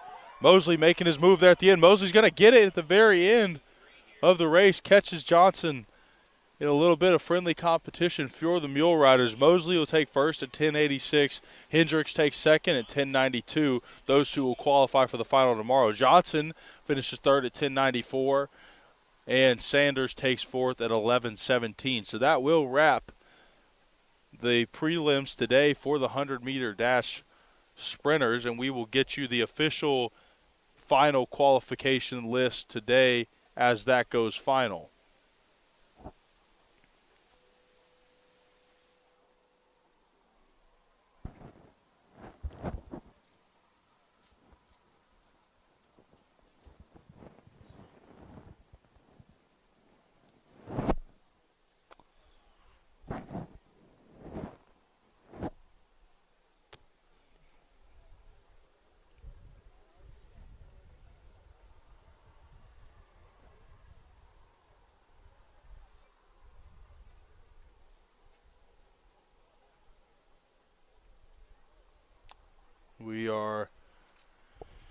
Waiting for the final results for this 100-meter dash, and then we will take a quick break.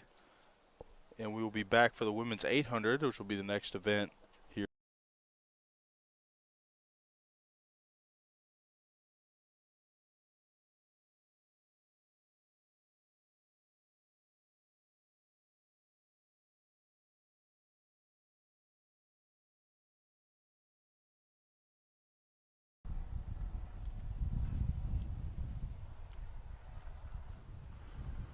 The women's 800 will be next on today's list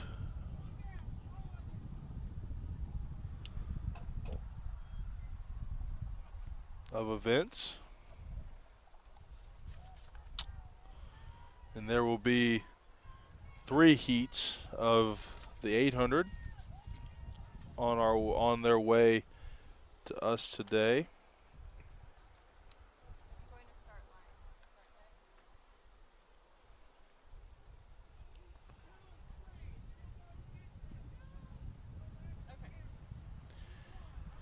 As heats 2 and 3 head to the infields, and heat 1 obviously will take their place at the start. Of course, around the first bend, there's 4 lanes the runners will have access to, and then once they round that first turn, they will funnel all into lane 1 for the rest of lap 1 and the entirety of lap 2.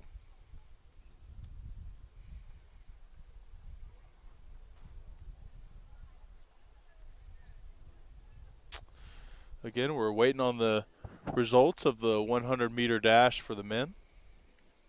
And once those come in, we will bring those to you promptly.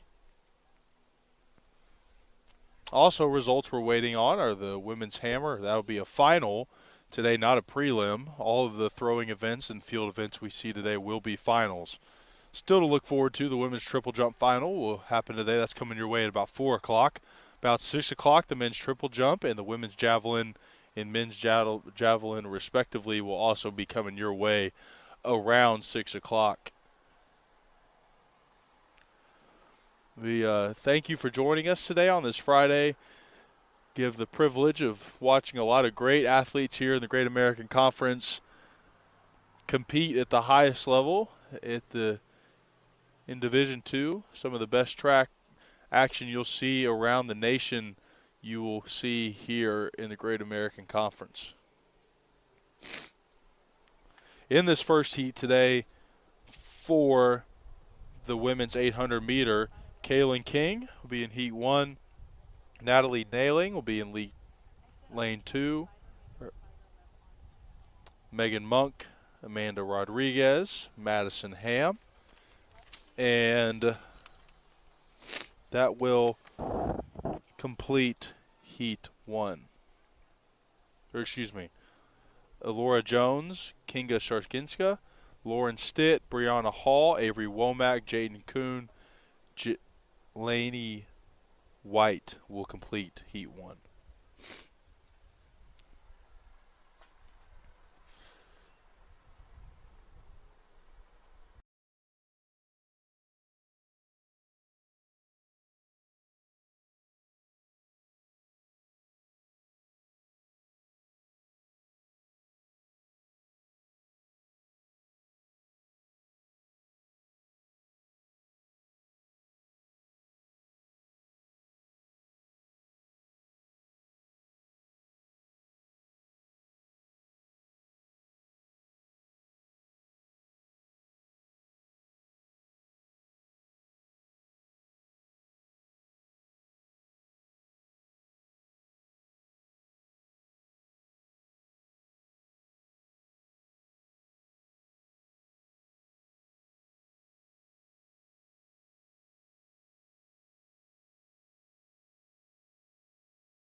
Results have gone final for the men's 100-meter dash. Those are as follows. Mako Smith had the best time overall, 10:76. Trevon Johnson, 1080. Tad Kirby, 1086. Krishawn Watson, 1086. Christian Mosley, 1086. Kerryon Monroe, 1090. Matthew Norman, 1091. LaDainian Hendricks, 1092. Those will be your 8 qualifiers for the final tomorrow for the men's 100-meter dash. We look forward to that event here shortly. As promised, the women's 800 meters next. Again, the names for Heat 1: King, Nailing, Monk, Rodriguez, Ham, Jones, Sharzinska, Stitt, Hall, Womack, Kuhn, and White. Those are your names for Heat 1 today.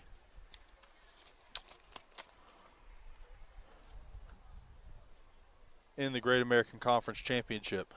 Again, as I mentioned a couple times, we've been waiting on the women's hammer results to come in. Though the name of those competitors today: Shaylee Beck, Jenna Sees, Jessica Davis, Darren Batts, Madison Hitchu, Kaylee Swindle, Kaylee Hossam, Haley Scripupa, Spencer Van Dyke, Nicole Morris, Jade Bird, Ariana Wilson, Tiffany Hildenbrandt, Keontae Brown, T. Taryn Grudeness, Kaylin Thomas, Cooper Moan, Chardonnay Lamarck, Caitlin Mannon, and Kara Manson. And there's a couple of those competitors who are flirting with the Great American Conference women's record holder, and that is Takea Crockett.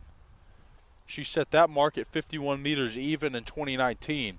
There are 2 competitors in that field: Caitlin Mannon from Oklahoma Baptist with a 51.5 and Kara Mason from Harding with a 50.58.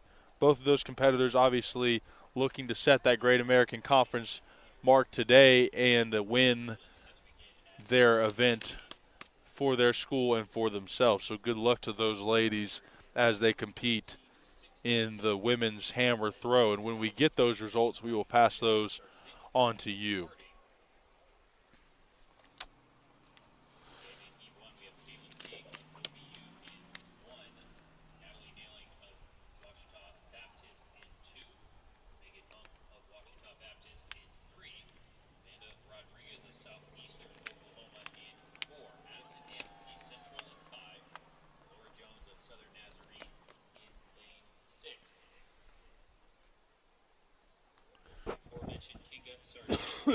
Harding goes in lane 7. She is the meet record holder. She won this meet a year ago as well as in 2018 when she set that conference record. 4-time Division II national qualifier, currently number 17 in the nation. That is Sarzinska in 7. 8 is Lauren Stitt of Southern Nazarene.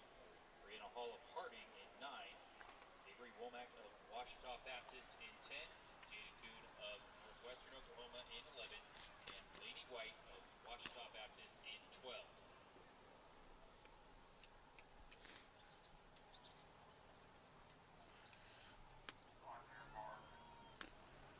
12. As the ladies get on their mark here for the women's 800, they are off.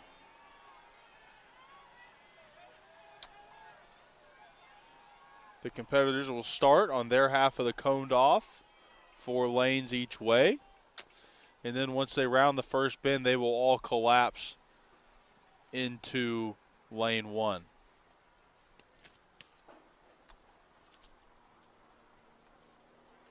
Looks like it's Kaylin King out there in the lead right now.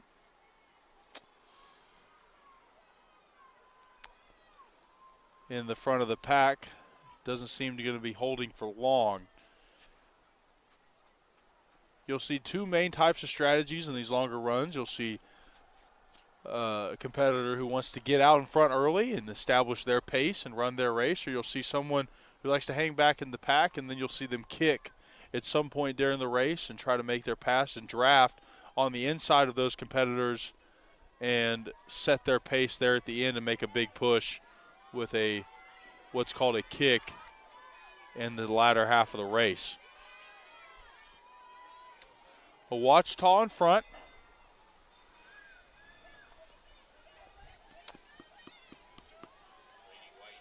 Delaney White is in the lead, but she is right on her tails as Kaylin King from Oklahoma Baptist. The battle of the OBUs there at the front of the pack.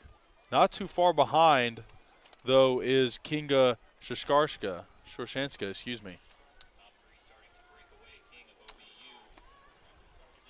Sarshinska has now made the move past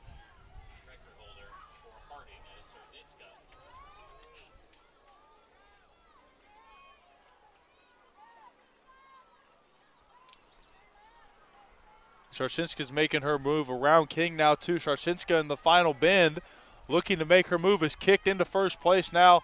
Her and King are just in a dogfight here in the last straight. Sarshinska's pulling away. King right on her tail. Mind you, the top two will qualify, so King will qualify with the second place finish, but it will be Sarshinska who will pull away with about a 2:21.80 time. That's going to be her time, 2:21.73 officially for Sarshinska. 2:23 for King will qualify her, and 2:24 for White will be her time. 2:24.58 and 2:25.08 for Ham will round out your top four competitors. And that will push guaranteed Kaylin King and Kinga Sarshinska to the final tomorrow. Congratulations to those two ladies. We've mentioned a couple times during the Heptathlon 800 that the 800 is one of the hardest races to run, period, in track and field, especially because of the nature of the speed in which the race is run, but also the grueling. It's not a sprint and it's not a jog. It's somewhere kind of in the middle.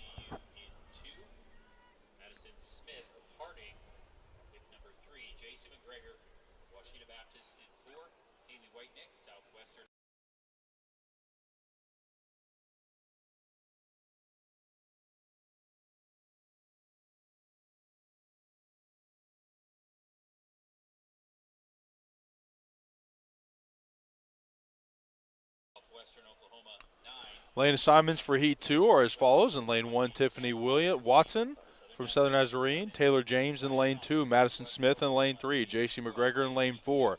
Haley Whiteneck from Southwestern Oklahoma in Lane 5. Alyssa Dahm from Southern Arkansas in Lane 6. Sienna Collins in Lane 7. Emma Downing, the winner in this race a year ago, in Lane 8. Courtney Williams in Lane 9.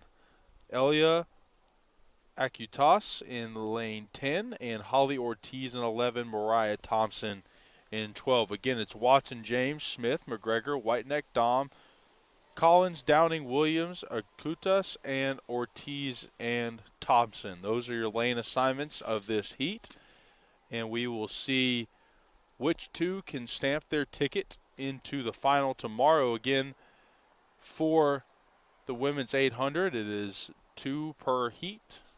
The top two will advance, and the top two overall will also match their ticket to that race.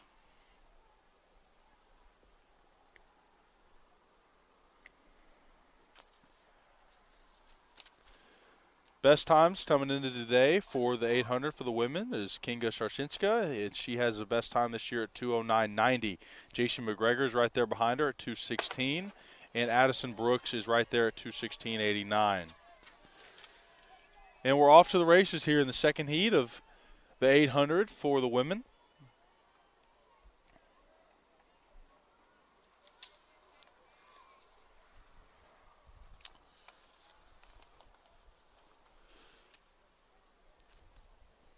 And it looks like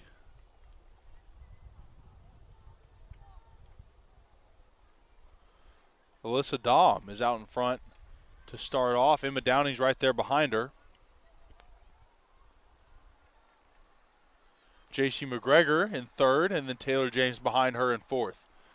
That group of three, Dahm leading the pack. Emma and McGregor right there drafting on her. Looks like McGregor's about to make her move on the outside of Downing. Downing looks like she's about to do the same to Dahm. Taylor James a couple paces behind in fourth. McGregor working to the outside of Downing, now looking to make her move.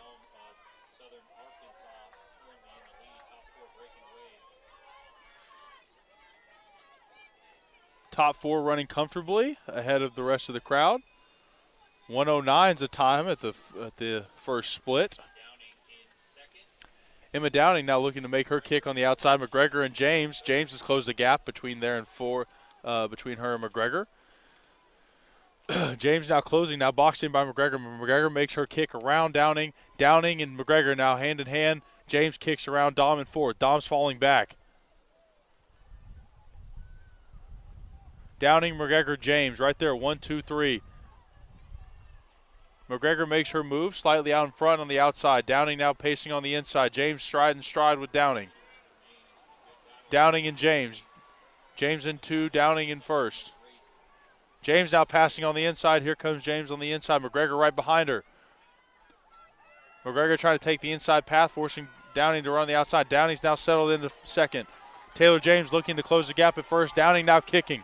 Big kick from Downing. It's a race between the Bison for the first. McGregor's right there behind. McGregor's making her kick. She's going to finish directly behind. Looks like it's going to be neck and neck there between Taylor James and Emma Downing, and who's going to get the first. Downing does get the nod at 2:16.91. James right there, 2:16.94. James an All-American in the 4x4 team. McGregor's right there at 2:17.61. That time should be good enough to qualify if it holds, depending on the third heat. Williams in fourth at 2:26.16. Collins at 2:28.17. That will round out your top 5 for Heat 2.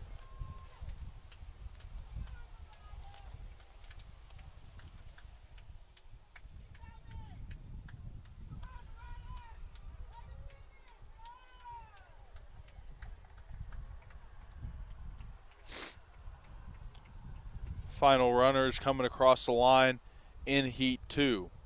Mariah Thompson finishing her race really well for the Rangers.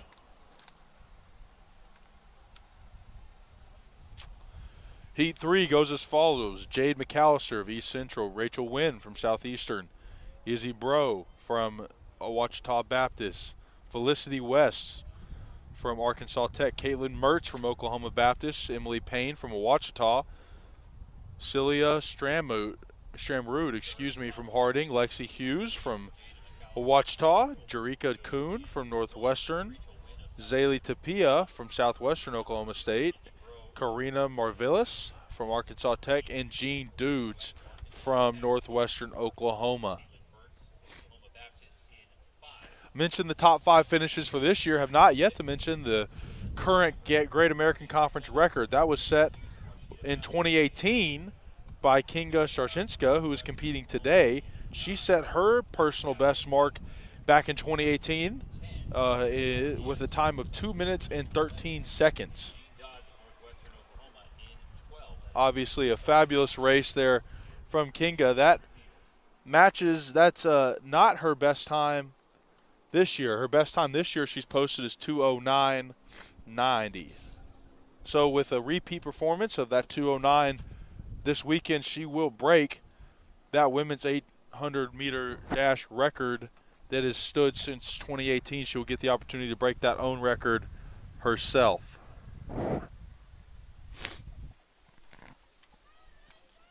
Heat 3 about to start. This will be the final heat of the women's 800 today. Again, it's McAllister, Wynn, Bro, West, Mertz, Payne, Stramrud, Hughes, Kuhn, Tapia, Maravillas, and Dodds. That's your group for the first race today. Someone's foot was on the line. They will get the warning from the official and get a chance to retry.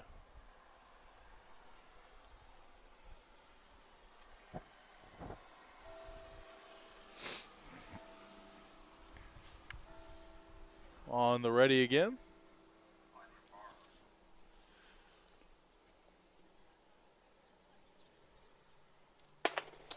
And they're off.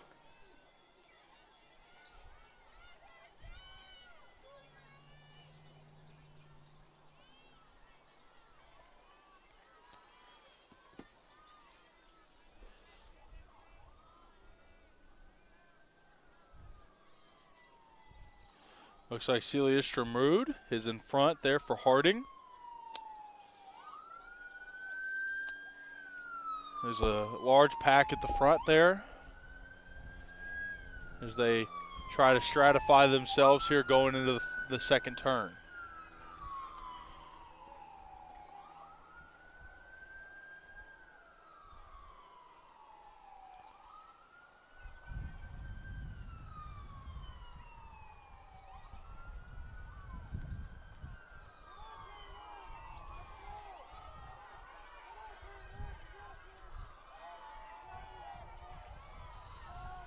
That's a big kick there.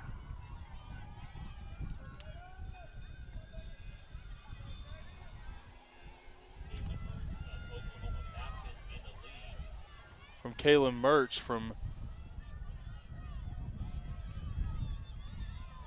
Oklahoma Baptist there in the lead.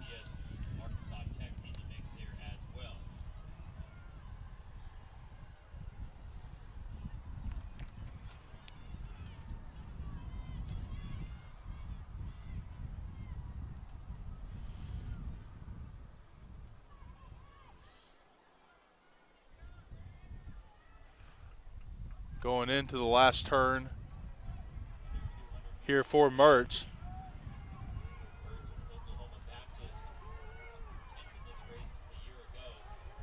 Mertz has seemed to have gassed out here. She's struggling. She's going to give up her lead to Marina Marvinez. And now she's coming into the home stretch with the lead. She's got a kick, and she has a kick in her. She's going to run away quite literally with this race.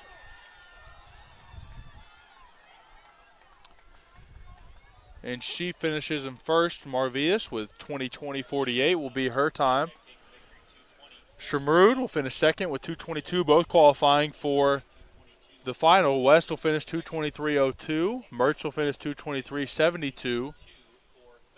And that will be good for fourth. And Brooks will finish 2:27.71. That'll round out your top four for the preliminary rounds of the women's 800 meter.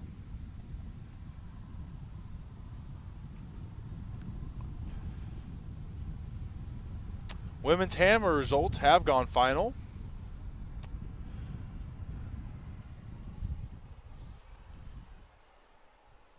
Kara Mason, who I mentioned had a chance to break the Great American Conference record today for the women's hammer throw, finishes first. 49.72 is her mark. That is good enough to win the Great American Conference Championship, take her first conference win in the hammer throw. Caitlin Mannon will finish second. The Bison will finish second with 49.53 as her mark. Chardonnay Lamarck from Southern Arkansas takes third. That's your podium there for the women's hammer throw at 48.55. Caitlin Thomas, another mule rider, takes 46.33 to take fourth. Tessa Te Grutenhess from Harding is good for fifth at 43.21. Jade Bird takes sixth at 42.79. The rest of the leaderboard goes as follows: Nicole Morris, Tiffany Hildenbrandt, Spencer Van Dyke, Cooper Mon, Kaylee Hassum, Kelsey Swindle, Jenna Sees, Darren Batts, Shaylee Beck. Those are the rest of your standings today for the women's hammer throw. So congratulations to Kara Mason for her win, Kaylin Mannon and Chardonnay Lamarck for their podium appearances for the women's hammer throw.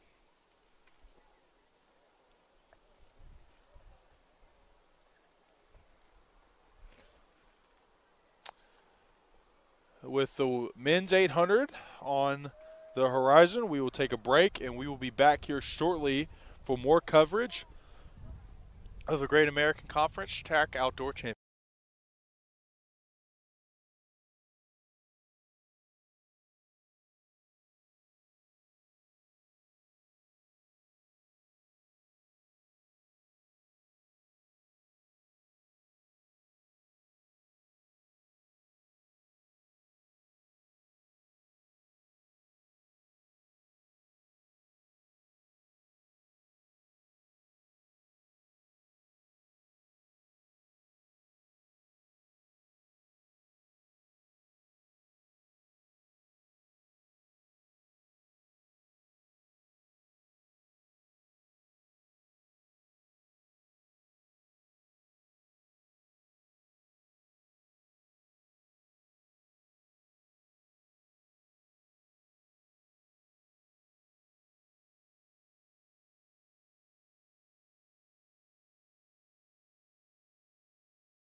Parrish in the lead halfway through the men's 800-meter dash.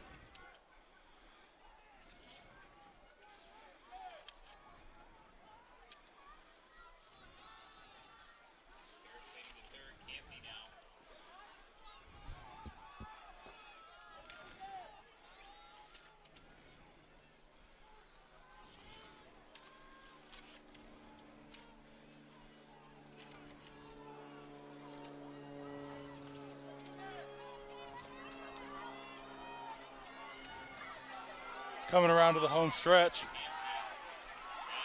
A big kick here at the end.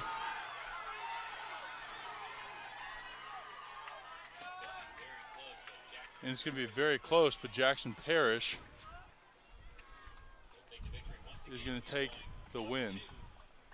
156.90 for Parrish. He'll take the win. And Kaylee will take second, 157.07. Again, Parrish, 156.90. Kaylee, 157.07. Campney takes third, 157.24. And that will round out the top three for Heat 1.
Your second heat of the day. Again, it's Keegan Pointer, Dennis Green, Blake Rayner, Samuel Fantoni, Christian Escrit, Thibault Wallace, Colin Brock, Andrew Shepard, Matthew Clayte, Asher Hamlin. That is your Heat 2 of the men's 800 meter. We're off here in the men's 800 meter. The second heat, again, same format as the women. Top two qualify for each heat, and two at large will advance.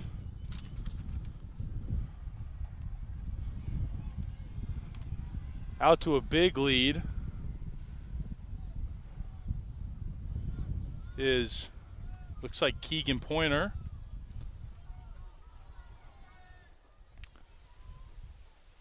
And Thibault Whaley's, it looks like. Watch Tallon Harding, Blake Rayner not far behind. Rayner closed the gap. This group's a lot closer. Rayner's right there. Noah Eskew's not far behind either. Excuse me, Samuel Fantoni's not far. Samuel makes his kick, pushing on to second. Samuel's in second. Thibault Wales still in first. Samuel not behind him. Not behind him far. Fantoni's still falling behind.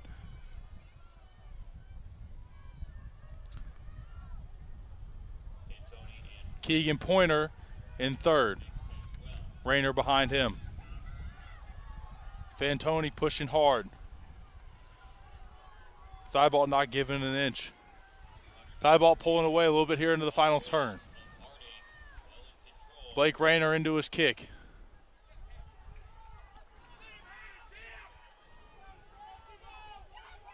Thibault Wallace trying to extend his lead coming into the straight. He looks back behind him.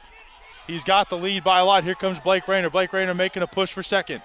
Big kick between Samuel and Blake. Blake pushes past Samuel. Rayner's going to finish second with a big kick around in lane 3.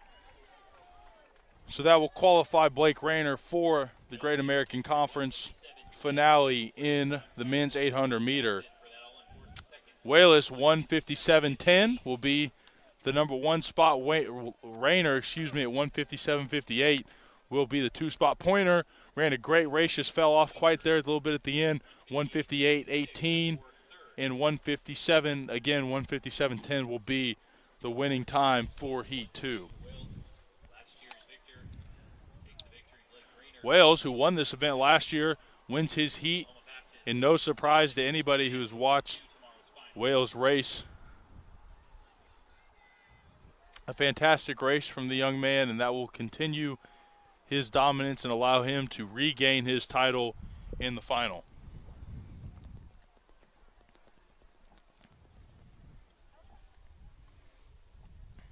The third heat for the men's 800 meter goes as follows. Delgado, from Southern Arkansas. Daniel Waltrus from Harding. Edward Najenya from East Central. Logan Rickey from Southern Arkansas. Chris Larson from East Central. Zachary Wells from East Central. Christian Arnavar from Oklahoma Baptist. Noah Eskew from Oklahoma Baptist. Absalom Makura from Southern Nazarene, and Cameron Mills. That is your crew here for the third and final heat. Again, in Heat 2, Blake Rayner and Thibault Wayless will be your 2 finalists in Heat 2 that are guaranteed. Absalom Makura of Southern Nazarene in 9 and Cameron Mills of Oklahoma Baptist in 10.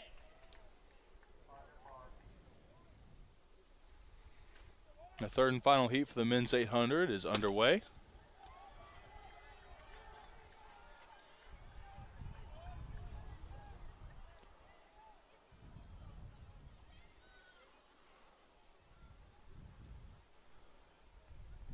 There's a comfortable pace set from Absalom Makura.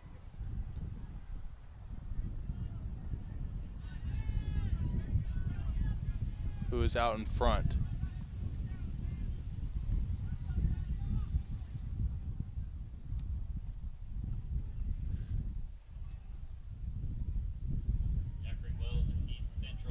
Zachary Wells, who is now setting the pace out in front for East Central, has a best time of 154.30 coming into today. He's got about a 6-pace lead on Christian Arnavar.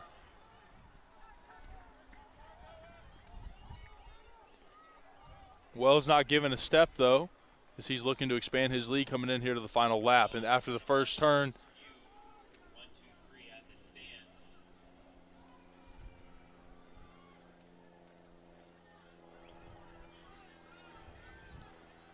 Wells starting to slow down a little bit, allowing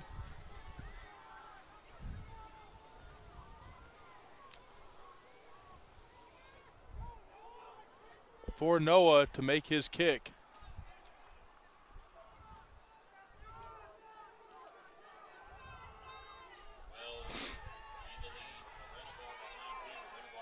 Arinavar trying to push here. Wells extending with a big kick here in the final straight. It will be Wells to take 154-ish. 154.28 will be for Wells. Arinavar will advance safely as well at 155.36. Waltrus finishes third at 157 and change, and that will round out your podium for the 800 meter.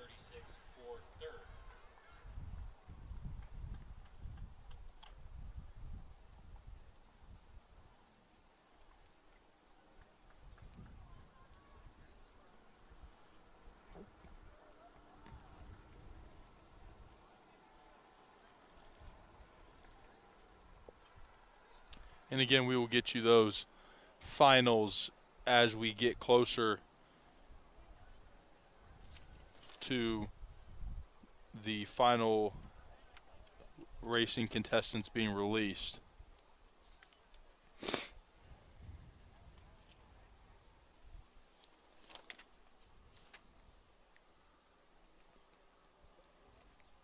The next Foot race we'll see today will be the women's 400 hurdles, and we will see that here shortly. The women's triple jump is in progress over on the east side of the stadium.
Women's triple jump action on your screen on the east side of the stadium.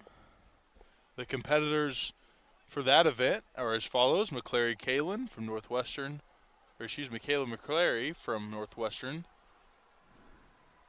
Stasia Taylor from Ouachita. She's posted a best this year of 9.62 meters. Landis Moorhead from Southern Arkansas, 10.5 is her best.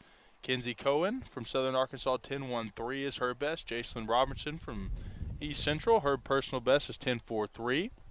Maya Logue, Northwestern, is 10.70. Tatiava Rosser is from Southern Arkansas, her personal best is 10.85. Lada Sheree Bell from Northwestern has a personal best of 10.95. So Taylor, Southern Arkansas, 11.05. Kayla Smither from Northwestern, 11.10. Grace Carter from Harding, 11.25. Devlin Rivera from Southern Arkansas, 11.49. Anastasia Henderson from Oklahoma Baptist, 11.56. Isabella Lotz from Oklahoma Baptist, 11.66. Mariah Miller from Harding posts the second best in the conference so far at 11.90. And Jenna Atkins from Harding has a conference best coming into today, 12.09. The 4:30 start time, for the 400-meter hurdles.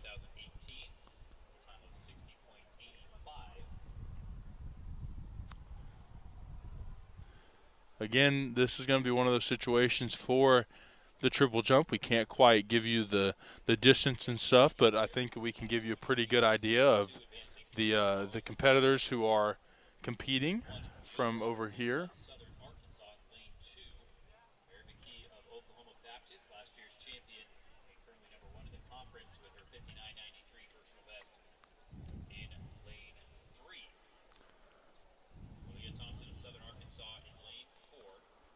Addison Brooks of Oklahoma Baptist goes in lane 5. She was an All-American on the 4x4 this past indoor season. That's Brooks in 5.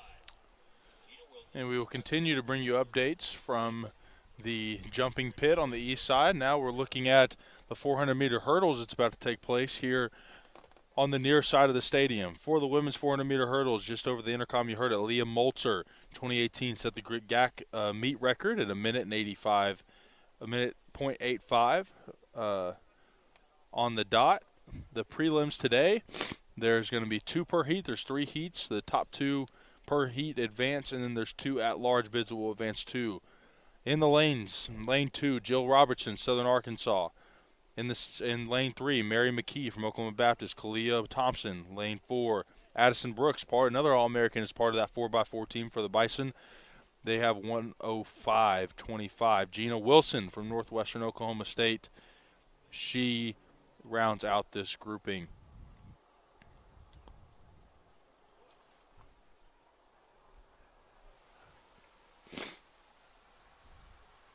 The men's 800 results have gone final, and the results are as follows. Zachary Wells has the best time across all competitors in that first round. Christian Arnavar has the second best. Well, those are the guys you saw finish 1-2 in that last heat. Jackson Parrish, Ethan Cayley, Thibault Wallace, Taig Campany,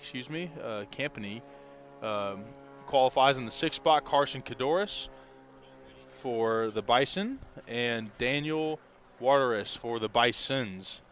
And then the final and 9th competitor will be Blake Rayner with that big kick you saw him have in that 3rd round. So 3 Harding Bisons, 2 East Central Tigers, and 3 Oklahoma Baptist Bison qualify with the lone Ouachita Baptist Tiger in there as well. So a diverse 800-meter dash final that's set up for a great race tomorrow afternoon.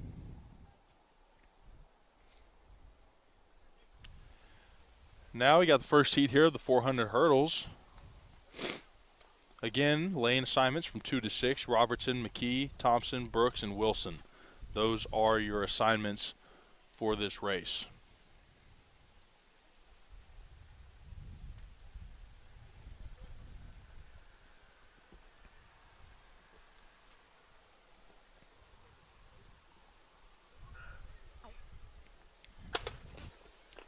And they're off. Robertson, McKee, Thompson, Brooks, and Wilson here in heat 1. Addison Brooks killed the stagger. And here comes Mary McKee. McKee now out in front. McKee out quickly. Brooks in 2nd. Kalia Thompson not far behind in 3rd. McKee way out in front. McKee around the bend. 3 hurdles left to go for McKee. Brooks not too far behind. It will be 2 Bison barring anything catastrophic in these last couple hurdles. Here comes Mary McKee coming to the finish, looking to finish strong. Gets the last hurdle. Now just the last sprint to the front. Addison Brooks not too far behind her. It will be a Bison 1 and a Bison 2. Here comes Kayla Thompson that will be 3rd. So top 2 and next 2 on time. Thompson will take the 3rd spot with 1 minute and 8 seconds. A great race there. And there is a new conference meet record just announced for the Great American Conference there for Mary McKee. Her new conference record stands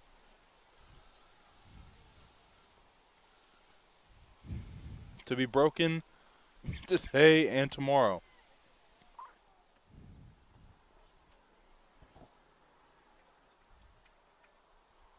Again, McKee, a new conference record at 101. 60.81. Congratulations to Mary McKee for setting her new conference record, beating Leah Moulter's record, a former Bison that was set in 2018. Lane assignments for the women's 400-meter hurdles is as follows. Chea Crinden from Southern Nazarene, Rebecca Wint from Ouachita Baptist, Aaliyah Thompson from Southern Arkansas, Taylor Brown from Oklahoma Baptist, and Noelle Clerma from Harding, Emily Brown from Northwestern.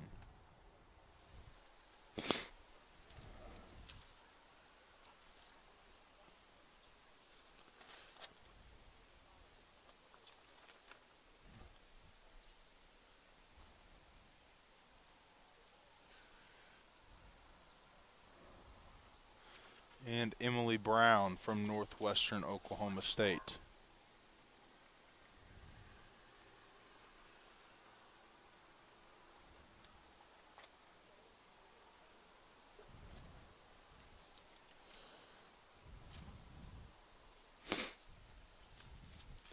And the runners are set on their blocks.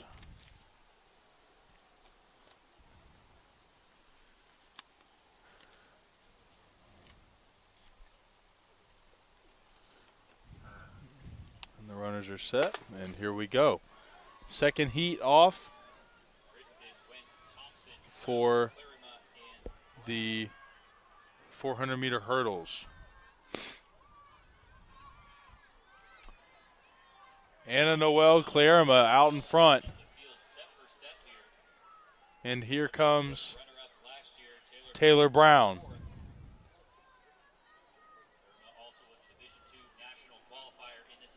Clerma was a national qualifier in this event a year ago, who is comfortably out in front right now, being chased by Taylor Brown. Taylor Brown, if nothing happens, at least will qualify for the final tomorrow.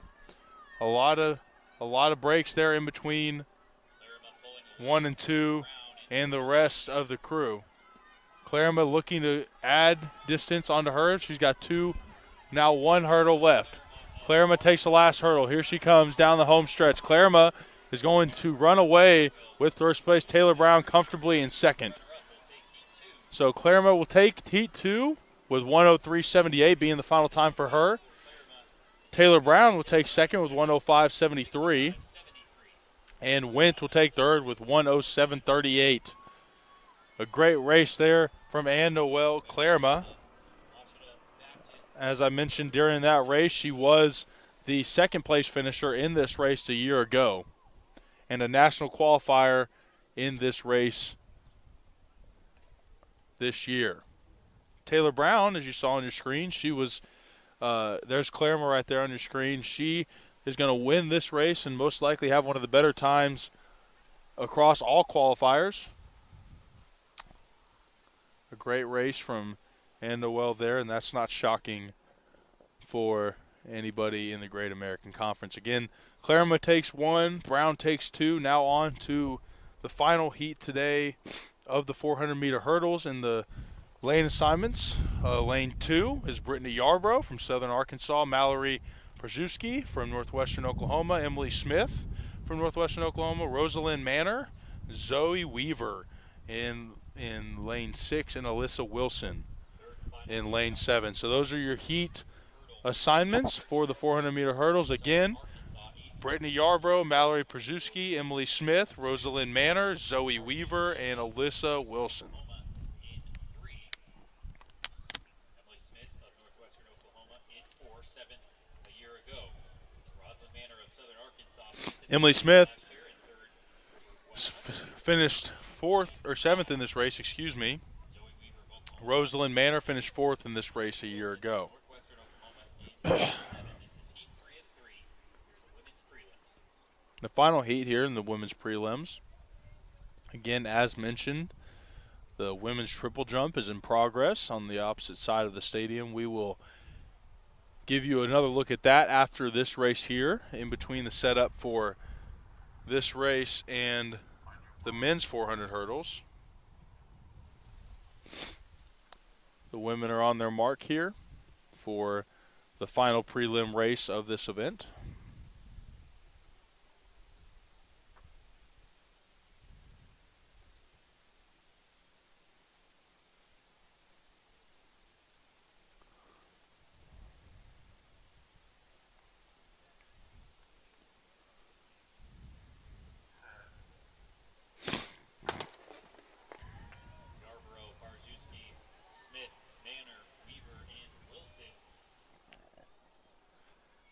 And we are off. Zoe Weaver looking to make up the stagger here. And she is neck and neck there with Manor. Manor and Weaver, stride for stride, going down the opposite side straight. Manor taking a lead now on the inside corner. She'll have the inside track here on the turn. Zoe Weaver a couple steps behind. Zoe will still easily qualify here in the second position. Manor now extending the lead through the end of the turn. Here comes Manor. Zoe trying to kick and make her run now on the outside corner. Manor will end up getting a fault. She ended up leaving her lane. Manor still running, still comfortably in first. Weaver's making her kick now. Weaver on the outside corner. Manor and Weaver right down the stretch. Zoe Weaver will take her kick on the outside. She will take first place. Weaver 105.58. That will be her winning time, and Manor will finish at 106.59. Smith will 108.81. Zoe Weaver will take the win in the final heat for the women's 400-meter hurdle, followed by Manor. Manor will finish second. And that concludes the women's 400 for the women's 400-meter hurdle. Once again, the first championship record of the day belongs to Mary McKee, running 60.81 there in Heat 1. Take down the record from 2018. We should have a great battle in the final tomorrow as we move now to the men's 400 hurdles. Mary McKee, who will be qualified for the final along with her teammates Taylor Brown and Zoe Weaver. You'll also see Rosalind Manor and Anna Noel Clerma in those finals as well.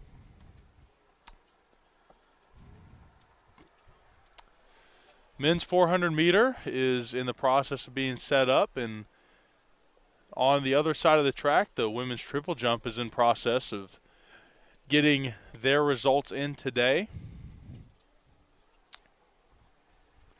And we will come to you officially when we get those results officially entered. The women's 400-meter results are final, however. Again, Mary McKee, who set the conference record now at a minute flat and 81 seconds. Addison Brooks not too far behind, 102.81. Anna Noel Clerma, third, 103.78. Zoe Weaver, 105.5. Taylor Brown, 105.7. Rosalind Manor, 106.59. Rebecca Windent at 107.38. Kalia Thompson at 108.59. That will conclude the 8 participants in the final for the 400-meter hurdles. Again, we will come to you with results as you're watching live the triple jump right now, the women's triple jump. And they are in the process right now of competing with their 16 competitors coming into today. Harding has the top 2 numbers coming into today for the triple jump. And this is the final for the triple jump as well. So when we get those winners, we will have named a conference champion for the women's triple jump.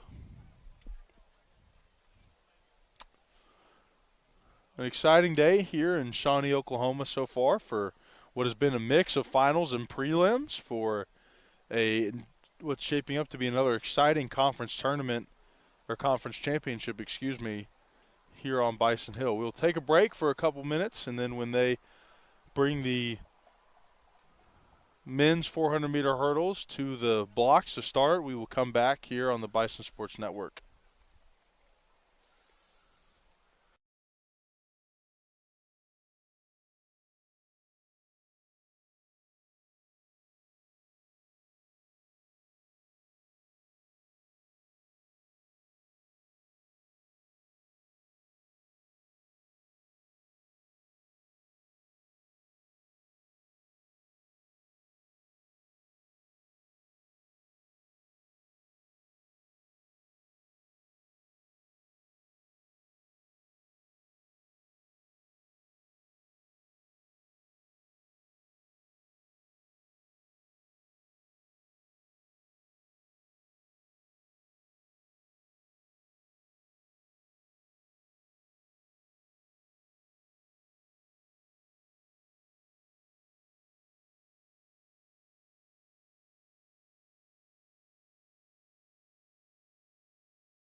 Welcome back to the Great American Conference Championships here on the campus of Oklahoma Baptist University. We're about to get the men's 400-meter hurdles started.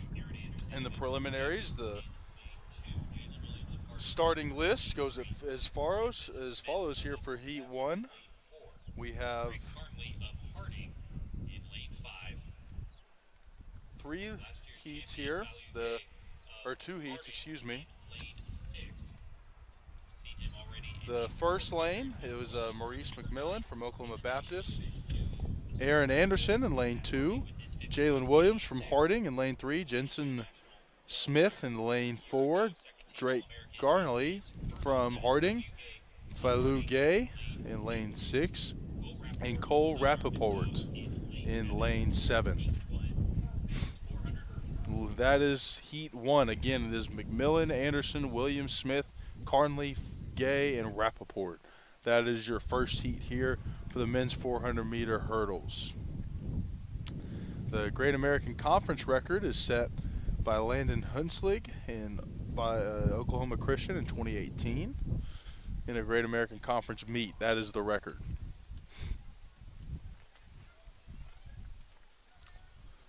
The competitors are getting on their blocks here in the 400-meter dash. Wind's starting to pick up a little bit here in Oklahoma Baptist, and probably about 10 to 12 miles an hour. If I had to guess, is probably what the wind is here today. The runners are on their marks and they're off. McMullen looking to make his move on the inside of lane 1.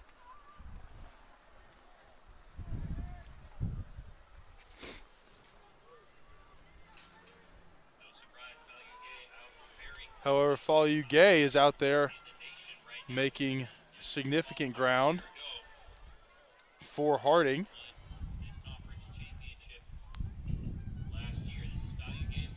Falou Gay is out by a pretty significant margin, followed by Jensen Smith in lane 4, excuse me.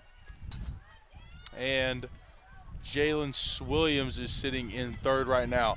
Jensen trying to close the gap on Falou Gay, but that's just not going to happen. Falou pulling away there at the end. Gay will take the first spot, followed by Jensen in 2. Gay with a time of 53.72. Smith at 55.08 will be the second place time. Williams 56.96 will round out the podium for this heat. Again, Gay takes the first spot. Smith takes second.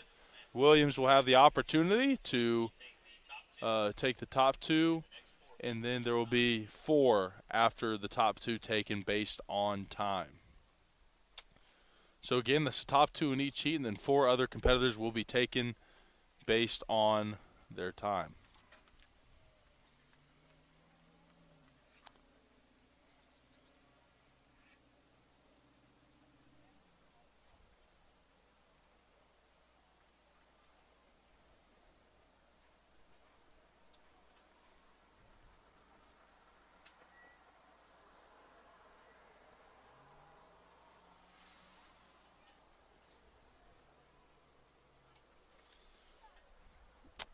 The Heat 2 of these preliminaries go as followed. Brandon Sophie from Southern Arkansas. Sid Hampton, his teammate from Southern Arkansas. Trevor Evans in lane 3.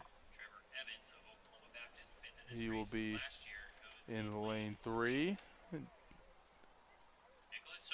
Nicholas Sokas of Harding will be in lane 4. Darius Blackshire will be in lane 5. Savian Bush will be in lane 6. Connor Weststoven in lane 7. Nicholas Sokas, he was finished 7 in the national championship in years past, and he looks to replicate that appearance today as we're looking towards the finale of the women's triple jump. It looks like those girls are nearing the end of their their competition over there, and we will bring you the results of that whenever it does conclude.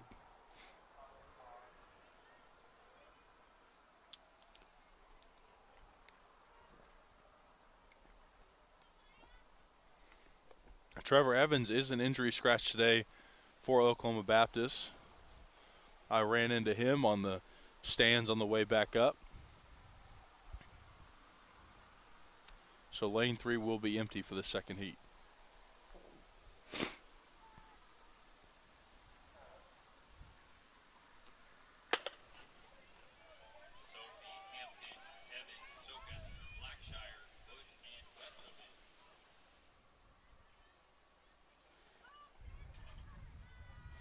Darius Blackshire trying to kill the stagger. He is making up ground on Connor Westoven out in front. Westoven, Blackshire, and Shokas. Shokas making his move on the inside. Blackshire's right there with him, but Shokas looks like he might be a little too much on the inside track. Shokas looking around. He's running through the 2 hurdles left to go. Shokas now, Blackshire right there on his hip. Coming into the last hurdle, Shokas 3 paces in front. Blackshire's making his kick, but Shokas has just a little bit more in the take. Shokas will take the heat with Blackshire right behind him. 1-2 there. Shokas again 53-16, and Blackshire 54-10 will be the guarantees for the final. Bush takes third at 56-58, and Westoven in 57-28.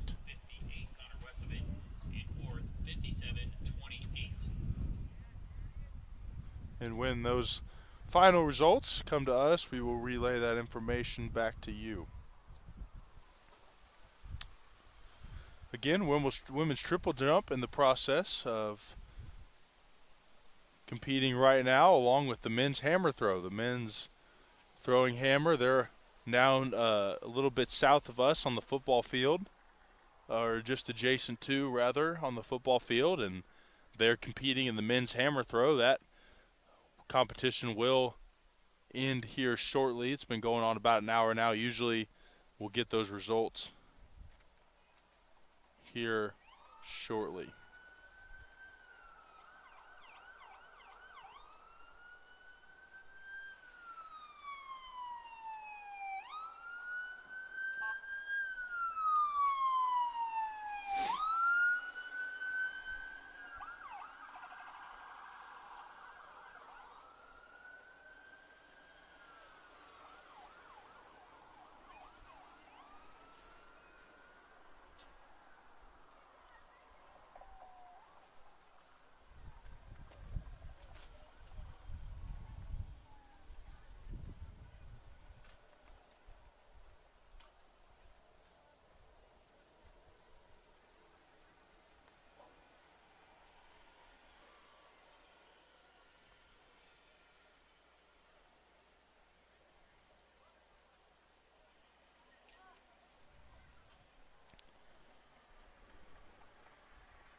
The men's 400-meter hurdles results have become official, so I will relay those to you guys now, and we will set the stage for the final coming up here tomorrow for the men's 400-meter hurdle.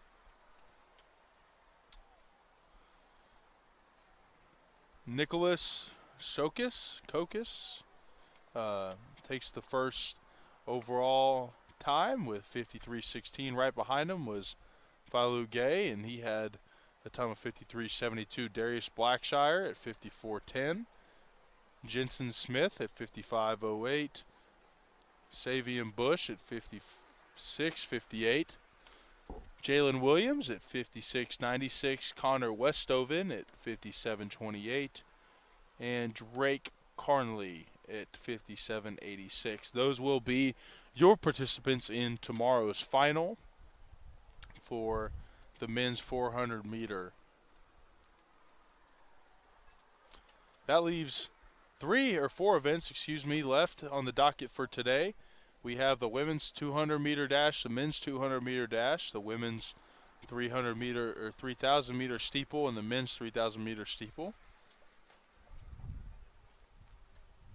And those events will, the first 2 of the women's 200 and men's 200 meter are both preliminaries, and the women's steeple will be a final. So we will crown at least 7 more, finalists today for the championships, the Great American Conference Championships. We will name 7 more finalists. That'll be at least 5 in the field category, and then at least 2 more men's and women's steeple chase GAC champion. Those will all remain to be seen as the day rolls on.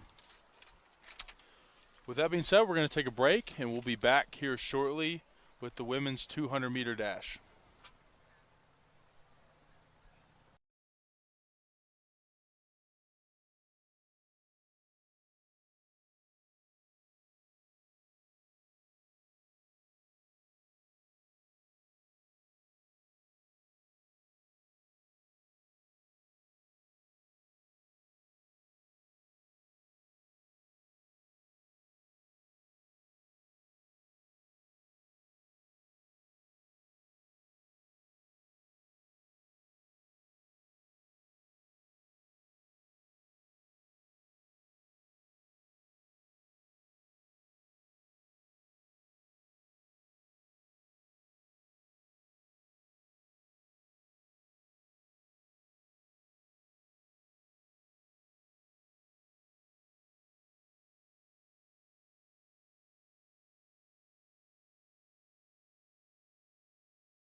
Welcome back to the coverage of the Great American Conference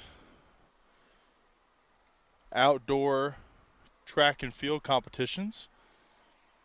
You're in the process of seeing the women's triple jump, the finale over there, the last couple of jumps before the women's 200-meter hurdle or 200-meter race takes place. And this promises to be an exciting day of finale of races today for the conference.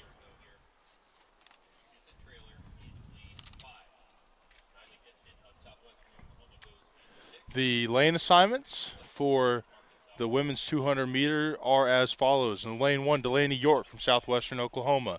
Lane 2, Trinity Easter, from southern Arkansas. In lane 3, Chrisman Eakin from Harding. In lane 4, Abrina Drake from Southern Nazarene. Number 5, in lane 5, Issa Trailer from Southern Arkansas. In lane 6, Xylee Ibsen from southwestern Oklahoma. And in lane 7, Cameron Hooks from Southern Arkansas.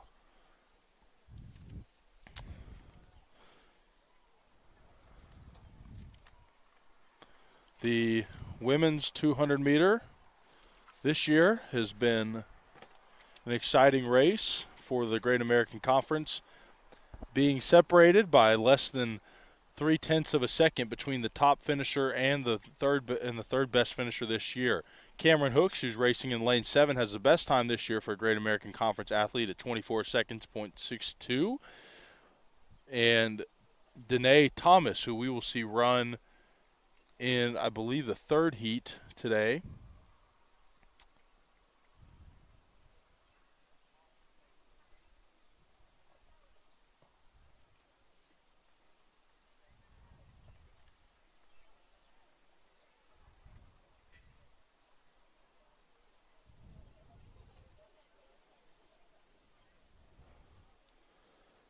We will see her later. Carissa Burns from Southern Nazarene. She has the third best time at 24.97.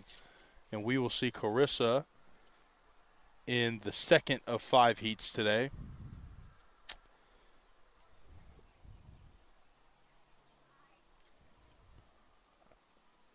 And I lied. We will not see Danae Thomas today for the Savage Storm. She is not on the start list today for the women. The GAC record coming into today is Chelsea Howard, was set in 2019. The former Bisons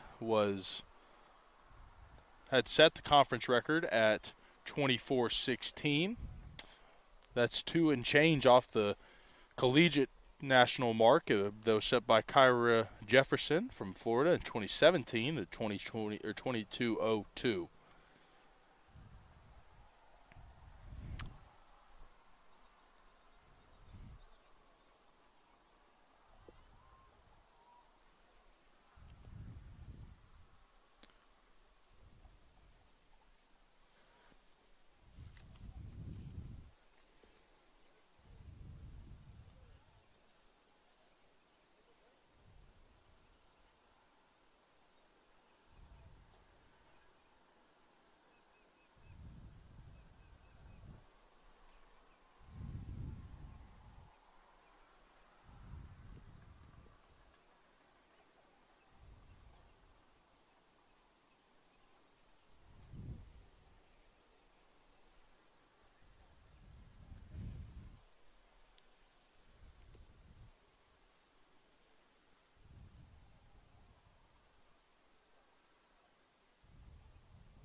The Great American Conference has just announced the Bison Year-End Awards for the baseball season this year. The Coaches unanimously selected Southern Arkansas's Jeremy Adorno as the pitcher of the year. He also took home newcomer of the year. Meanwhile, Oklahoma Baptist University's Dan Pruitt won player of the year. Ouachita's Wyatt Cole earned freshman of the year, and SAU's coach Justin Pettigrew claimed the second coach of the year award of his career for the Mule Riders.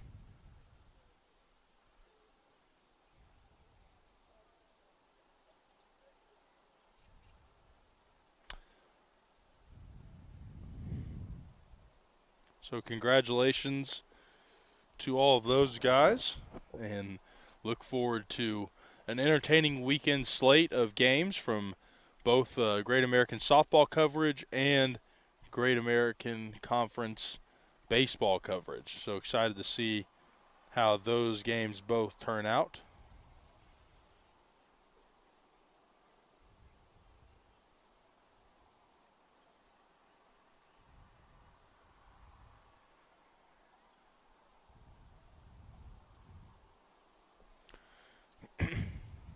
And we are set for the start of the women's 200 hurdles. As mentioned, York, Easter, Eakin, Drake, Trailer, Ibsen, and Hooks from lanes 1 to 7 for the women's 200-meter dash. And they are off. And Issa Trailer looks like she has closed the gap on the stagger very quickly. Now coming down the outside lane. Here comes Trailer. Trailer neck and neck with Cameron Hooks. Hooks and Trailer. Hooks pulling away towards the end of the race. Hooks pulling away. Trailer right there behind her. Hooks looks to finish 1. Trailer looks to finish 2. Here comes Hooks. Hooks to the finish. Cameron Hooks will take first. Trailer right behind her will take second. Both Southern Arkansas Mule Riders, will take the win. Hooks 25-4-0, and Trailer will take 25-8-5 in second. Drake finishes third with 26-33. She will be eligible for a spot, and Eakin will be 26-42. Those will be your top 4 for the first 200-meter dash of 5 prelims today. So you will have all 5 of the top spots will get finals.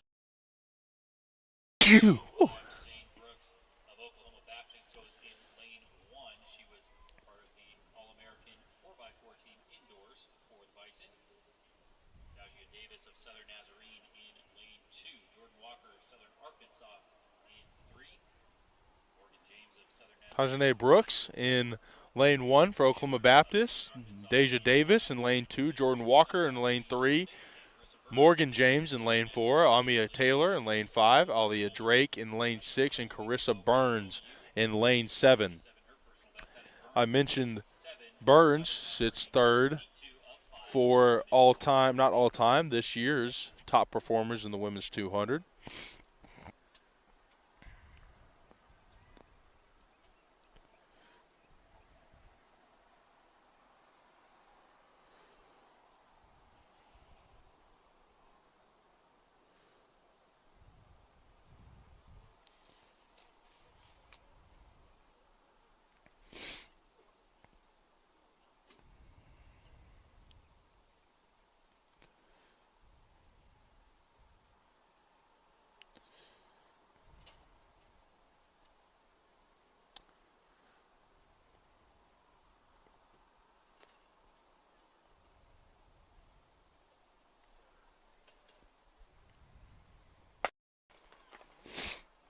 And we're off here in the second heat. Brooks, Davis, Walker, James, Taylor, Drake, and Burns in the race today. And here comes Brooks. Brooks around the end trying to kill the stagger. Here comes Brooks. Right there behind Morgan James. Morgan James and Brooks. Brooks is making her push now. James and Brooks right here down to the finish. James slightly in front. And Brooks is looking hard, though. Brooks may take it on the inside first lane. Brooks does take it with 25-69. She will take it 25-69 and 25-74 will be the top 2 finishers. Burns takes 25-89 to take 3. That'll be your podium for this race.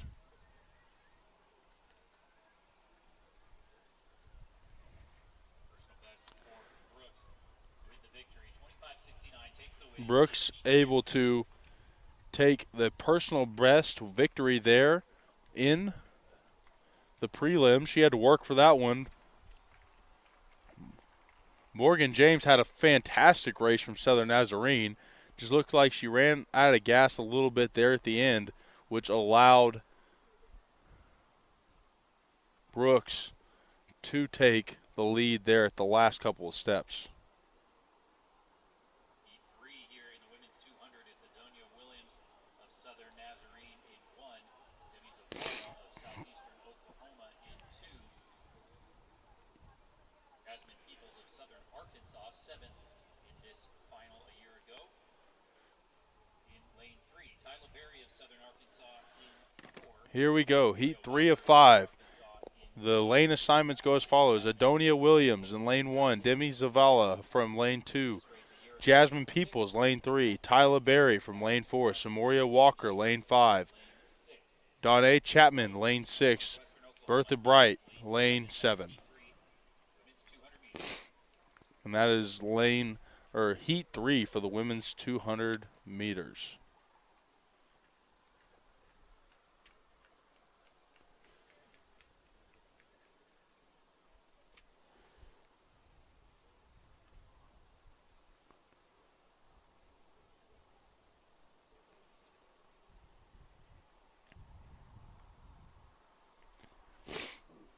Again, for Heat 3, Williams, Zavala, Peoples, Berry, Walker, Chapman, Bright, lanes 1 through 7.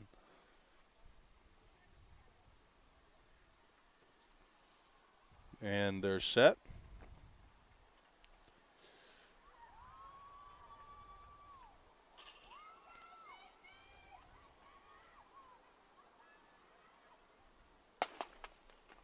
And they're off. Donnae Chapman off to a hot start coming around the corner. And she has a lot on the pack, but here comes Walker. Samoria Walker coming down the stretch trying to catch Chapman. Chapman not letting her catch, so Chapman will finish comfortably in first. Walker will finish a comfortable second place, and that will be Chapman at 25:01. A personal best for Chapman. Walker 26 and change will take second. Peoples 26.83 will be third. That's good for your podium for Heat 3 of 5 in the women's 200 meter.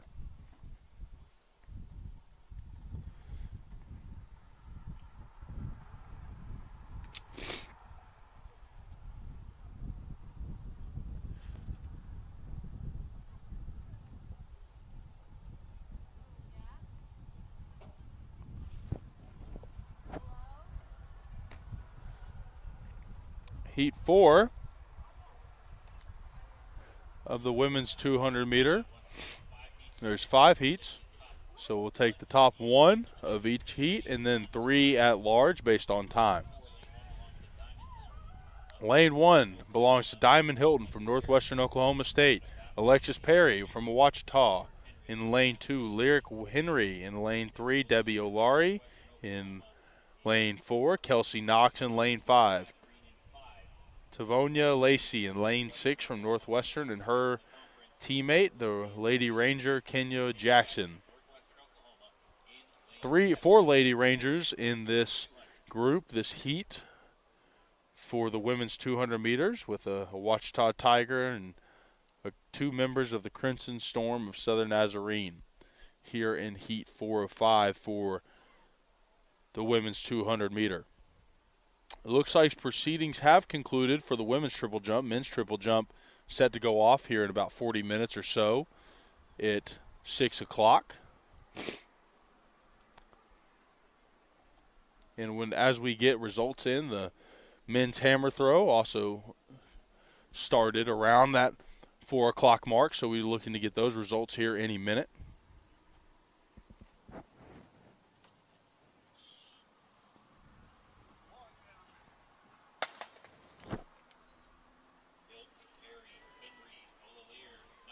And here comes Alexis Perry. She's going around on the outside. Tonya Lacey. Lacey out in front, getting chased down by Kelsey Knox. Debbie Olari and Tonya here coming to the end. Olari has her by a step, but here comes Lacey. Lacey and Olori here at the end. It's going to be a photo finish. It looks like it may be Lacey there right at the end. Lacey is going to take it. 25:52 will be the winning time in Heat 4. Olori will be right there for second, 25:86. And Jackson's right there behind him at 26:62. Those will be your podium for Heat 4 of 5 for the women's 200 meter. Olaire finishing second right behind her teammate Lacey. 2 Rangers right there. A lot of red in that finish. There was it was just a close battle between teammates. You have to think they do that all the time in practice, and it's always fun to get to compete against your friends, especially at a level like this. And there's a good chance that both of those ladies have just marked their ticket to the final of the women's 200-meter dash this weekend. Final heat here of the 200-meter prelims for this Great American Conference Championship weekend. Asia Saber in lane 1, Charisma Lacey Ray in lane 2, Alexis Martin in lane 3, Brianna Brantley in 4, Caitlin Hogg in 5, and Noelle Clarema, who's had a busy day today, in lane 6, and Aja Wells is in lane 7.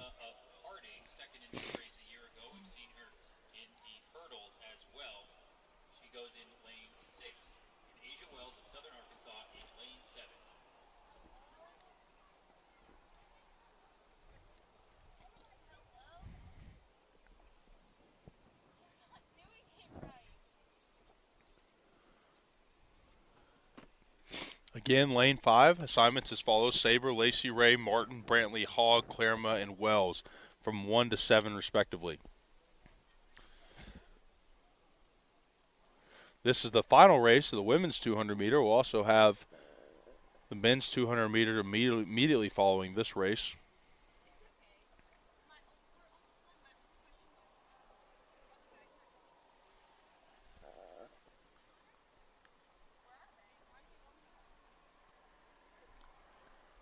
Men's 200 meters set to go off around 6 o'clock today. That will follow this race. It'll be about a 30-minute intermission. And here come the girls. The girls are off on the outside track. Brantley looking to make up the stagger here on the first curve. Here she comes. Looks like she'll come out a little bit ahead of Ann Noel there on lane 7. Ann Noel, here she comes. Ann Noel in first. Right step in step with Brianna Brantley. It's going to be a close finish. Looks like Noel's edging out towards the end. Brantley pushing at the end. It's going to be a photo finish. Noel, I think he's going to take it just by a step. And Clarema does take it. And Noel Clarema takes it 25:04, just off her personal best. Brantley takes second, just not but 0.06 behind at 25:06. And Hogg takes third at 25:93. Very highly contested prelims for the women's 200 meter, and we will check back here in a minute to get the finals results of those races.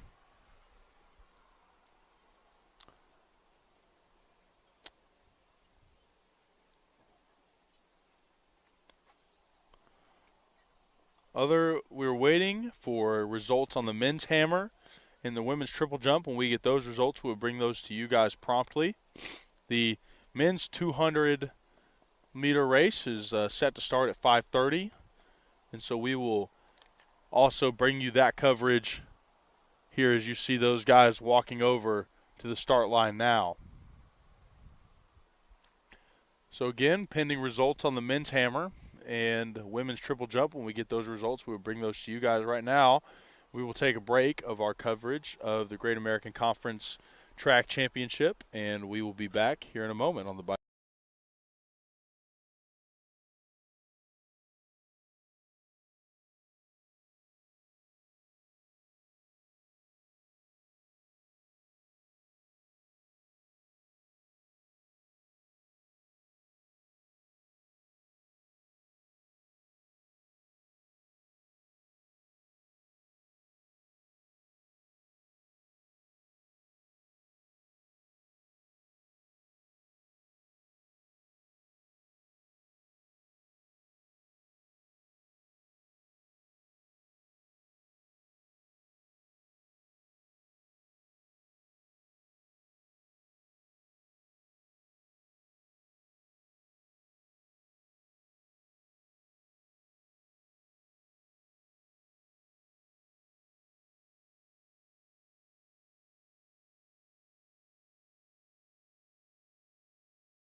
Welcome back to the coverage of the Great American Conference Track Outdoor Championships here at Oklahoma Baptist University. About to start the men's 200 in the first of 4 heats of the prelims. The Great American Conference record here in a GAC meet tournament is 20 and 20.68. So by Blake Bartlett from Oklahoma Baptist back in 2016.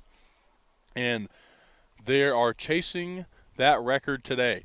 First lane assignments for Heat 1. Joshua Strauss from Oklahoma Baptist in Lane 1. Will Ashmore in Lane 2. Christian Mosley from Southern Arkansas. Mako Smith, or MJ Smith, you'll hear him referred to in the intercom, from Oklahoma Baptist. Dakari Bush in Lane 5. Tad Kirby, Lane 6, both from Harding. Dorian Presley from Southern Arkansas. Those are your lane assignments as the runners are ready on the starting blocks, and we will surely see what is about to be a great race. Mako Smith, who's sitting in Lane 4, won this event last year. Kirby out hot for Harding off the edge. Here comes Mako Smith and Dakari Bush right here. Dakari and Bush. Here comes MJ. Mako Smith is coming to Mako and Dakari. Dakari pulling away there at the end. Dakari looks like he is going to pull away, and Bush is going to finish second. Dakari, Bush, Tad Kirby, and Mako Smith. 1, 2, 3 for the first of the 3. First of 4 prelims today. The top 1 from each heat will come, and then the top 4 on time will be next. So Mako, the defending champion, does have a chance to redeem himself. Also, Tad Kirby from Harding will also have that opportunity to stake his claim in the final come tomorrow, depending on the rest of the times we see today. Heat 2 of 4. Prelim lane assignments. Dawson Goodwin from Ouachita's in Lane 1. Malachi Allen from Southern Nazarene in Lane 2. Shervonte Knowles in Lane 3 from Oklahoma Baptist.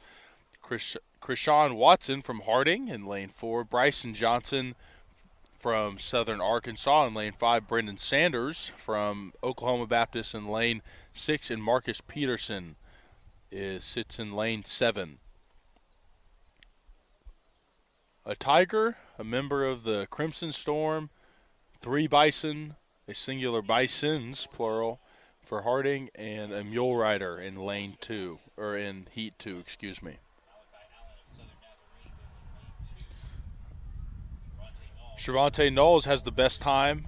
Scratch that. Brendan Sanders has the best time in this heat, in this event so far this year. As far as this year, Dakari Smith has the best time across the conference. He's posted a 21:34 this year. Brendan Sanders in this heat, we'll see him race here in a second. He has the second best time at 21:49. Tad Kirby, you just saw him finish second to his teammate a little bit further down the list, Dakari Bush, but he has a 21:51 this year in his catalog. Trevon Johnson, you're about to see him go. He has a 21:52. So a lot of fast guys in this 200-meter race this year. Looking to see them all compete in the final tomorrow, which is promising to be very exciting. On the blocks, and they're off. Brendan Sanders making a quick move. Marcus Peterson, not to be outdone there on the outside. But here comes Bryson Johnson. Bryson Johnson down the stretch. Here comes Shervonte Knowles. It's going to be a race. Shervonte, Bryson Johnson, and Marcus Peterson. Here we go. Outside, Shervonte's pulling away. Shervonte's going to take the win. Not too far behind him. Bryson Johnson's going to take second. Knowles at 21:61. That's going to be a guarantee for him into tomorrow. Johnson's going to be at 21:94. He'll wait to see what that number is going to do for him. And Peterson 22:10. That will round out the podium for the men's 200 and Heat 2.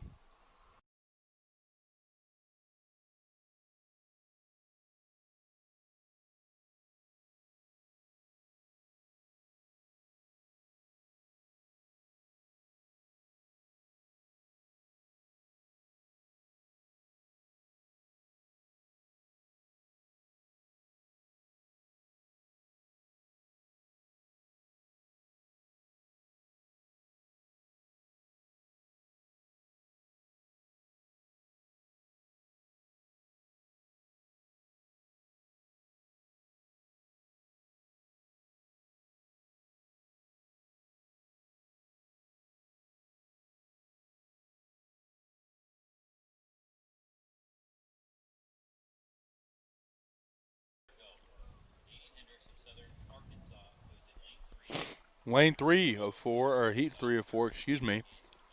Lane assignments go as follows. Nicholas Jacobs in lane 1. Matthew Norman, both Bison in lane 1 and 2.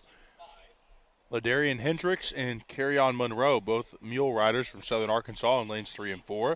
Samuel Williams in lane 5. Dakari Smith in lane 6. And Joel Jones in lane 7. That completes lane 3, heat 3, excuse me, for today's 200-meter dash.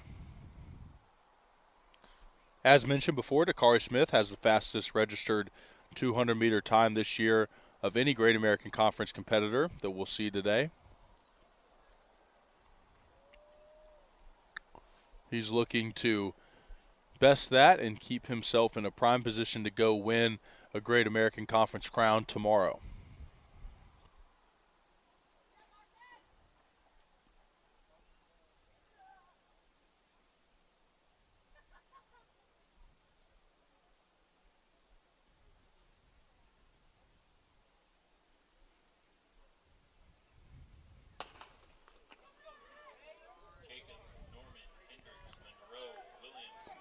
Matthew Norman making up on some ground on the inside here.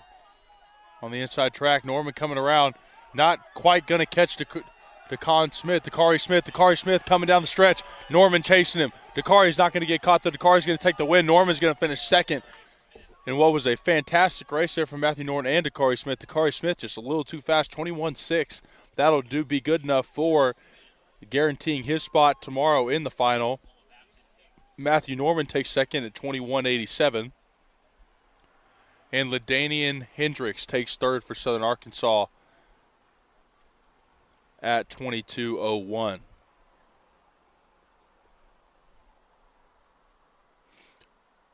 .22 flat, excuse me, for Hendricks. Lane 4 of 4 coming up for the finale of the prelims. This is the final heat of the day for the men's 200-meter dash. And then following this race, we will get you the complete list of who will be competing in the men's 200-meter tomorrow and the women's 200-meter tomorrow as well. Jalen Norris of Southern Arkansas in lane 1. J.D. Rutherford of Harding in lane 2. Trayvon Johnson, fifth here a year ago, and fifth in the 100. Jalen Norris from Southern Arkansas in lane 1. J.P. Rutherford in lane 2. Trayvon Johnson, lane 3. William Vickery, lane 4. Jacoby Gardner, lane 5. Davion Smith, lane 6. Javis Williams, excuse me.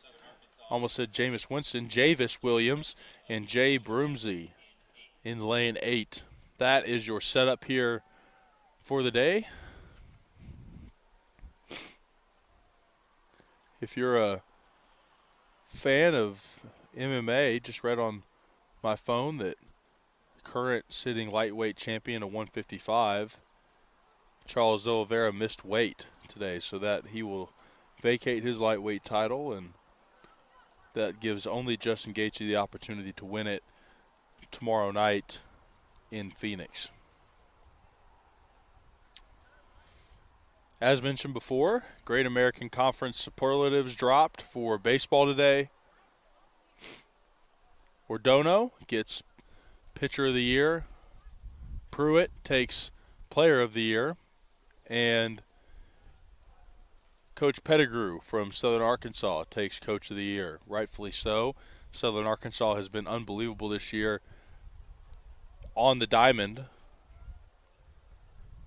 And they look to be a dangerous team here going into tournament time this weekend. Heat 4-4, Norris, Rutherford, Johnson, Vickery, Gardner, Smith, and Williams, and Broomsey. Off the start. Norris, Rutherford, Johnson, Vickery, Gardner, Smith. Here comes Gardner and Smith. Gardner and Smith to the front. Gardner turning on him on the final stretch. Here comes Gardner. Trayvon Johnson not to be outdone. Here comes Johnson.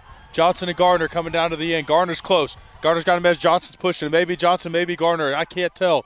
Looks like Gardner may have edged him out by a nose hair there at the end, and we will see the official time comes across. Gardner does take it 21.73. will get Johnson 21.77. Johnson right behind Gardner. That was a close race there. Smith takes third at 22.01.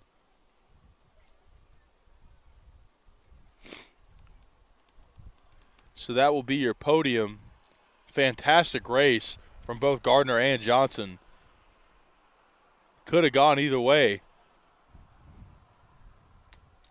Gardner does take the win. Johnson, his time should be good enough to advance him into the finals tomorrow regardless. We will share the results of the women's 200-meter final, which is now official. Donna Chapman has the best time coming in. She had a 25.01, followed closely behind Ann Noel Clerma at 25.04. Brantley at 25.10, Hooks at 25.4, Lacey at 25.52, Brooks at 25.69, James at 25.74, Trailer at 25.85. That will round out our qualifiers for the final tomorrow in the women's 200 meter. And the women's triple jump has just gone official for the final. So we will see the GAC champion for the women's triple jump is Jenna Atkins from Harding University. Congratulations. Her and Mariah Miller actually split the honor, both jumping 11.99. I was wondering why it seemed like so many jumps were going down on that east side of the pit down there, and that's exactly why, because there was two Harding Bisons tied for the lead. Wow, congratulations to Jenna Atkins and Mariah Miller, who both jumped 11.99 meters. That is fabulous. You love to see that, and actually Jenna Atkins hit that on her very last jump, but she will take the win because she did not have a foul, which Mariah Miller did on her first attempt. Devlin Rivera takes third, jumping 11.97. Isabella Lotz takes fourth, 11.74. Isaiah Trailer takes fifth at 11.54. The rest in order: Anisha Henderson, Kayla Smither, Grace Carter, Maya Logue, Ladisha Ray Bell, Tatalvia Rosser, and Jacelyn Robertson. Stayla Taylor, Kenzie Cohen, Landis Moorhead. Those are your placings for the women's triple jump, and congratulations again to Jenna Atkins and Mariah Miller and Devlin Rivera for making the podium there. Again, we're waiting for results on the men's hammer, and we await the start of the men's triple jump and women's javelin, along with the steeplechase that is set to kick off at 6 and 8 o'clock respectively here on the Bison Sports Network. You are listening to our coverage of the Great American Conference Track Championship. We'll be back here on the other side of the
Welcome back to Oklahoma Baptist University here in Shawnee, Oklahoma. We are about to start the triple jump here. It looks like we may have just started the triple jump here. As we get our camera focused, it's on the far side of the facility from us. And so we will continue our coverage of that as the afternoon rolls on. As far as events that are left today, women's and men's javelin, you'll see warming up on one side of the field, men's triple jump, and the steeplechase, men's and women's 3,000 meter steeplechase, excuse me. So that's what we got left on the docket for today here in Shawnee, Oklahoma. As mentioned, my name is Zach Frazier here on behalf of Oklahoma Baptist University, here to help you guys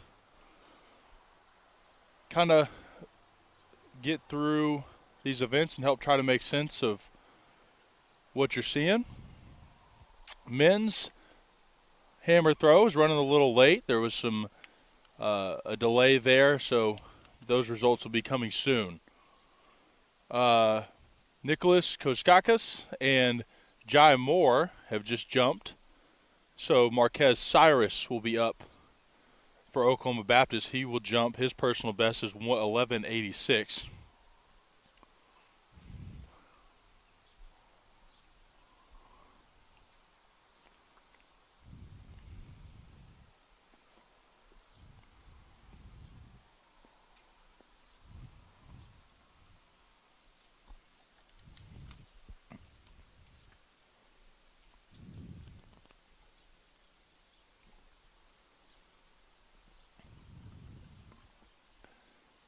Cyrus gets the green light on his attempt, so they will measure that.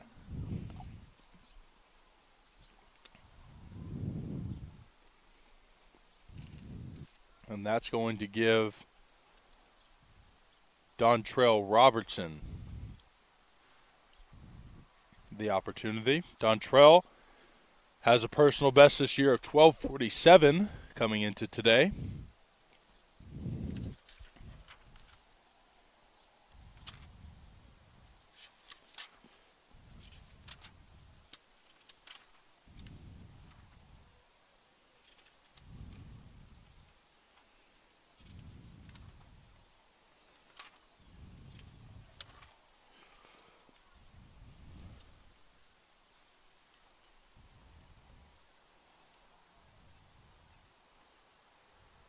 Darius Patterson from Southern Arkansas has the penultimate jump this year, followed by Bennett Holloway from Harding and Cedric Gable from Harding.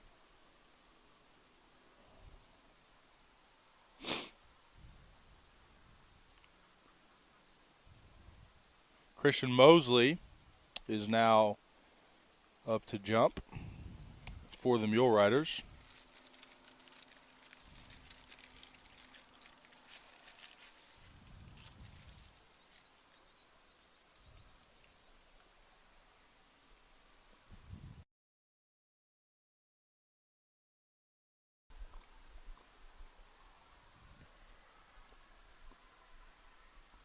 Mosley a personal best of 12.60 this year.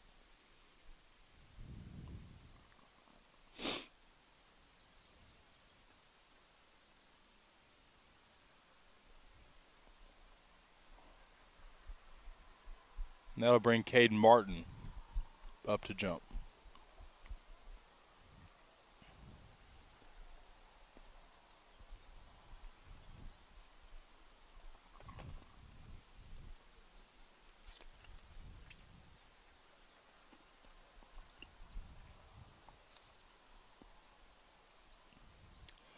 Women's javelin, there's going to be two flights today. First flight is preparing to throw on the south end of the stadium, as Caden Martin is preparing to jump for Oklahoma Baptist.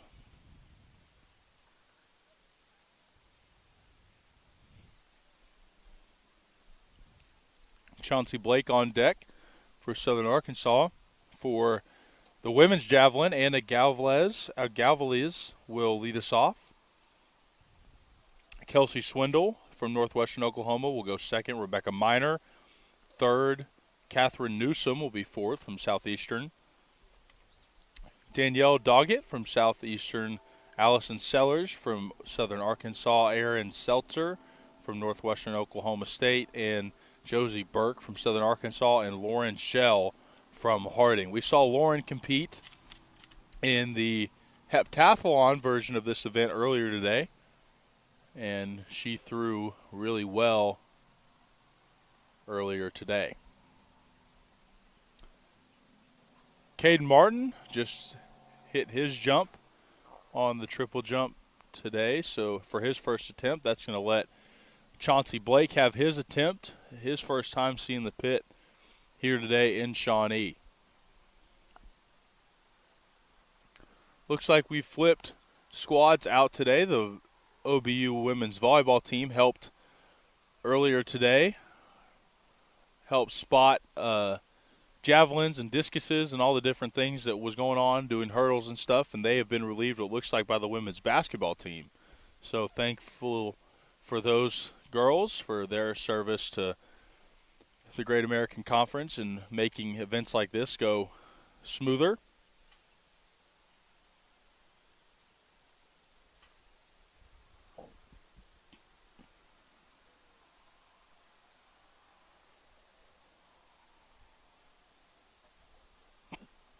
Excuse me. And Cedric Gable will have the opportunity for Harding. Like I mentioned earlier, he has the third best mark on the triple jump this year.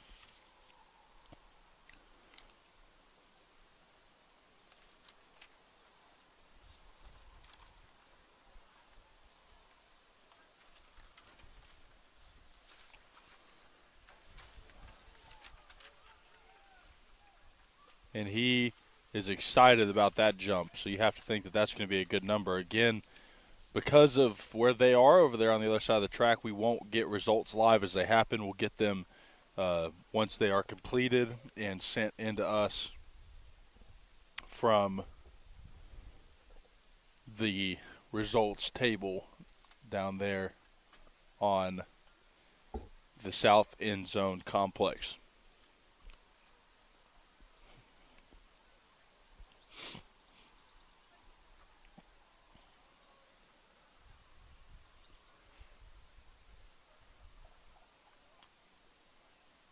Still awaiting men's hammer results.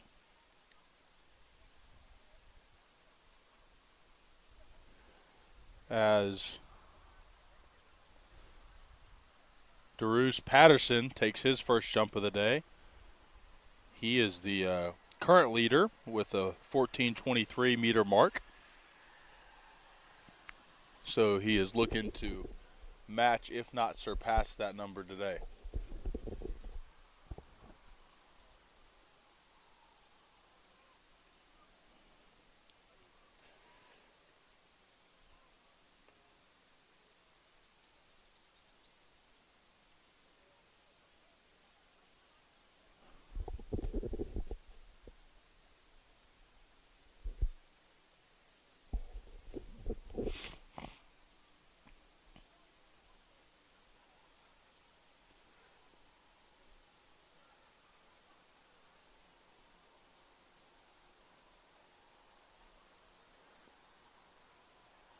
Jai Moore will get the opportunity to jump just on the back of Nicholas Koskis.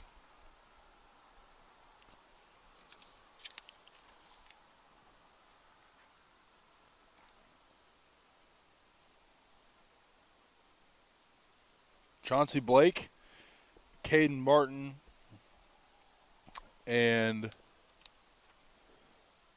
Dontrell Robertson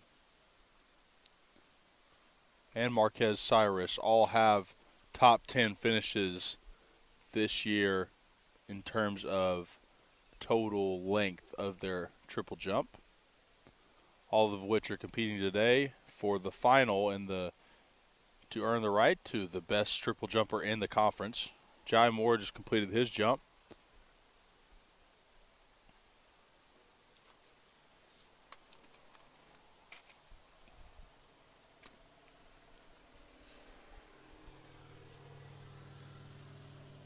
The women are still taking their practice throws for the javelin.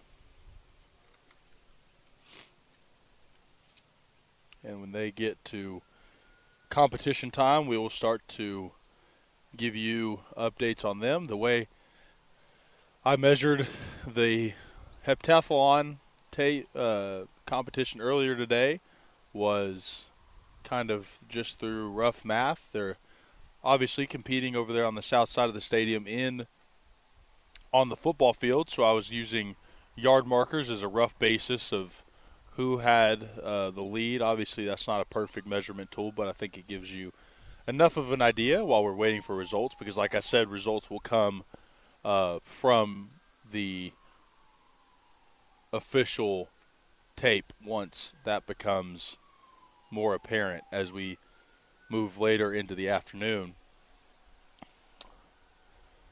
As stated earlier, we're still waiting on a couple of results today. We're waiting on we're waiting on the men's hammer throw, which was starts at 4 o'clock. We're supposed to start at 4 o'clock, like I mentioned, started a little bit later because of some delays that we had in the women's hammer throw. So with that knowledge, we will patiently wait for those results to come in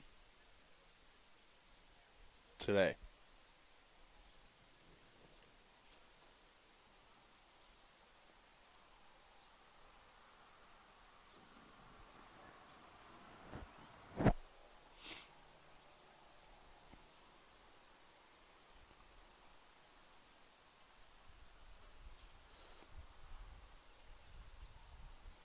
And that was Dontrell Robertson we just saw there, who carries a personal best of 12.47 meters this year.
Welcome back to our coverage of the Great American Conference GAC Track Outdoor Championship. As I mentioned, we're in the course of watching the triple jump on your screen right now, and soon to start the women's javelin over on the south side of the stadium. On the northeast side, that triple jump is already taking place. You're seeing it on your screen right now.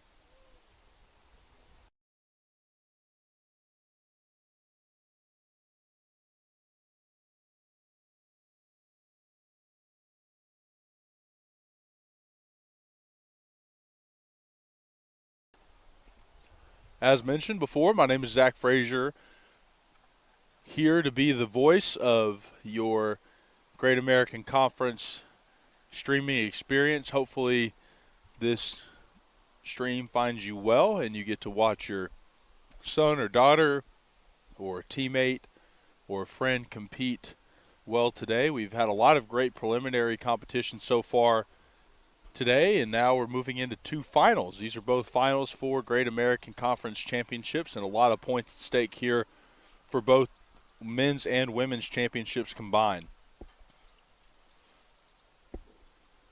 Obviously, an overall champion will be crowned at the end of this weekend for the Great American Conference. Harding in the lead in both categories right now by 1 over Oklahoma Baptist in the men's side and by 9, last checked, in the women's side.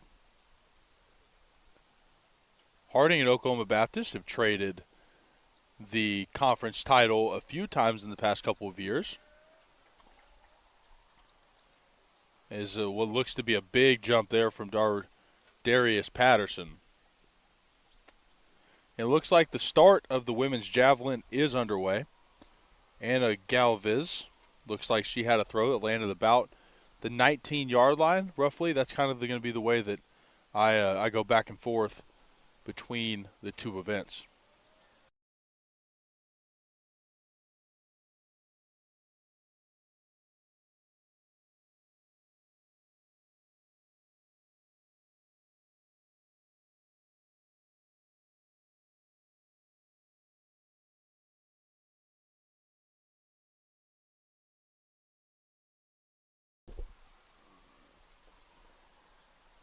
Jai Moore in the triple jump, he has his chance to put his name in the conference standings for the triple jump.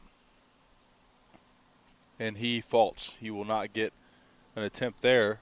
However, Kelsey Swindle from Northwestern Oklahoma State over in the women's javelin, she just had her javelin land about the 15-yard line. It kind of looks like you'll see the blue shirt out there. That's going to be the marker of where that javelin lands. It's not where it rolls out to. If it doesn't stick, you would think it maybe would be advantageous to try to land it flat and allow it to roll, but that is not what you want because it is a matter of where the nose sticks into the ground.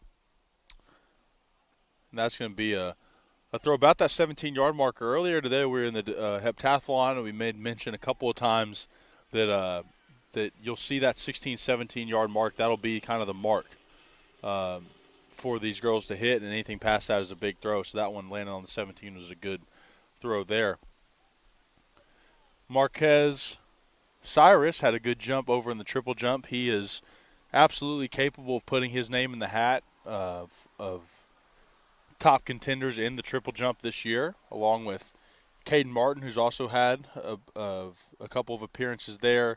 DeRusse Patterson obviously had the highest triple jump coming into today, but Cedric Gable is the defending GAC champion in the triple jump, so obviously there's a lot of potential there as well. So Cedric Gable, Darius Patterson, and even Chauncey Blake, this triple jump competition going down at the east side of the field is very much wide open, as you'll see Dontrell Robinson get his chance to make a run at it.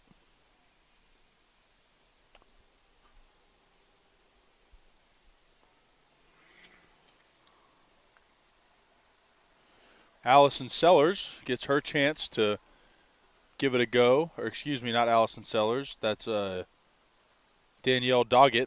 She got her chance. Her best mark this year is 28.99. So hers landed about, again, that 17-yard mark, or excuse me, that 13-yard mark. And that's a good start for Danielle. Still a lot of time left. Lauren Shell, saw her earlier in the Heptathlon. You'll see her later today.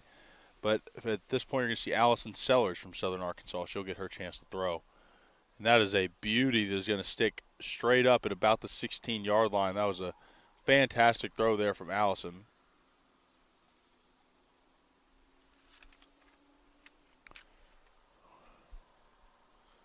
And now it's Caden Martin's turn over at the triple jump. Caden's best mark this year is 13 meters, 11 centimeters. And he will get his opportunity now. And a good jump there from Caden. Erin Seltzer for Northwestern up to throw her attempt at the javelin. And that is a beauty that's going to land about that 17-yard mark again. That's going to be a really good mark to beat today. We saw one, Zoe Weaver comes to mind in the heptathlon. She put hers about that 20-yard mark right there. That was the biggest throw we saw in that heptathlon. So that 17, 18-yard mark is going to be a really good, consistent throw today into what is a little bit of a northeast wind or southeast wind. Chauncey Blake up at the triple jump. And a decent jump from Chauncey. He doesn't quite like that maybe as much as he would want. So Chauncey may be a little disappointed. Again, it's kind of hard to be for sure about exactly where these guys are at statistics-wise. Josie Burke just put a big throw out there, as you can see at the bottom, at the middle of your screen, left side of your screen. The marker's sitting about the 19-yard line. That is, to my knowledge, kind of looking back and forth between the triple jump and javelin, that's going to be the biggest throw we've seen today, but that's also going to allow Lauren Shell is actually not going to compete today, so that's going to bring us back to the top of the order with Anna Galvez. Going over to triple jump, that was Cedric Gable, the current leader based on what I've seen from up here in the press box today.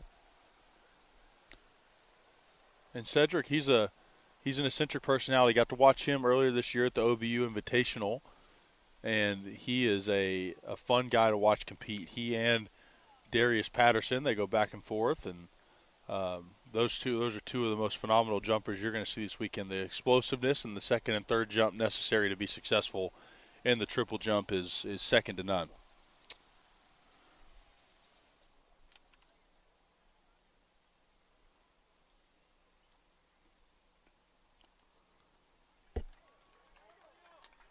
That was a good jump there from Darius Patterson, and we've seen a couple of those jumps that have garnered applause, and I don't know if that's because there's a lot of blue over there from, looks like some Southern Arkansas teammates are over there cheering him on, or if that's because he is currently in the lead.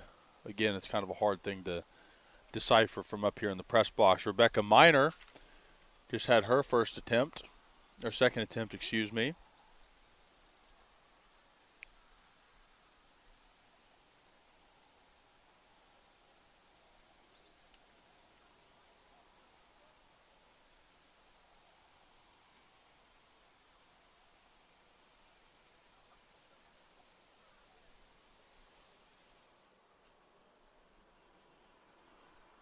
Actually, I think this is Rebecca Miner for Southern Arkansas. For the Bison, now Jai Moore is going to get the opportunity to jump.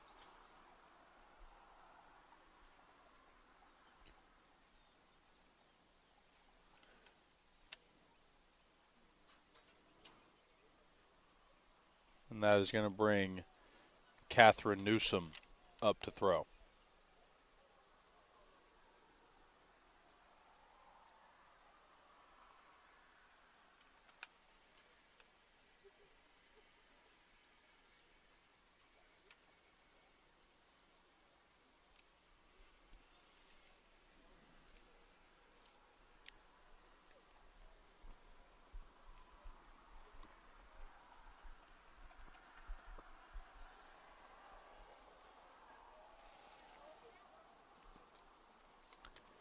Catherine Newsom just had her throw land about that 14, 13-yard mark I mentioned earlier.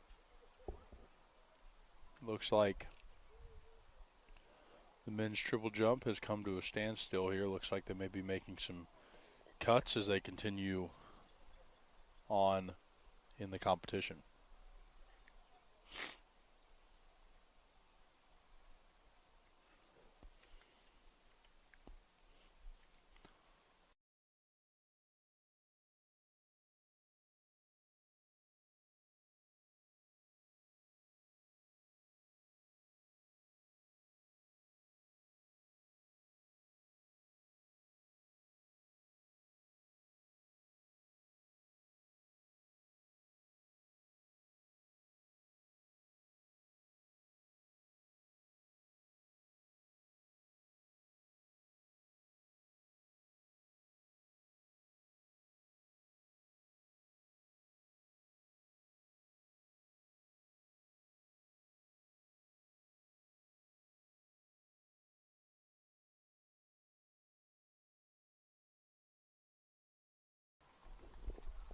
That was a big throw, stuck about the 19-yard line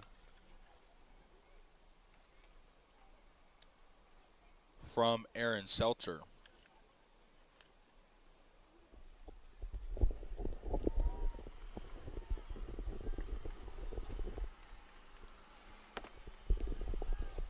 That throw has garnered some applause from the south end of the stadium.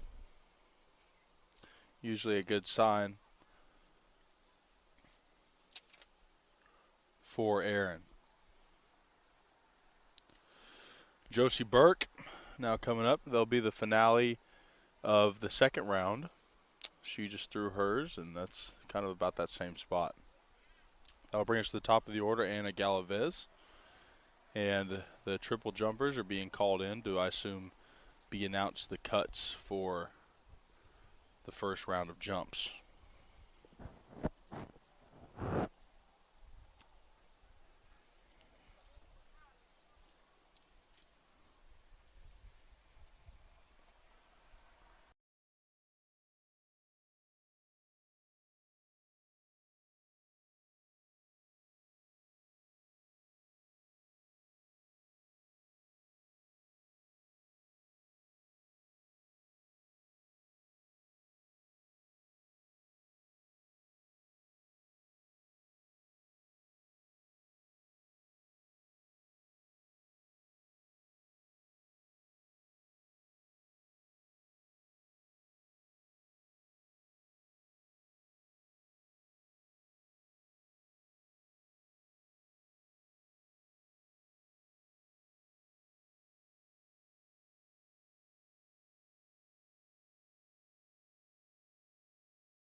Triple jump, strut resume. Looks like Caden's going to start off the proceedings after the first cut.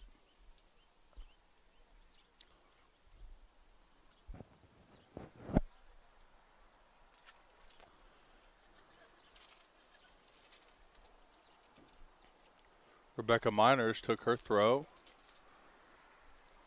over on the south side of the stadium in the javelin section. Hers landed about that 17-yard mark again, or 13-yard mark again, excuse me. Caden Martin about to take his first jump after the cut.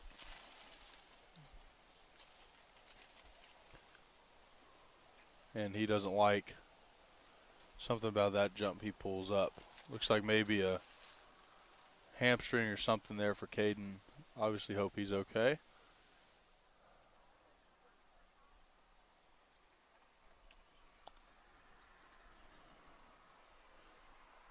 And that brings Catherine Newsom up, and she throws a really good one about that 19-yard mark, just short of that 20-yard line.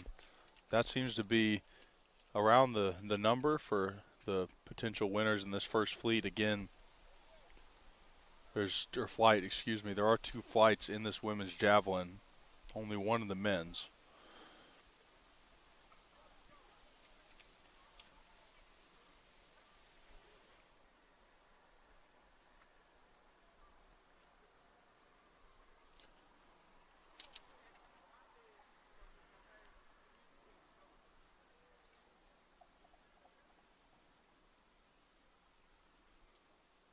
Danielle Doggett throws hers. It'll land about that same 13, 14-yard mark for Danielle. John Moore looks like he's about to take his go at his first jump after the cut.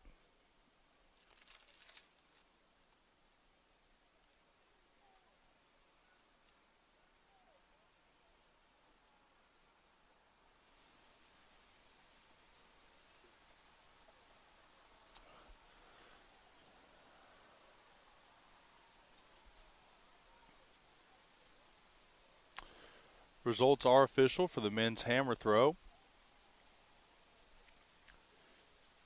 Matthew Higdon takes the win in the conference for his performance today, and he represents Oklahoma Baptist and threw 55.94 today. That's good for first place. Zachary Jacameron from Southern Arkansas finishes second with 48.34. Deron Williams takes third, and he finishes with a throw of 48.09. Nicholas Carson in fourth. Travion Scott in fifth. Jaden Zerby in sixth. Alexander Chauvinek in seventh. Michael Jones in eight. Elijah Wood in nine. Seth West, Spencer Helms, Alan Carey, Avery Fort, and Darius Trimble in that order. So again, men's hammer results goes final. Matthew Higdon just shy of the conference record set in 2019 by Salim Fidel. Takes the conference championship for the men's hammer. And he's followed up by Jacameron Zachary, and Deron Williams. So congratulations to those guys for making the podium in the men's hammer throw. Looks like Chauncey Blake just took his shot at his next jump.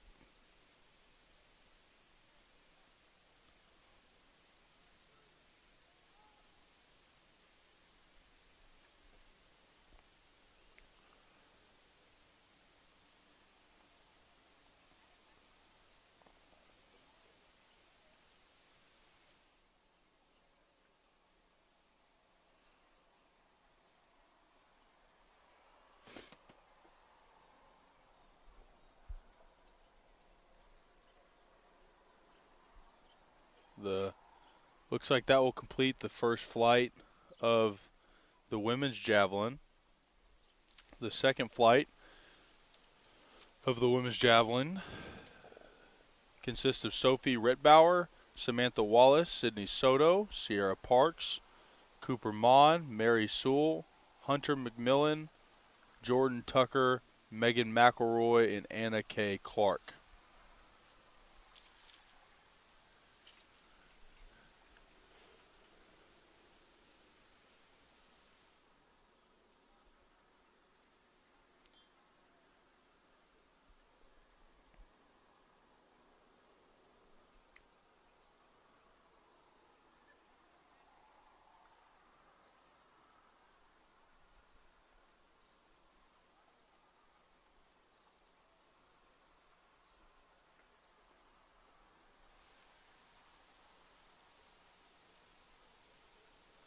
Cedric Gable just took his jump.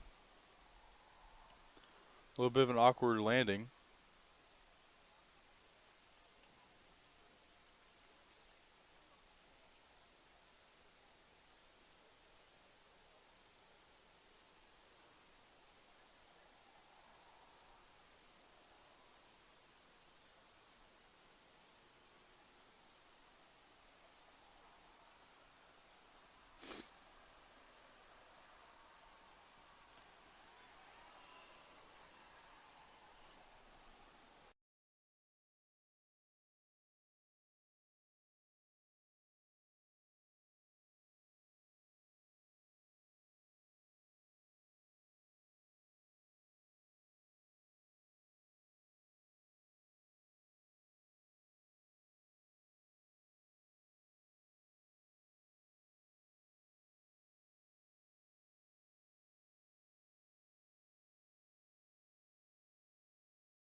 Jai Moore just completed his jump, and that's going to bring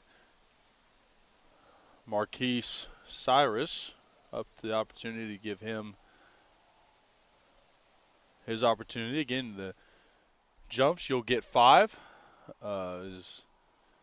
Marquez has a great jump down there on the southeast side. Started this morning about 10 o'clock for the Heptathlon and Decathlon, their second half of their event slate today.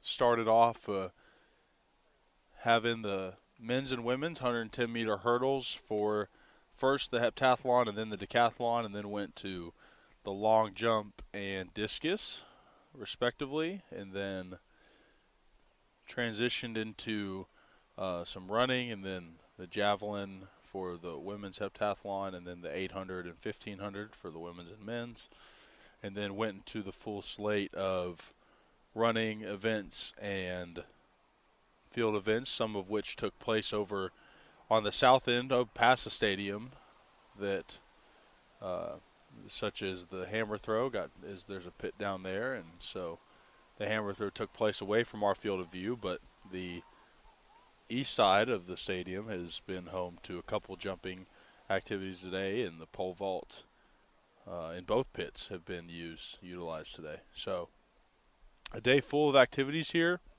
which has been a lot of preliminaries, prelim events for the running. A lot of the running finals will take place tomorrow, but all of the field events, most of all the field events, will be concluded today. Chauncey Blake gets his opportunity at what I believe to be his 4th or 5th jump.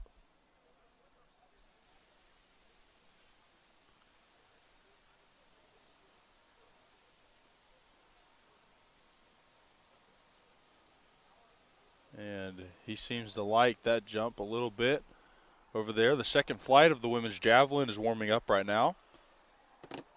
They will look to finish up their day today here in the next 20 to 30 minutes.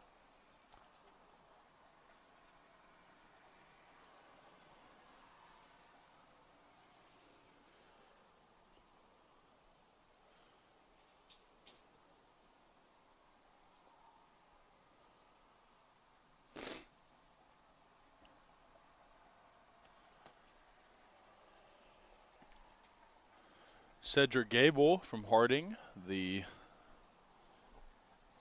leader, the third place leader for the triple jump today. The second place leader, Bennett Holloway, is not participating in this triple jump today.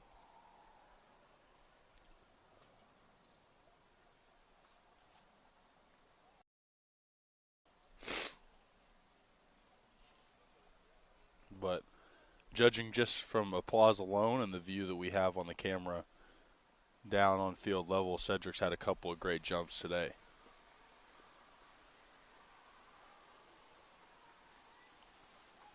And there's a couple more applause down there for Cedric Gable.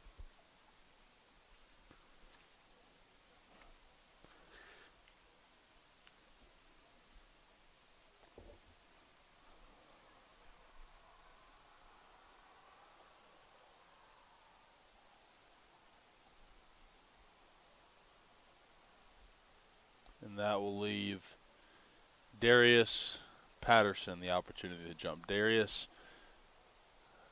the only one maybe to get more applause than Cedric down there in that southeast corner. A couple of spectators still hanging around after most of the festivities today have concluded.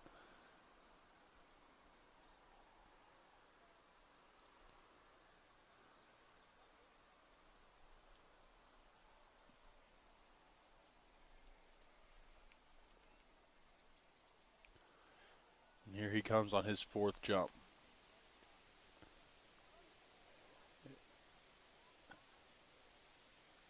And that was a big jump from Darius. And that's going to bring Nicholas Koxius to the runway. And he'll have the opportunity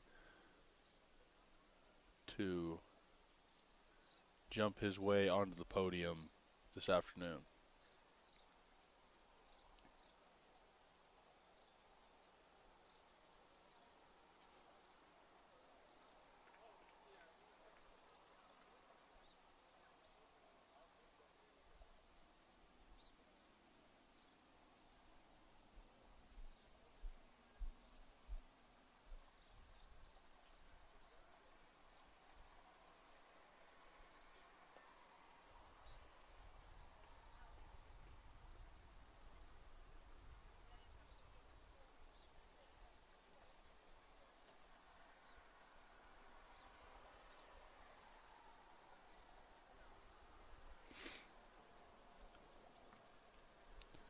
As the warm-up concludes here for the women's javelin,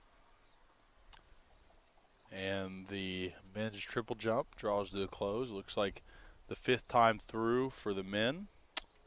The women are taking their last few throws, and it looks like we are drawing near to the finale of this full slate of events Friday. And there has been a couple monster throws from the warm-up so far on this javelin side. Jai Moore takes his attempt. And that was a good jump from Jai. That's a good one to come back on. He scratched the last one, so for him to, or fouled the last one, excuse me, for him to be able to regain his composure and have a good jump, that's a good sign for Jai Moore for Oklahoma Baptist University. And that's going to bring Marquez Cyrus into the pit.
Gable Cedric with a big clap as he goes into his last jump, and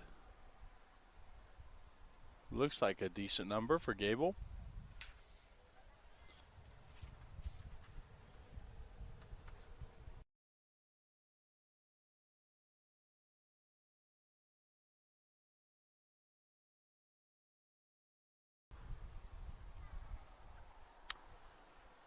And for the Javelin, looks like we have started the second flight here for our last field event of the day besides the men's javelin. That's what's left before our 8 o'clock steeplechase.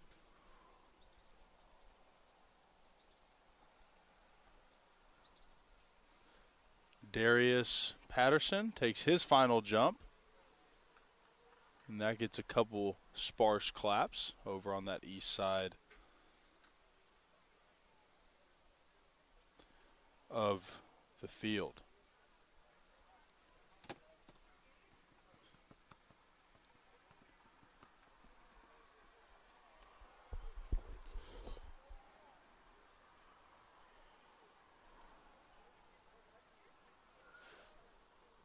Looks like Sierra Parks is up to throw the javelin next for Southeastern.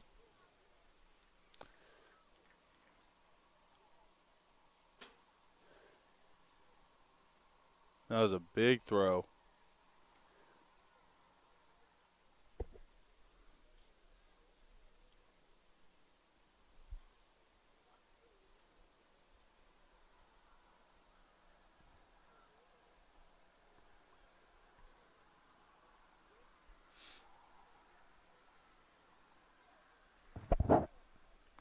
And that will set the stage for Sydney Soto, I believe, or Cooper Mon. Can't quite tell from up here in the press box.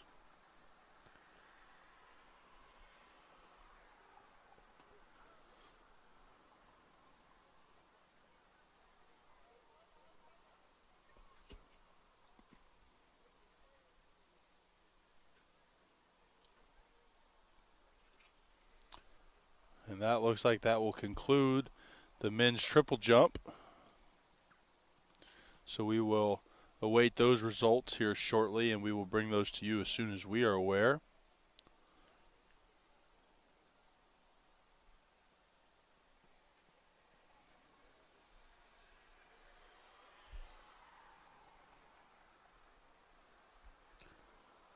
And Sierra Parks will now get her opportunity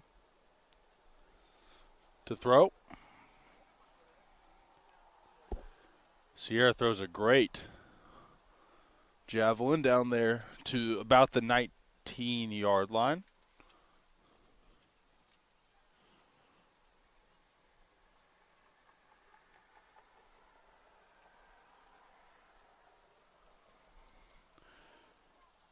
Sierra's best this year is 33.87.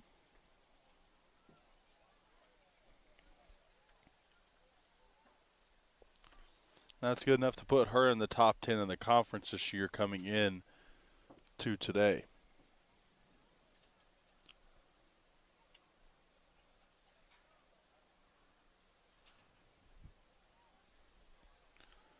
That sets the table for Cooper Mon.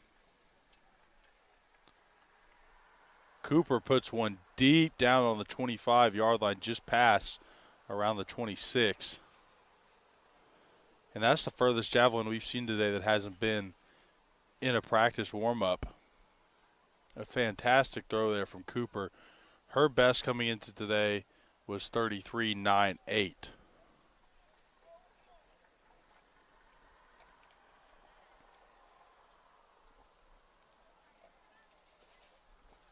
Mary Sewell get her opportunity. A fellow Bison from Harding, just like her teammate Cooper Mon, who we just saw throw. Mary's best coming in today, 35.07, and this is a beauty. That's going to land right about the 22-yard line, a little bit shorter than what Cooper just did, but nevertheless a good start for Mary Sewell.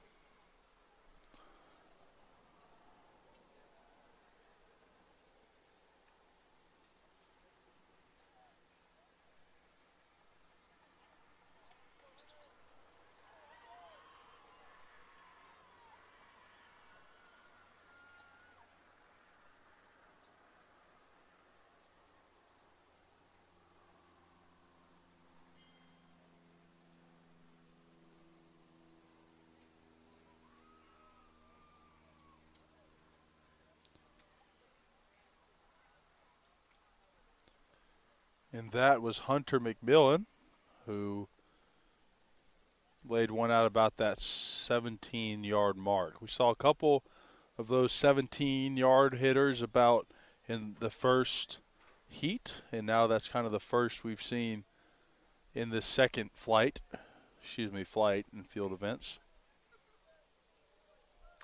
And that's going to set the table for her teammate, Jordan Tucker, to come to the runway.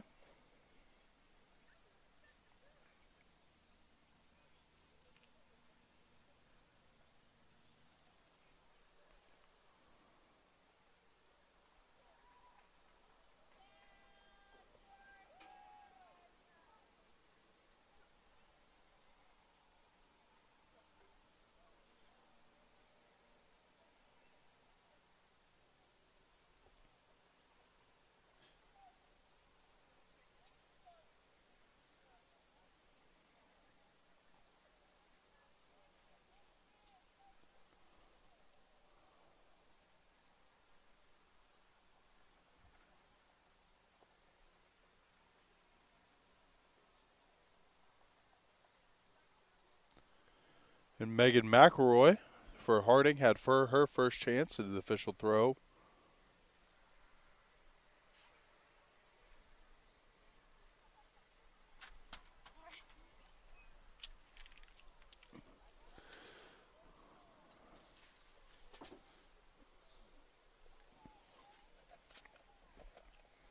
Megan has the second best mark of any javelin thrower so far this year, second only to her teammate Anna Kay Clark, who has a GAC best coming into today, 47.02.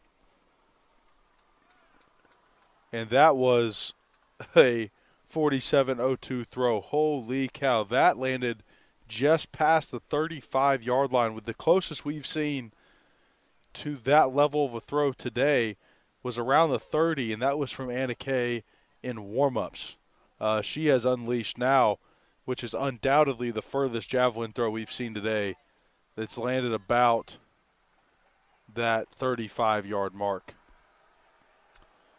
As I said at the top of the javelin competition today, Anna Kay Clark holds the record for the javelin throw in the Great American Conference at 43.74, and I can't tell you how far that was, but there is a good chance that that throw challenges that record. And that spins the top of the lineup, and I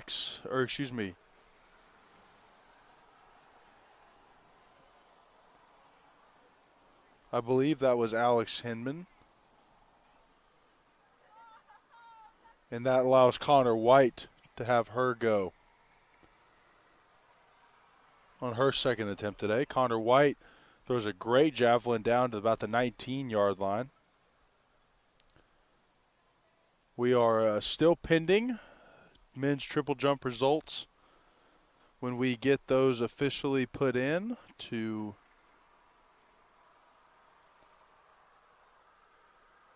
the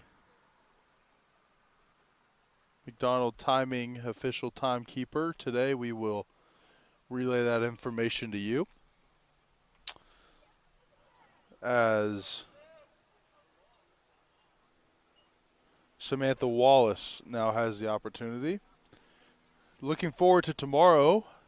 First events we'll see 10 a.m. Women's Discus. The finale starts there, and the long jump will also be going on there on the east side. The men's high jump starts at 10 o'clock, so those are three events we'll have try to have that on go for you guys as Wallace throws an absolute rope of a javelin down the right-hand side of the field, and that's going to put her in a really good position in terms of the podium right now.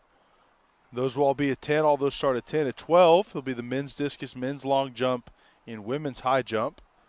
Then the pole vault starts at 11, immediately followed, or 1, excuse me. The women's pole vault and men's shot put both start at 1, and men's pole vault and women's shot put will be immediately following those two events. At 1:30 starts the relays and the running activities for day 3, in which it'll just be every 20 minutes or so on the docket, and you'll have the 4x1 to start, men's, women's, then men's, and then the 1500 women's, then men's. The women's 100, women's, then men's 100 hurdles, and the 400, 100, 800, 400, 200, 5,000, 5,000, and the 4x4 relay. Updated scores, the males, Oklahoma Baptist University currently sits at 45 points, 31 to the next closest second place finishers is Harding. Third is Southern Arkansas, sitting there at 24 points, 45 and 31 respectively for Oklahoma Baptist and Harding.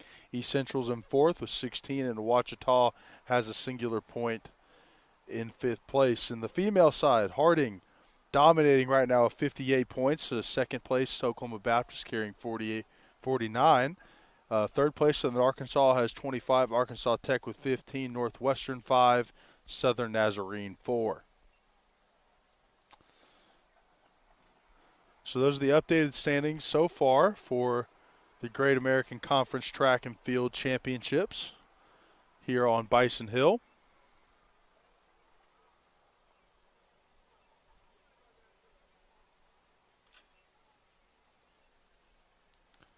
As Cooper Mon was able to throw a great javelin down the right-hand side about that 21-22 yard line.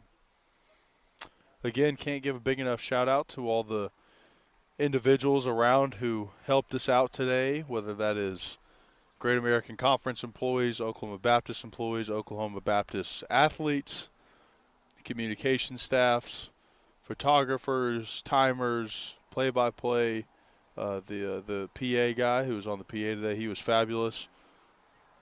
Cannot give enough credit around today for the production that has been a wonderful first 2 days of GAC championship competition. And we look forward to an exciting finale tomorrow, as Mary Sewell had her throw measured about the 17-18 yard line, and that'll allow Hunter McMillan to come up to the runway, and she will get her opportunity at another throw.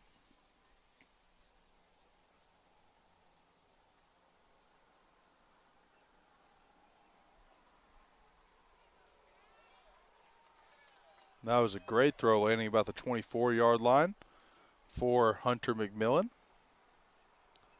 Got a couple of cheers from the Ranger faithful, Lady Ranger faithful, around the back of the backstop is what I'm going to call it, but it's the fencing around there on that south side of the stadium, closest to the west.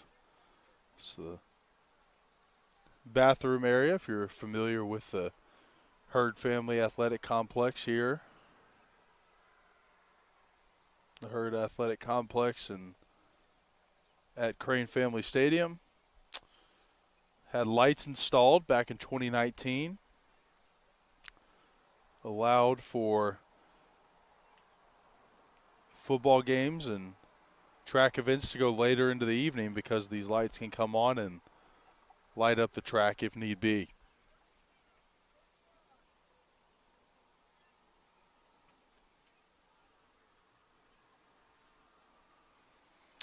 Anna K. Clark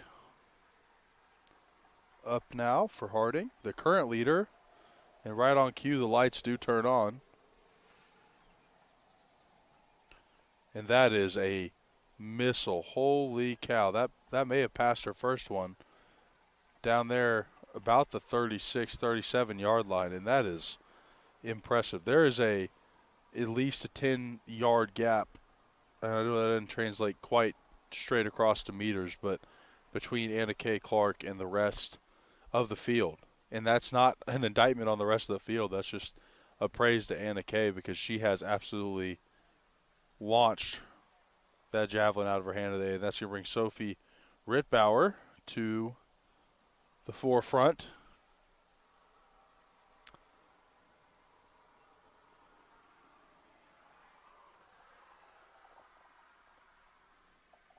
Sophie finished 4th in the javelin today and won the women's heptathlon overall. So congratulations to Sophie and her teammate, Lauren Schell, who we thought we were going to see in the first flight. We didn't end up seeing her in the first flight. Finished 2nd, so Harding was able to snag the number 1 and number 2 spot in the women's heptathlon today. So congratulations to those 2 ladies. It is well deserved.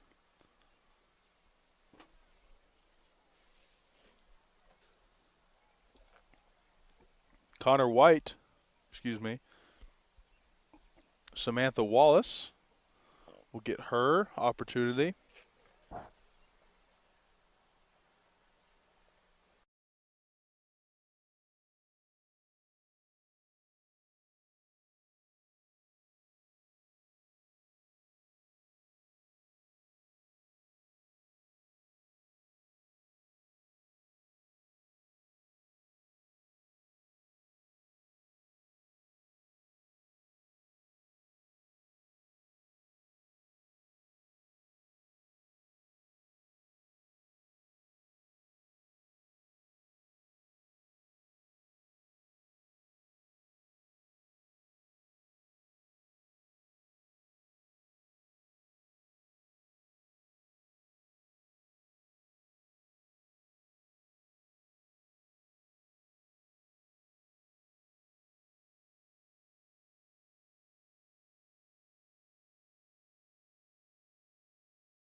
Sierra Parks gets her opportunity for Southeastern here in the 3rd throw for the women's javelin in the 2nd flight.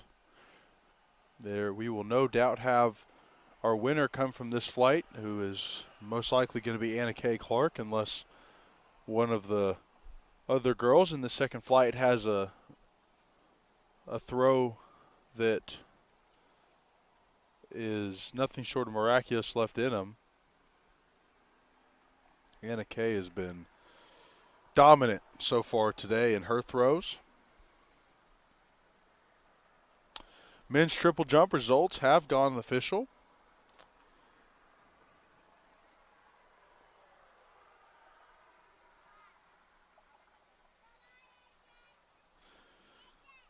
The finals for the men's triple jump are as follows. Nicholas Skokis takes the win for Harding at the final distance of 13.75 meters. And Darius Patterson from Southern Arkansas takes 2nd at 13.75. And Cedric Gable takes 3rd at 13.26. Chauncey Blake in 4th, Dontrell Robertson in 5th, Marquez Cyrus, Jai Moore, Christian Mosley, and Caden Martin, all in place in that order. And so, again, congratulations to Nicholas Kokis and Darius Patterson and Cedric Gable for their podium appearance in the men's triple jump in the Great American Conference. So applause was a good indicator for results over there on the east side of Crane Family Stadium here at the Hurd Athletic Complex.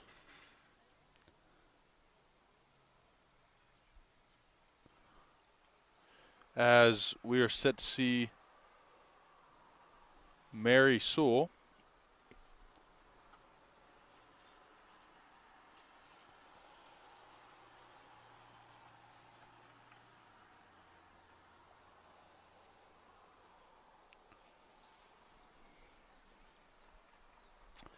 As you see the steeplechase athletes warming up around the outside of the track.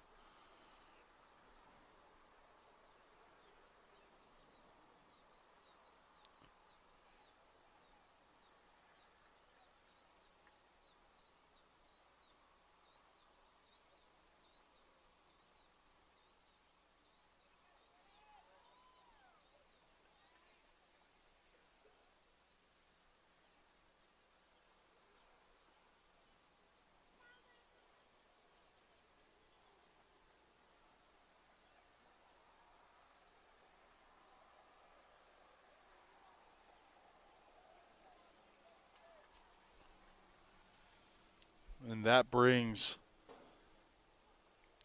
Megan McElroy.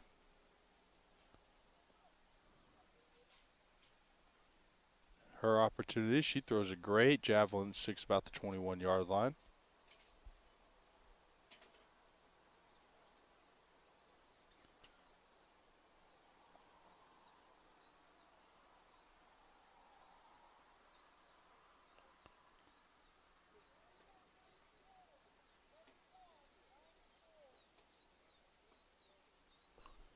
And now your current leader, Anna K. Clark, comes up.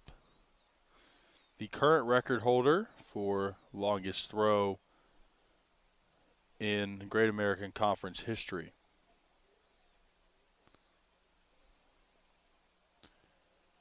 That one a little bit short of her mark, but lands about the 31-yard line.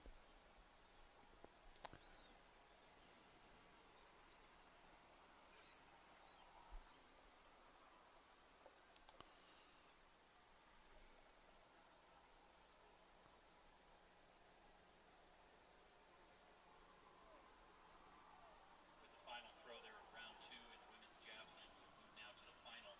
And in round 2, Anna K. Clark of Harding threw 46 meters 32, which is 151 feet and 11 inches. That surpasses her meet record from last year, winning this meet with 43.74. So once again, the second round, Anna K. Clark setting a new conference meet record with 46.32, 151.11, and we move now to the finals.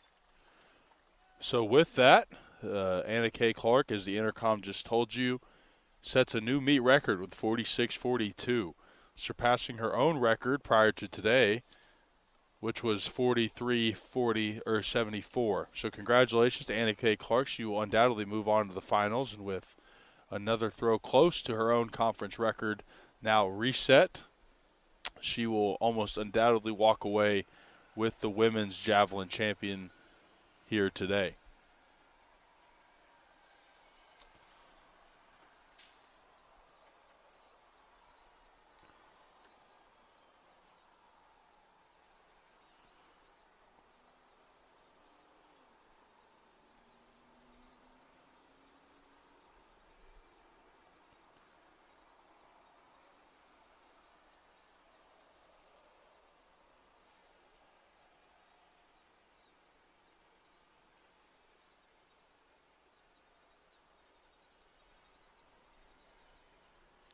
We will take a break, and we will come back at the start of the women's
Welcome back to Shawnee, Oklahoma for the continuation of our coverage of the Great American Conference GAC Championship track meet here at Oklahoma Baptist University. My name is Zach Frazier. I am playing host this weekend for what is a unbelievable showing of athleticism for the conference and for all of these schools as a whole. We are currently watching the finals of the women's javelin throw. We just got to watch the prelims in which Anna K. Clark was able to beat her previous conference best javelin throw and set her new GAC championship marker for the women in this conference. So as I've mentioned a couple times before, with these finals, it's a mix between Flight 1 and Flight 2, and I do not have the updated list for the finals, and so I don't quite have the best idea of who's throwing at all times. I can make educated guesses, but I do not quite exactly know who was always up at all times, so you'll have to bear with me as we kind of get through this together on the back end of what has been a full and fun day for Great American Conference athletics, as there is a beautiful throw from, I believe, Jordan Tucker.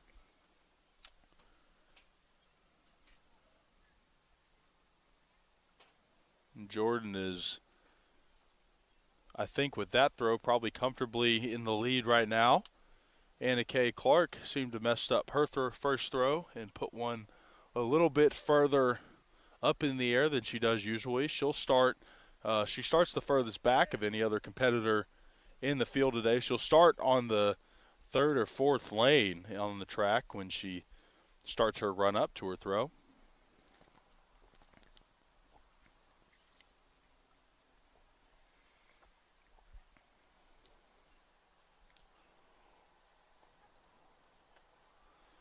That was a great throw that landed about the 27-yard line. It looks like from Cooper Mon. Or maybe that was Megan McElroy. It looks like it was Megan McElroy. Megan McElroy with now comfortably the first place throw, excuse me. But now that's going to allow Anna K. Clark to come to the runway. Anna K., as I mentioned, has in the prelims broken her previous conference record for the javelin throw. And she looks to beat that again as she throws a beauty, and that may have done it. That may have set a new conference record for Anna K. Clark, judging solely on where that marker is, depending on where they spot it. That very well could be a record-breaking throw again for Anna K., and now comfortably puts her back in the lead for the finals here in the women's javelin. Next on the docket for today, men's javelin, and then immediately after that, the women's steeplechase, followed by the men's steeplechase. So an exciting close to what has been a fantastic day of athletics for the Great American Conference, and I myself, and I know the staff here at Oklahoma Baptist, is excited to host such a wonderful event and host all these great schools and campuses, or schools and athletes on our campus here in Oklahoma Baptist University. Glad we could put our best foot forward with the weather today. The sun was out shining and a UV index of 8 today, and beautiful day. As I mentioned a couple days ago, we've had over 5 inches of rain over the past couple days, so to get a sunny day without about 30 to 40 miles an hour of wind, which has been the expectation this spring, that we've mentioned it a couple times around campus this spring, that it has just been a unbearably windy spring this year as someone who loves to play golf from time to time. That gives me a good excuse, so I enjoy the wind when I'm trying to play golf, or not playing good golf, that is. But on a day like today with field events, obviously you want to keep the runs legal that we've seen today. You would love just to be able to comfortably, and that's exactly what I thought was going to happen. Anna K. Clark just threw her new conference record again for the second time today, her third time overall, 47.02. 47.02. Or 46.66, excuse me, a new conference record for Anna K. Clark, and she is a national qualifier this year and an All-American as well. So congratulations to Anna K. Clark for Harding. They just came over the intercom and confirmed what I had already suspected, that she has now surpassed her previous conference record that she obviously just does not get bored of breaking. So congratulations to her, and what I assume will be a GAC championship clinching throw from her today.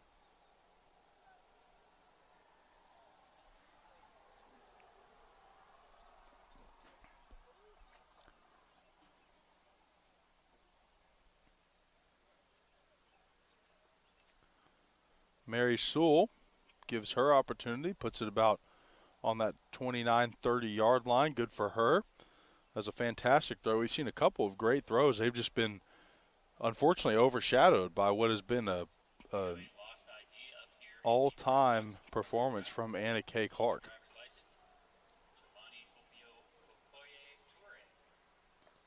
There's a lost driver's license here today, and hopefully, just like that insurance card earlier today, that gets picked up. It's a pretty important piece of identification to lose, so hopefully they pick that up. And I can't say enough that how appreciative I am of all the staff around campus today that has picked up and helped this event be what it is. Everybody from our athletic director here, Robert Davenport, to all the Great American Conference staff and directors and the athletic directors across the conference, and giving these athletes the resources they need to be successful and allow them to compete at the highest level, not only in the Great American Conference, but as we've mentioned a couple times today, nationally. Being able to compete and be some of the best in Division II has become the standard in the Great American Conference, and that is not always the case across every conference in Division II.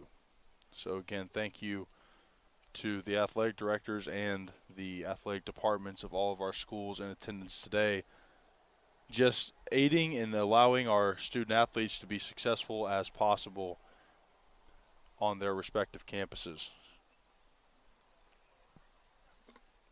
Jordan Tucker now gets the opportunity to come to the forefront. She's had a couple of great throws today, all of which have been extremely consistent and constantly improving. So good for Jordan. Hope she's able to improve on her personal best today. Again, we'll get those numbers as they become official with a final. We did not get numbers from the prelims because they went straight into the finals without reporting to the official scorekeeper. They will do that at the end of the finals. And again, just another improvement there from Jordan. She gets a well-deserved round of applause from the Lady Ranger faithful that have made the trip, a long trip from Alva to Shawnee, Oklahoma. And we are appreciative for them in their appearance today. You'll see a couple of tents scattered up around the facility today. You see in the southeast corner a Ouachita's tent, straight south and a little bit less east, but more south. Arkansas Tech has their set up. Southern Nazarene was set up on the southwest side of the stadium. Southeastern was perched under the bleachers, and Southern Arkansas was on the northwest side of the stadium today, as well as Harding. So a great conference showing so far with the finals we've had and the preliminaries that we've got to get started today.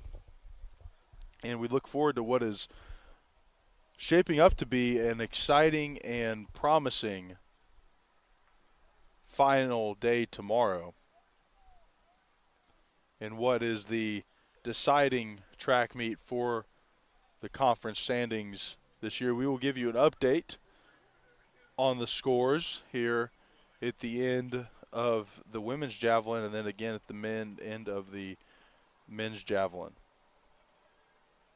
And there's another just big throw from Anna K. Clark, and I don't think that one is going to beat her conference record. Maybe it does. I could be wrong. She could just be in the mood today to just continue to break her own records, but I just don't think that that one is quite where the divot was in the last throw, which almost seemed like it was about that 43-yard mark, or a 37-yard mark, excuse me.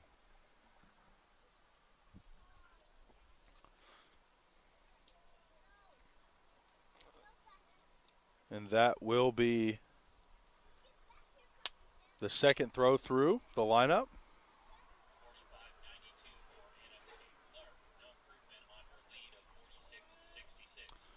45-92, that's pretty close to where I thought it would be, just short. No improvement on her GAC record, darn. Poor Anna Kay, she has been fabulous today in her events. Harding so far looking for the clean sweep in the throwing events today. Took the hammer throw, the women's hammer throw, and now the opportunity to take the women's javelin as well. As I mentioned, men's javelin is on deck.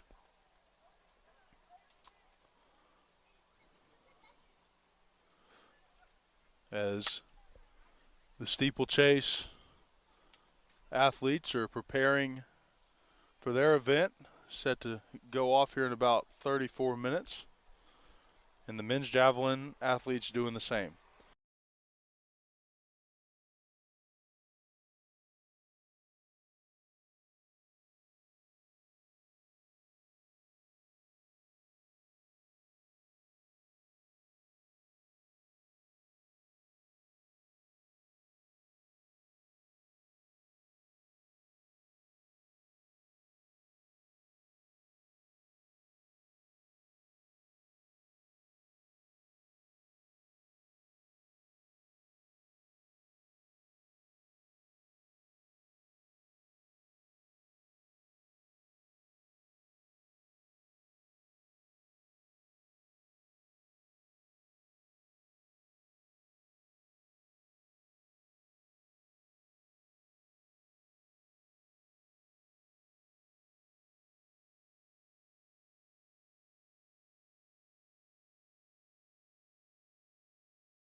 As mentioned, as promised before, the current standings now for the male and female overall competition, not just javelin, but Oklahoma Baptist currently carrying 50 points coming in to the last three events of the day, or four events if you count the one you're currently watching with the women's javelin. They're carrying 50 points. Harding's not too far behind with 47, 3 points behind, about to gain a couple of those back with Anna K. Clark's massive performance today in the javelin. And then Southern Arkansas also not too far behind at 42. They're sitting in third, and it's a steep drop-off after that. East Central has 16 points, and Ouachita is carrying 1 point into tomorrow. On the female side of things, Harding running away with it, 58 points for Harding. Oklahoma Baptist in second place, 9 points behind with 49. Southern Arkansas drops off a little bit to 25. Arkansas Tech has 15, Northwestern 5, and Southern Nazarene 4. So still a lot to play for going into the finals tomorrow. Have all the relays to look forward to, a couple field events, and the finale of all the running events we saw today. The steeplechase still left to play for, and the men's javelin, as well as the second and third place positions in the women's javelin. I say second and third place because, as I've mentioned, Anna K. Clark has been nothing but phenomenal in her appearances today. And that is not an indictment against her competition. I think it's more just serves to shine a light to Anna Kay and how well she has performed today. It's not a average day when you come out and beat your own Great American Conference record twice in 3 throws. So congratulations to her and her success, as the rest of the women's javelin crew is performing extremely well, as Jordan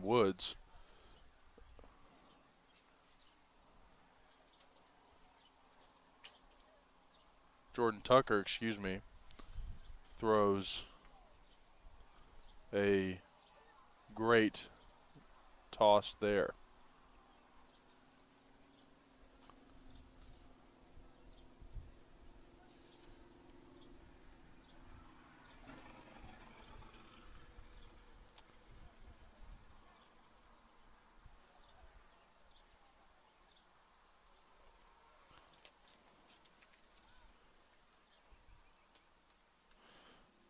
Sorry, I misspoke about Jordan's last name. I was looking at Elijah Wood's shot put, looking ahead to tomorrow.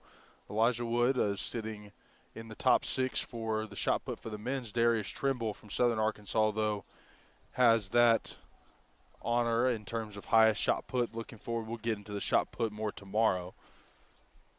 I was looking.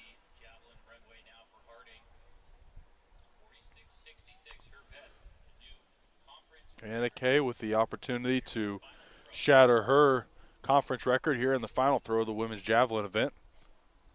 And here she comes, and she delivers, and that may do it. It's going to be a little short. Yep, just one out in the middle of the fairways, you would say, if you're a golf fan. A good way for Anna Kay to end it, because, goodness gracious, I don't know if there's room on the record book for her to rewrite it again today, but congratulations to Anna Kay and her success, and she will undoubtedly take home the women's crown for the javelin for the Harding Bisons, and no doubtedly push their lead ahead again even further for the female track overall standings. She will take the victory today. 46 meters 66, 153.1. She will keep her spot in 7th in the nation. Congratulations to her.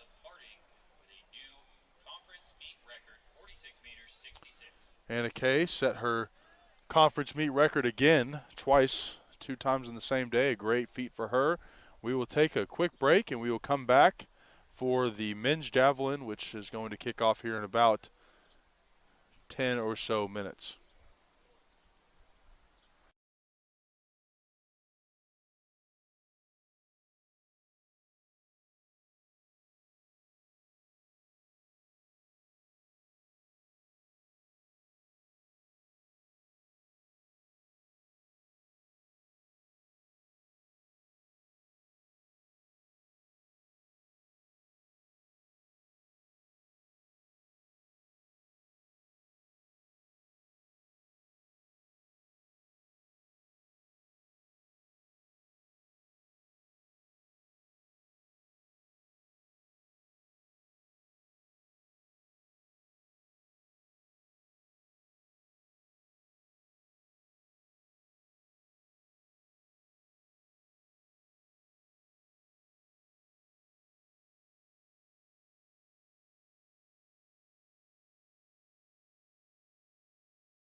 Welcome back to the Great American Conference Track Championships here, Track and Field Championships in Oklahoma Baptist University here on Bison Hill in Shawnee, Oklahoma.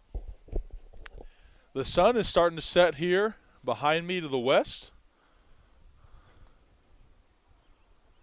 as we are down to our last three events of the evening. The men's javelin warming up right now, as you can see on your screen, and the steeplechase, men's and women's, both warming up around the track.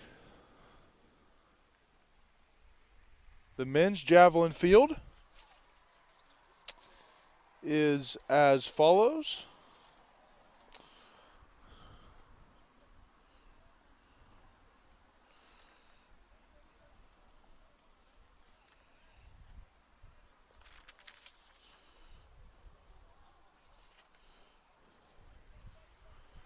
Alex Hinman from Harding. He does not have a personal best mark this year. Southern Arkansas has Connor White and Nick Gonzalez, 34.6 and 38.6 respectively for those two this year on their personal best. Oklahoma Baptist's Caleb Finch has a 40.61 personal best this year. Harding has Moses Rivera, who has a 42.10 personal best this year. Reed Fellers from Oklahoma Baptist University has competed in a couple events today, had a busy day, and he has a 43.49 meter personal best this year. Matt Hipshire, saw him win the men's decathlon earlier today. He has a personal best of 45.54. Ben Ferris from Harding, he has a personal best of 48 meters. Zane Nutter from Oklahoma Baptist, saw him compete in the men's decathlon earlier today as well, who has a 49.49 personal best. And Christian Shoemaker has the highest total for Southern Arkansas in 57.18. That's almost an 8 meter jump between him and Zane Nutter, the third best number in the field. And Will Clark from Harding has the highest total coming into today at 57.34. So the story of the day has been teams finishing and dominating at the top of position leaderboards together, and that's exactly what you should expect here for the finale in the men's field events for Harding.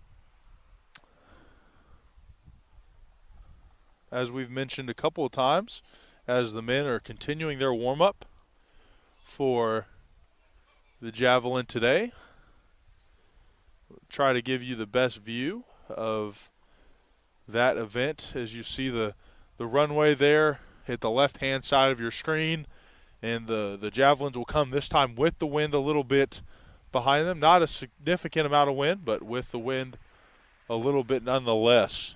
Like I said, the women's steeplechase is set to go off in about 12 minutes, and the men's steeplechase will follow that quickly thereafter.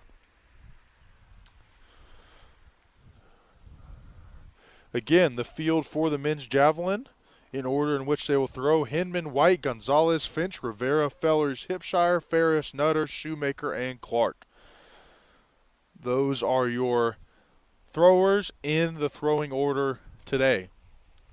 Again, the sun's going down here in Shawnee, Oklahoma on what's been a fantastic Friday. There's an alliteration for you of Great American Conference track and field action. And we look forward to tomorrow at 10 a.m. Tune in to see the festivities begin for the finale day of a lot of our running events and the rest of the throwing and field events as well. On the docket for tomorrow, I've already mentioned the finals of the running events. You also have high jump, long jump, shot put, and discus will all be competed tomorrow, as well as pole vault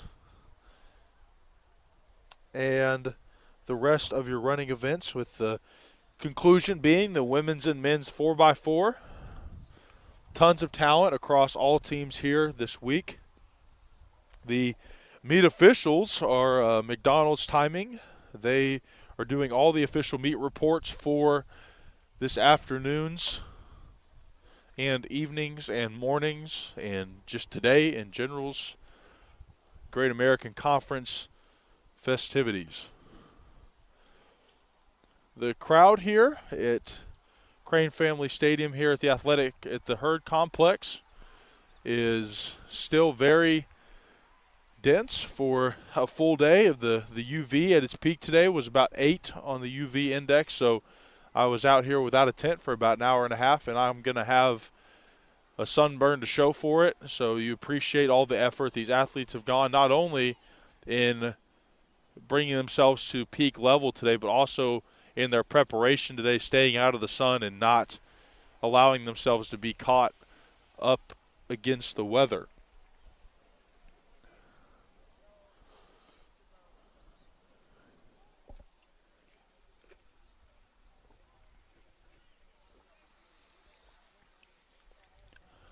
There's some sections left here of each team's athletes still supporting their teammates still left to compete today. As I mentioned, the last 3 events of the day, men's and women's steeplechase and the men's javelin. The men's javelin is fresh off the back of Anna K. Clark setting now twice her new Great American Conference record for the Harding Bisons, keeping her spot ranked nationally, ranked 7th in the javelin nationally this year. So again, congratulations to all of our Great American Conference champions this year. And obviously the quest for each team is the team Great American Conference Championship, and that will be announced obviously at the conclusion of the 4x4 events tomorrow.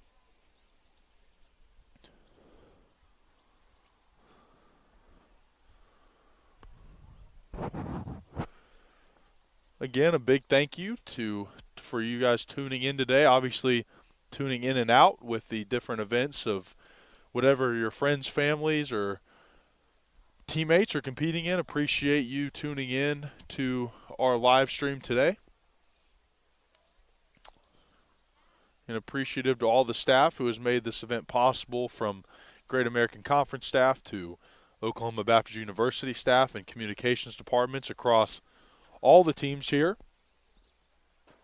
And obviously a huge appreciation to the athletes for their preparation and effort into this weekend's penultimate event. So we will step aside here. We will allow you to continue to watch the warm-ups for the javelin, and we will prepare for the javelin final for the men and the women's steeplechase here shortly.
Here we go for the women's steeplechase. They are taking the starting line here. The lineup is as follows: Callie Bishore, Mary Beth Bailey, Morgan Browning, Macy Cash, Sydney Tabor, Ellie Fantuzzo, Kayla Magruder, Kaylin Dobbins, Logan Warren, Eliza McGlasson, Cecilia Casada, Kaylin King, Mandy Sakura, Alexis Longoria, Jocelyn Shank, Emily Castenlaw, Hannah Bailey, Cindy Delgado, Gracie Lofton, Allie Morton, Alexandria Jamise, and Bailey Pritchett. The women's steeplechase record is Emily Seacrest. That was set in 2017. Her time was 11 minutes 14 seconds and 14.55 seconds. Excuse me. Like I said, we are about to start the women's steeplechase here, and the men's javelin is also about to kick off here in a minute.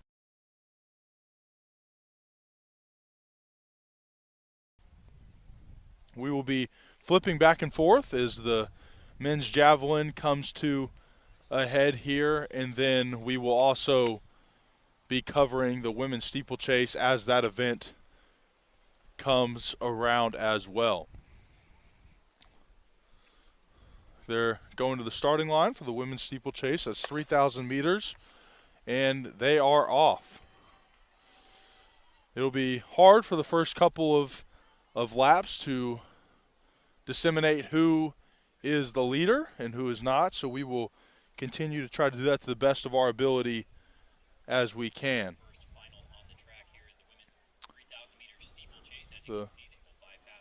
They will bypass the water jump on the first lap, and that is 7.5 laps in 3,000 meters. So Callie Bishore from Arkansas Tech is in the league right now.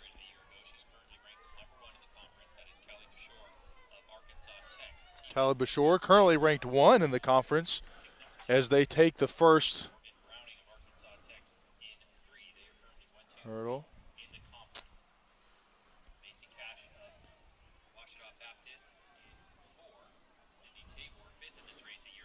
As they are coming around to the second steeple, and they clear successfully almost as a group.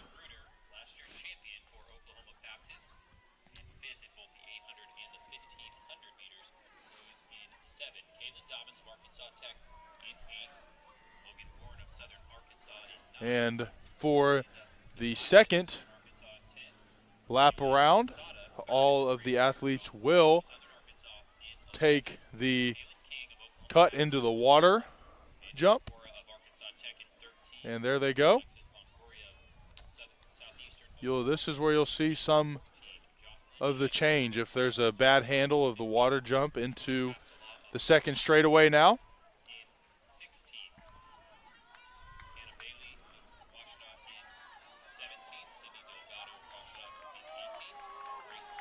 There are 3 Arkansas Tech athletes in the all-black in the first 4, along with Alexandria Jamise for Oklahoma Baptist. Kayla Magruder finished first in this event last year.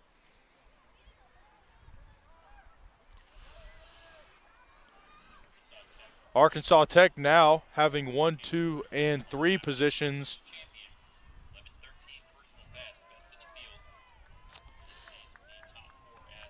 Kayla Magruder sitting there fighting the 3 Arkansas Tech girls out in front at the moment. Callie, Mary Beth, and Morgan are all the top 3 racers right now for the women's 300-meter steeplechase as we're coming around into the third lap, into the second water steeple here. Clean exit for all of the top 4 competitors as the Arkansas Tech trio tries to pull ahead. Coming around into the back half of the third lap. Again, 7.5 laps here for the 300 or 3,000 meter steeplechase. And these Arkansas Tech girls in front are pushing themselves and pushing themselves well. Kayla Magruder trying to chase down that Arkansas Tech trio.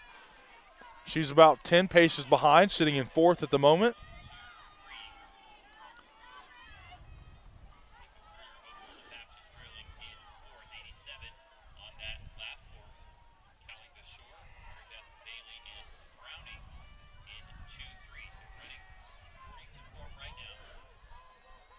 As one of the Arkansas Tech runners took a hard fall on the steeple opposite us on the southwest corner as she is rolled over onto her side. And we need to get an athletic trainer over there here very quickly in the southeast corner of the facility. But regardless, the race does move on. Arkansas Tech with the first and second place now. That moves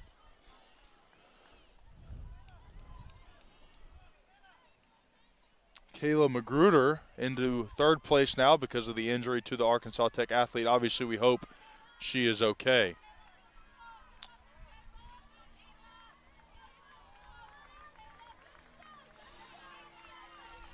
There's a cheering section here from some of the Oklahoma Baptist faithful for Kayla Magruder as they're cheering her on behind two of the three Arkansas Tech athletes.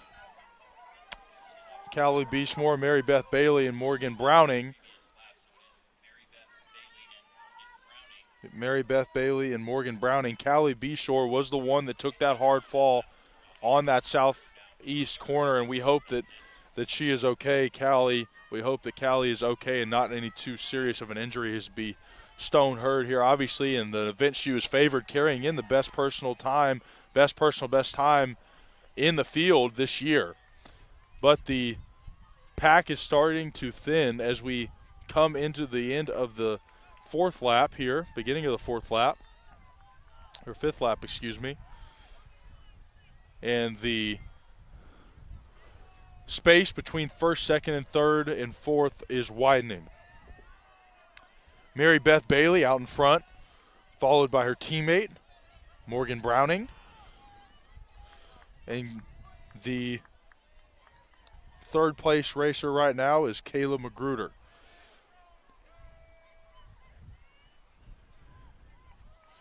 And if Mary Beth is able to keep this pace, she will waltz into a first place finish for Arkansas Tech.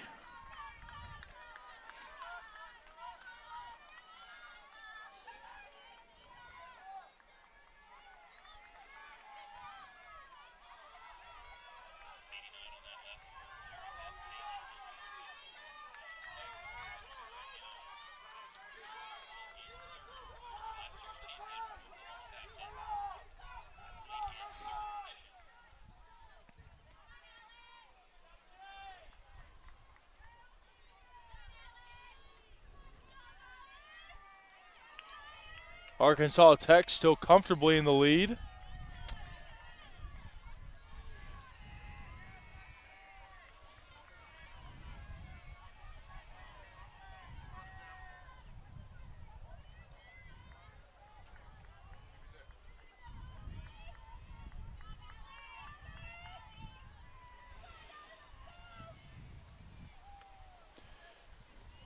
The Golden Suns still holding on to the first place runner,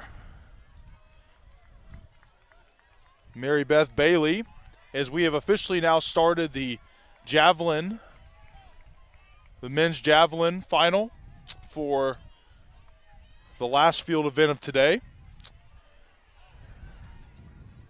Mary Beth Bailey now the current leader for the steeplechase, followed by her teammate Morgan Browning. In third, a little bit behind Morgan, is Kayla Magruder. That will be your podium if everything stays true with 2 laps remaining.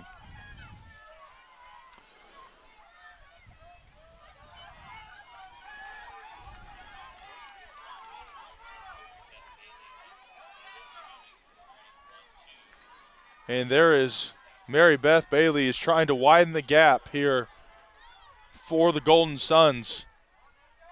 There is a significant break in between the Golden Suns runners and Kayla Magruder in third. Kayla is going to work to close this gap.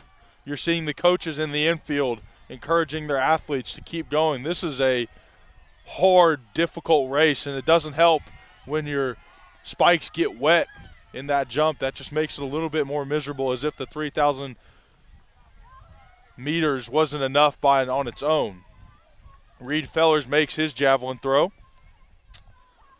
Again, with the javelin, we will be coming in and out based on our coverage of the men's and women's steeplechase.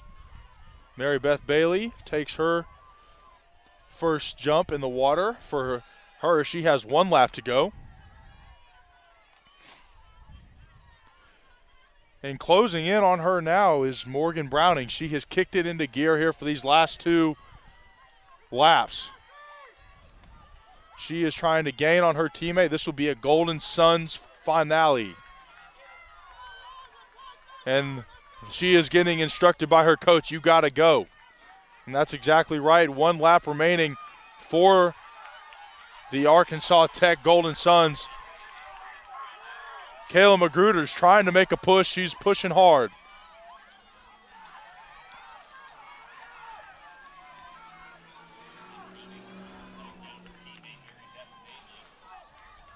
And Morgan Browning is now about to make a move on Mary Beth. Mary Beth sitting in first. This is not over yet. And here comes Browning. Browning making her move with half a lap left. Magruder has now lost the 3rd position. She has got to get it back. It's neck and neck there for 3rd. You have a race for 1st and a race for 3rd here. Browning making her move. Browning's going to make a push here. Mary Beth Bailey and Morgan Browning here for the finale. There's 2 steeples left for both athletes. Undoubtedly, legs are hurting. Fatigue is set in. Their shoes are wet. Mary Beth does stumble. Here comes Browning. Browning making the move on the inside. Browning now on the outside. 2 teammates neck and neck here coming down to the finish. Here they come. Browning makes her move on the outside coming to the last steeple. She's got 1 steeple to clear. She clears it. Step on it, and she is finishing. That is a finish right there from Morgan Browning, and she is going to run away with the win in the women's 3,000-meter steeplechase. Congratulations to Morgan Browning and Mary Beth Bailey, 1 and 2 for them. 11:22.17 for Browning and 11:26.39 for Bailey, who finished the second. Quesada will finish third.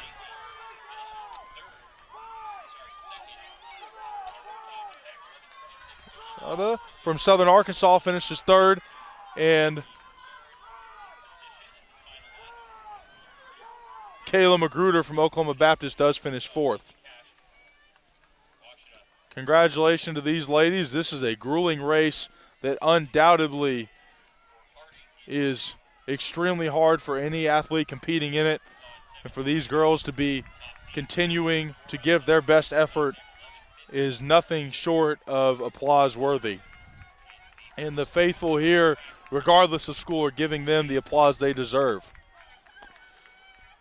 Again, the winner for your steeplechase this year in the 2021 Great American Conference Championship is Morgan Browning, followed by her teammate Mary Beth Browning.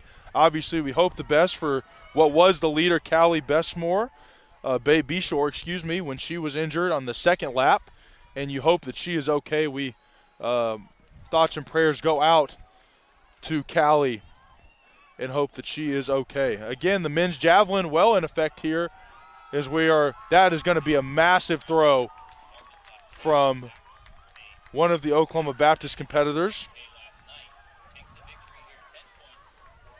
Looks like it was Caleb Finch, or maybe Zane Nutter. Maybe it was Zane Nutter for Oklahoma Baptist. But we are coming down to the finish here for the women's 3,000 steeple.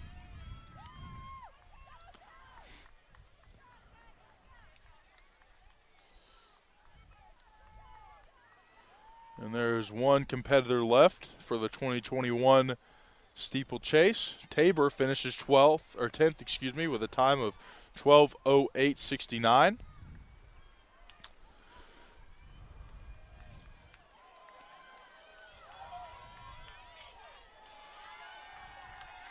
Christian Shoemaker has a big throw for the Javelin for Southern Arkansas.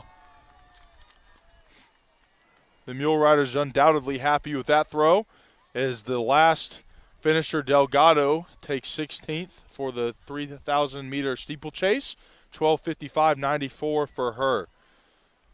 So congratulations to all the ladies that competed in the 3,000 steeplechase. That is a accomplishment to finish, let alone win. So congratulations to those ladies. They ran their hearts out.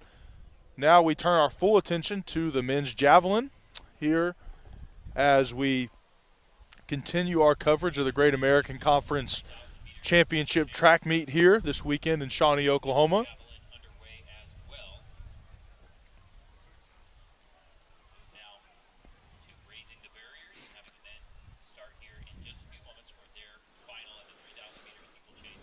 And they will be in the process of raising the meters for the barriers, for the men's steeplechase.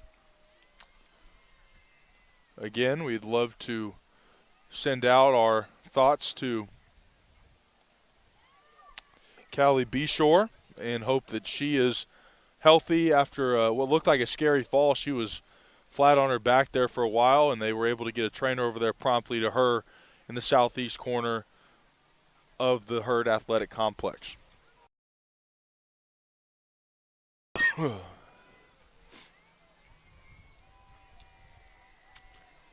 There's a measurement going on here for the men's javelin. Looks like some sort of issue with the tape has befallen the measuring crew down there, so we will stay up to date on what is going on down there. That was a product of the throw by Christian Shoemaker, from Southern Arkansas.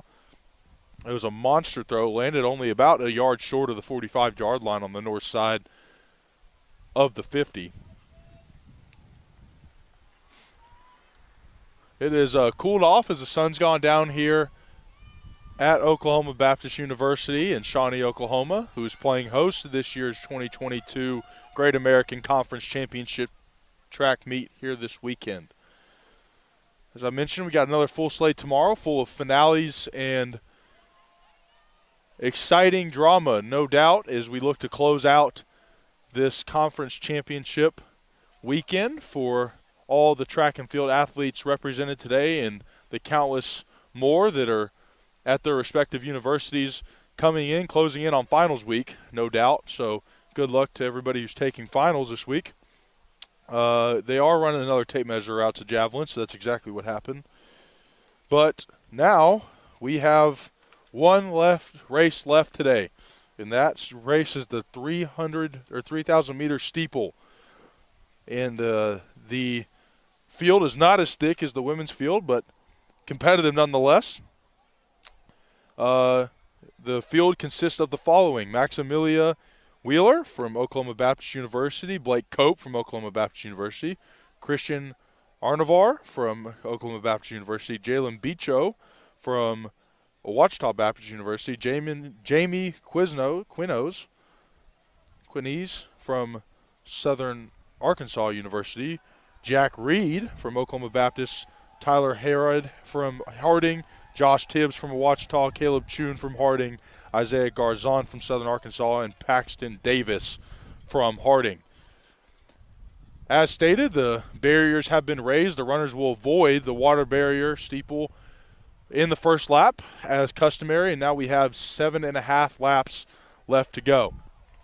So this half lap around and then 7 more will immediately follow. No barriers around the first half lap, and then starting once they hit the mark, there will be barriers around the track.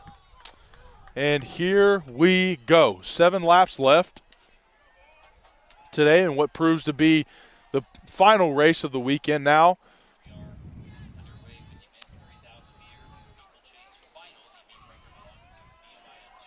Tyler Harrod in the lead right now.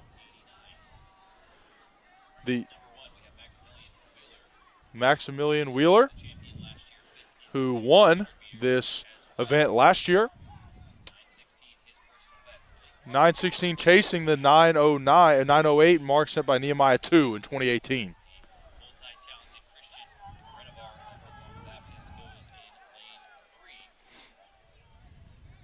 And here we go, the first time through the water obstacle. Clear that without any issue. And the fan section of Oklahoma Baptist, you can see them running down, cheering on Maximilian Wheeler. And here comes the cavalry. The crew is trying to catch up to Maximilian and set that pace and keep it there. 6 laps remaining.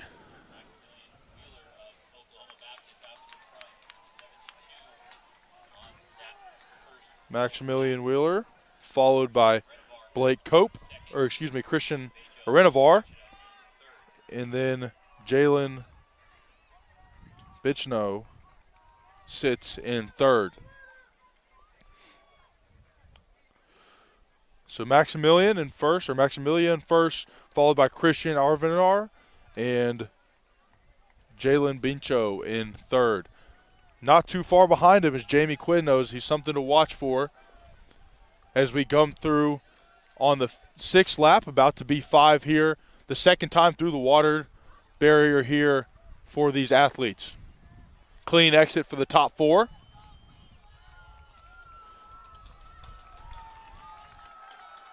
Maximilia coming in front of the Bison faithful, cheering him on here. Right next to him, his teammate Christian Arvinar.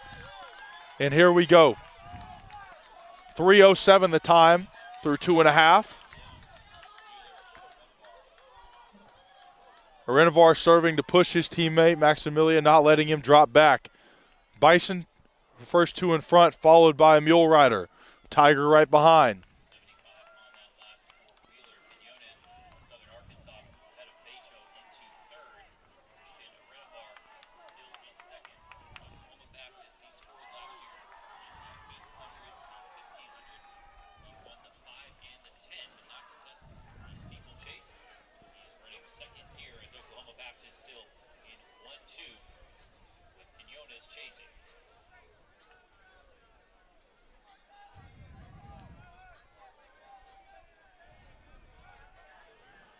Coming around the bend here through lap 3, Clean exit for the top 3 placers right now in the field. Maximilia is still in front, followed by Christian Arvinar. Jamie Quinot right behind him. This is a frantic pace set by the top 2 Bison. The solo Mule Rider tailing behind, trying to keep the pace.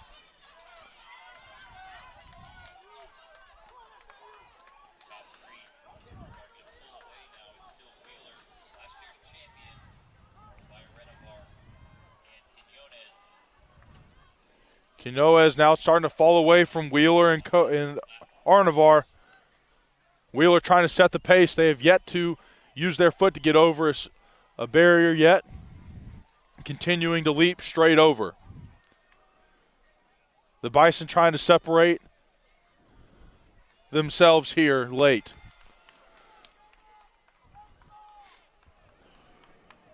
Maximilia trying to set the pace strong. Refusing to let off the gas pedal here as they come into the 3rd time seeing the water obstacle. Clean exit for the top 2. Jalen gets through clean as well. 1st, 2nd, and 3rd hold steady. Maximilia starting to pull away from his teammate, Christian Arvinar. Jamie Quinot's trying to make a play here. He needs to close the gap. 3 laps remaining here for the top 3.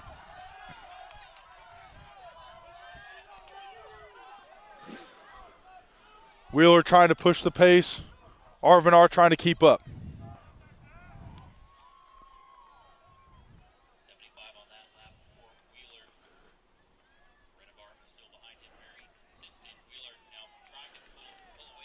Wheeler trying to pull away for an Invar. Rivenar not trying to give up that distance yet. Jamie Quinoz is getting pointers from his coach telling him, you got to go catch him. You got to go catch him. You got to make your move now. 3 laps left. About to be 2 laps left here for the field.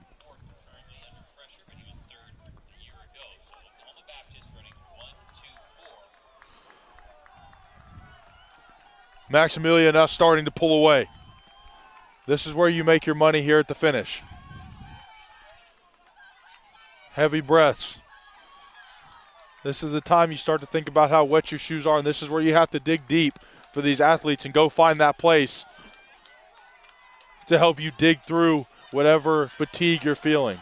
Maximilian is setting the pace. Christian Arinovar is starting to fall behind. Jamie Quinoz still a couple paces behind Arinovar. Maximilian is trying to make this a runaway win. He's working hard now on the east side of the track, running around in between the start line and the water obstacle. Here we go.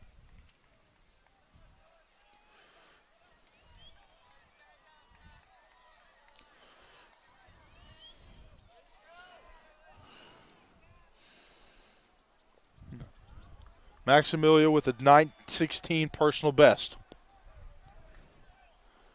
Needs to continue his pace to compete with that. Clean through the water obstacle. Christian's clean through as well. Jamie's clean. All top 3 are clean through the water obstacle.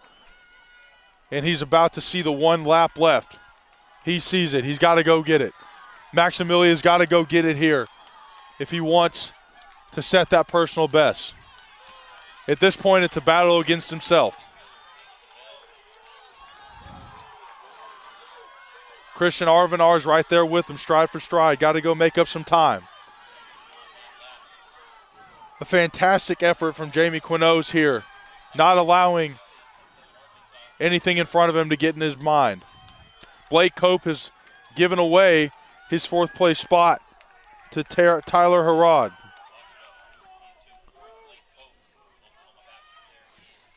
Tyler Harrod. Maximilian Wheeler now. He's got 2 obstacles left. He's got 2 obstacles left here.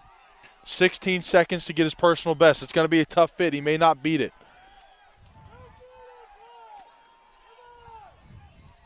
Here he comes around the final turn. Coming into the straight.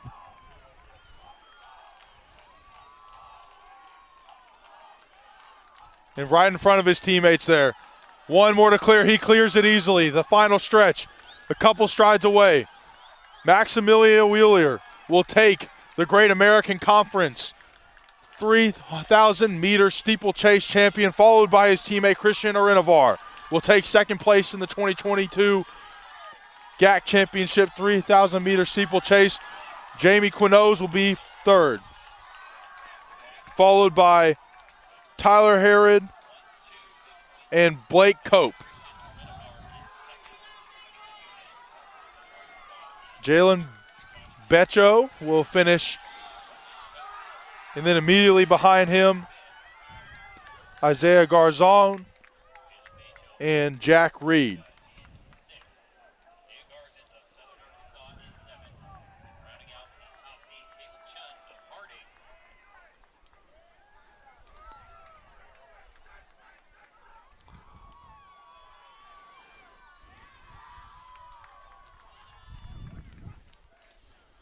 So top 3 for the men's 3,000-meter steeplechase as it becomes official. Wheeler 9:31.34. Arinovar 9:38.18. And Quinoz 9:42.91. That will be the podium for your 2022 3,000-meter men's steeplechase. And congratulations to those.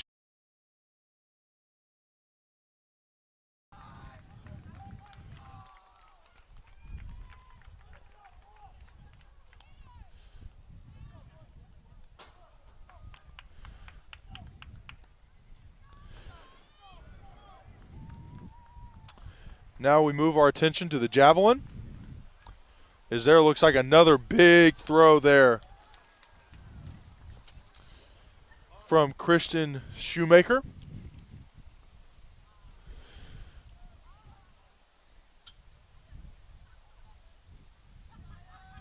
And that concludes the men's 3,000 meter steeplechase. Once again, Maximilian Wheeler, 9:31.34 is your champion. He goes back-to-back after winning last year. Maximilia Wheeler will go back-to-back as your reigning defending Alma Baptist. 3,000 meter men's steeple champion. Congratulations to Maximilia.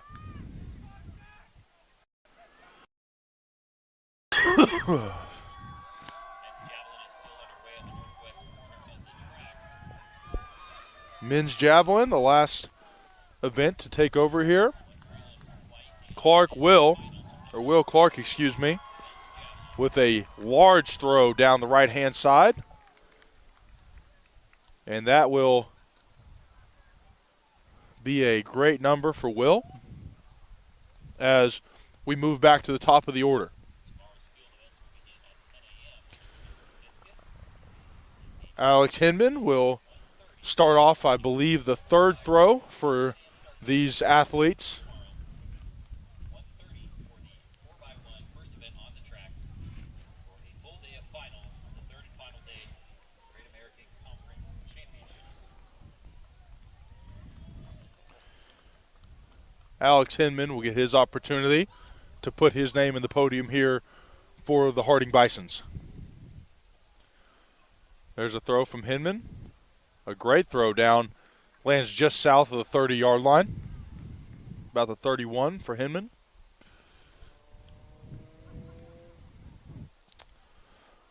This is the final event of what has been a great Friday, full of exciting events and outcomes. We've seen countless record-breaking performances today. I think 4 off the top of my head, 3 or 4 Great American Conference record-breaking performances on a Friday, and you have to think that number will only increase as we see the finals tomorrow.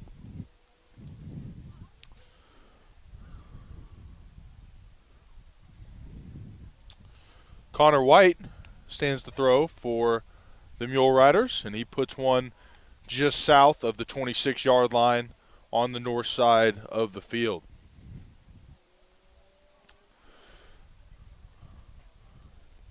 A couple of competitors in this javelin competition competed in the decathlon for the men's.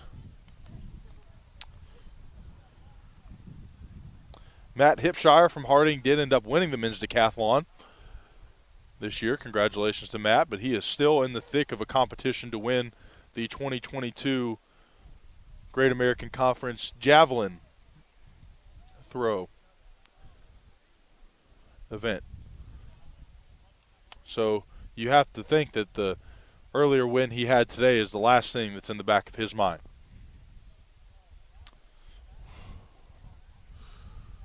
Nick Gonzalez here to throw. A great throw just north of the 22-yard line from Nick. And that's going to set the table for Caleb Finch.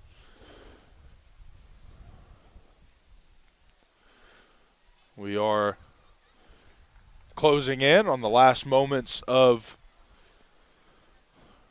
the day here in terms of competition in Shawnee, Oklahoma, as the lights in the stadium are now proving their worth as we can continue to compete under the lights here on a beautiful night in Shawnee, Oklahoma. Caleb Finch stands to throw next. And there's a big throw from Caleb. He's going to go down, land about the 26-yard line. There it is.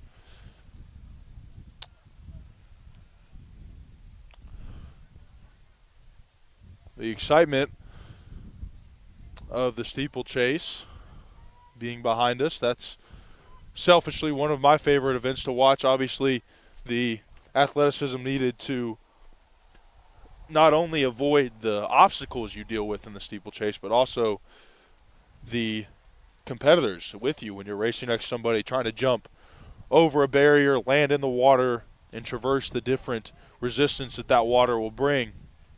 Obviously, it goes without saying, is difficult.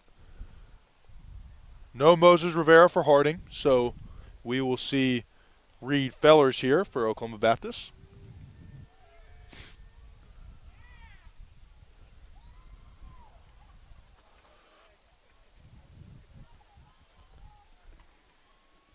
Who kind of shrugs one off down around the 23-yard line.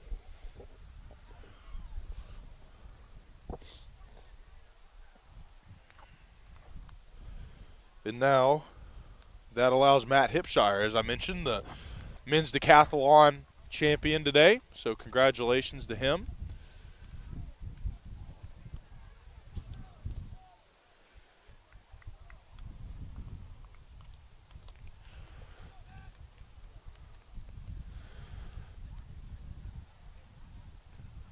Matt delivers, and that is a big throw down the right-hand side, just past the 30. Sitting about the 32, a couple of cheers from the Harding faithful down there on the south side, or the north side, of the field. An exciting day for families all around the conference, Great American Conference, come and get to watch their athletes and family members perform under the biggest stage that this conference provides against the greatest competition in the conference. A fun day for all athletes to show how far they've come, not only this year, but just in their athletic career in general. A great opportunity for them to continue and support their team's dream of becoming 2022 Great American Conference champions. Ben Ferris due up for Harding. He'll take his stab at the grass here at Crane Family Stadium. And that is a huge throw. That's going to land just shy of the 40, and that deserves an applause, and he'll get it. That was a great throw from Ben Ferris. The Bisons, from Harding, not to be confused with the Bison of the Oklahoma Baptist. It's always fun when you hear someone who calls a game between Oklahoma Baptist and Harding, is judging by the reaction of his teammates. I think that may have just put him in first place, or at least on the podium. And now there's only 3 throwers left: Zane Nutter, Christian Shoemaker, and Will Clark. And here comes Zane. Zane with a big throw, and he likes it.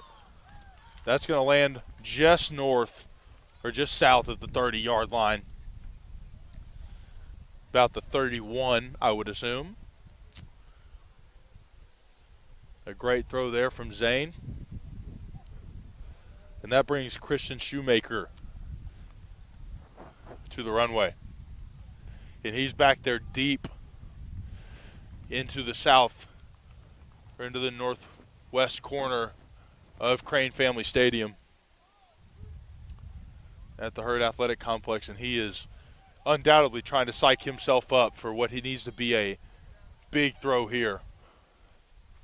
Here he comes. Shoemaker, the big throw, that's going to be huge. Just south of the 40, that was a monumental throw from Shoemaker, and he likes it, as he should. He deserves to like that. That landed just south, about the 41.5-yard line. That is going to be a big throw for Christian Shoemaker. Wow, what a throw. And then there was one. Will Clark, Harding, had the biggest personal best coming into today. Not by much, 57.34 for Clark, and right there behind him was 57.18 by Shoemaker, and he just laid one every bit that far out there. And now Will Clark needs himself a big throw. And that's exactly what the Harding faithful are trying to cheer him into right here, is a big throw from Clark. And this is it. This is the throw. This will decide who wins the Great American Conference title, and that is a big throw, but it is going to miss wide right. So that will not count for Will Clark.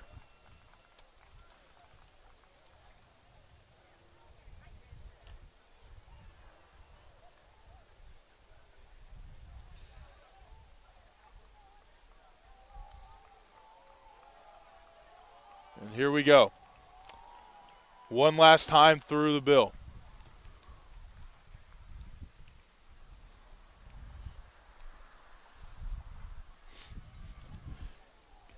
Get one more opportunity to put your name on the podium here.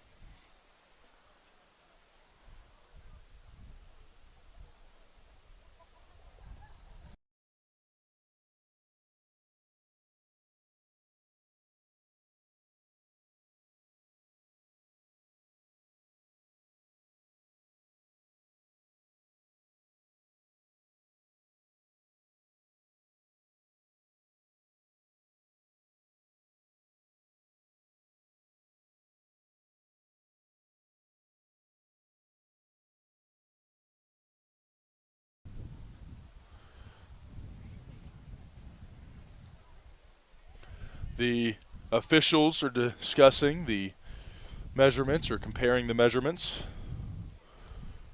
in the podium. We'll get that camera shot of those officials.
Welcome back to our coverage of the finals here for the Great American Conference Javelin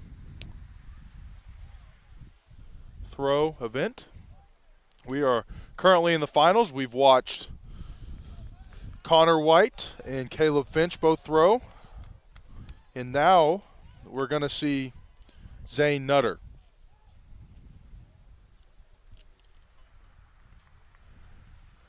Or excuse me, I think that's Matt Hipshire, excuse me.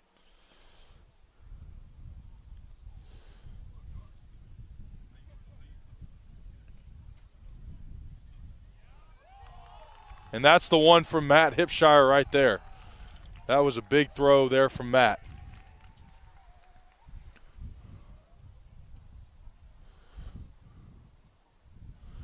Landed just south of the 31-yard line.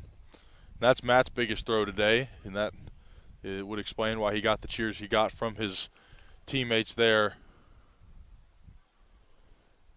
next to the runway.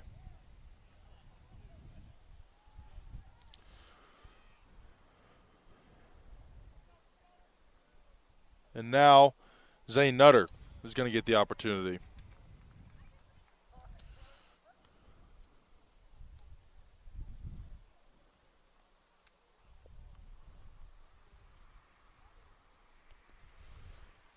Excuse me, not Zane Nutter. That is Ben Ferris, Matt Hipshire's teammate from Harding. And there's the throw. And that's a big throw. That's going to land, just north of the 35-yard line. And they like it. The Harding faithful next to Ben like that throw, as they should. That's another big throw back-to-back from a Harding Bison. Now is going to be Zane Nutter's turn. So far in the finals, we've seen Connor White, Caleb Finch, Matt Hipshire, Ben Ferris, Zane Nutter, and I assume we'll see Christian Shoemaker and Will Clark as well. Those will be our finalists.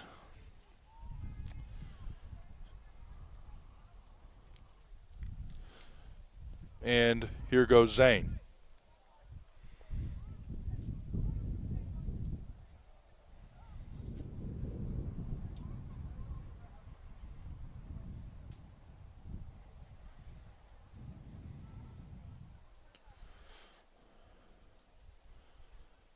They're having another issue measuring, it looks like. So we will stay patient with the measuring process. We appreciate all that these officials have done today. They've been working tirelessly since about 10 a.m. when field events started, and looks like we're going to be a little bit past 9 when they finish up. So appreciate the officials and what they've done today, and I'm sure these athletes do as well.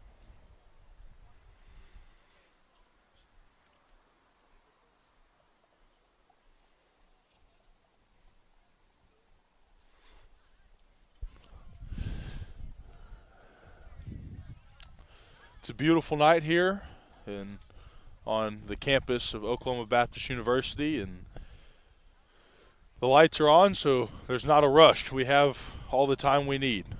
The lights will keep us lit until today's events are over, and we are in the midst of a big finale here to cap Friday's activities on campus.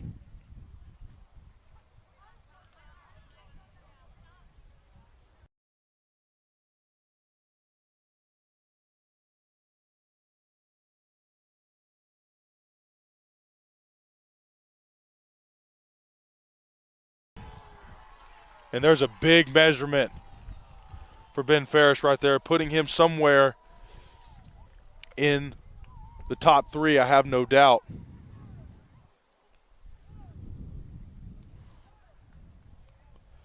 And now Zane Nutter gets his opportunity to get his fans off their feet. Let's see if he capitalizes. Zane Nutter, here he comes. Big throw here. Going down the right side, this one's good. This is going to be just north or just south of the 35-yard line, about the 37 for Zane Nutter, and the Baptist fans like it. They like it a lot, as they should.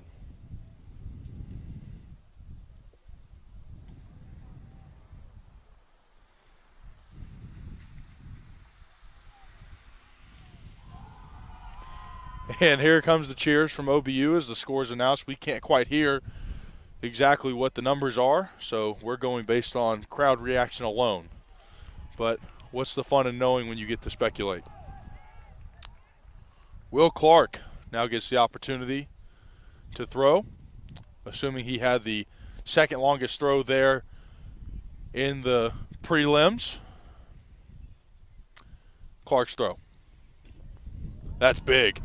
That's big. Lands south of the 40, and that deserves every sound it gets. Holy cow, that's a big throw from Will Clark there. And that's exactly why he had the largest personal best coming into today, because he has that in the gas tank. When the finals come out, just like we saw his contemporary do on the women's side with Anna Kay Clark, the big throws come out in the finals. Anna Kay was able to reset her own conference record in the finals of her javelin competition earlier this week. And that's it. That's a big throw right there, and he is getting mobbed. Good for him. Will Clark with the big throw there in the first throw of the finals. And this is shaping up to be a heck of a competition. Connor White, or excuse me.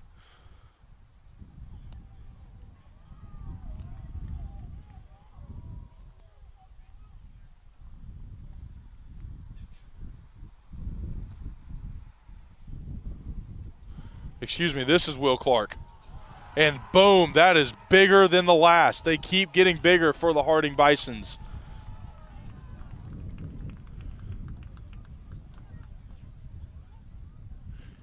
Excuse me, I have the names confused. Don't have the list in order in which they're going, so I'm guessing from up top. And there it is. The celebration from the Harding Bisons as their athletes are rallying around what has been a fantastic group of throwers so far today. This atmosphere has turned rather fun with all the athletes waiting. And that leaves one guy left on this go-around, and that is Christian Shoemaker. He had the biggest throw of the prelims, and now he gets his opportunity to tabletop everybody here on the last throw of this go-around. He's standing back pretty deep back into the northwest corner of this, and he's going to start a slow clap here. And this is fun. This is when collegiate track is at its best. Here he comes, Christian Shoemaker. Big throw here. First throw of the finals. Here it comes. Big throw down the right-hand side, going about the 45, going to the 40. 42 yards, not quite what we saw from Will Clark to the throw before, but nevertheless a big throw from Christian Shoemaker.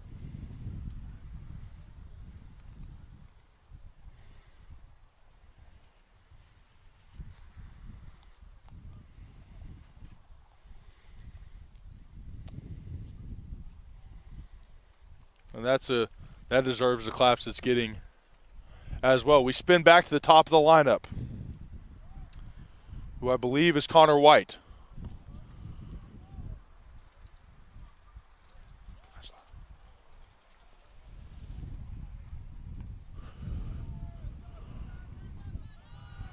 And it is Connor White.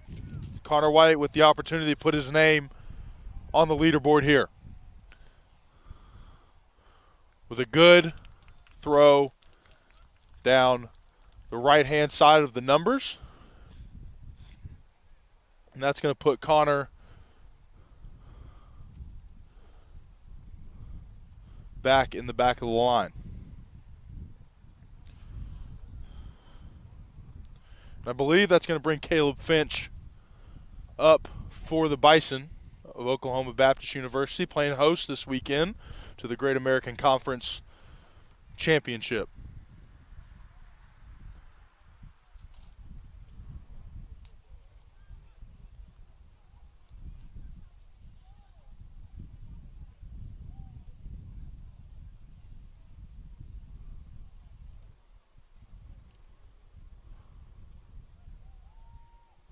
Caleb Finch. Personal best this year of 46-1. And that's a good throw down the right-hand side, just past the 30-yard line, about the 31 and a half if we were playing football, but we're not.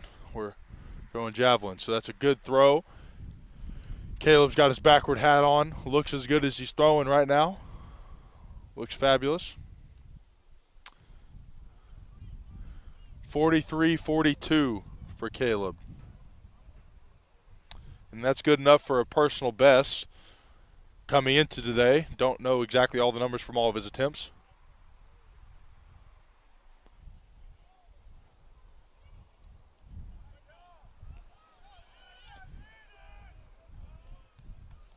Nick Gonzalez gets the opportunity for Southern Arkansas.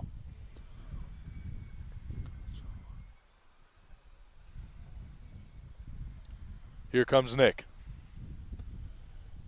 A big throw from Nick down the right-hand side. Doesn't like it as much. Just going to be halfway in between the 30 and the 25. Unfortunately, with some of the throws we've seen today, that one's not going to compete for the podium.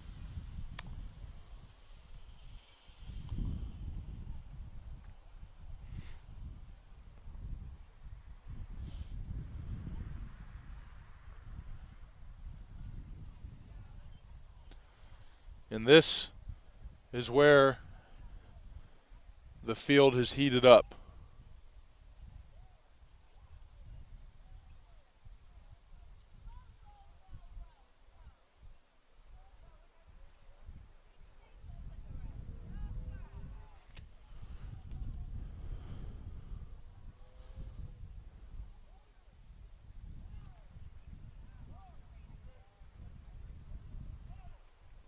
Zane Nutter gets the opportunity to throw after one of the Harding Bisons decided not to take his final throw. So Zane Nutter gets an opportunity to make the home team crowd happy here.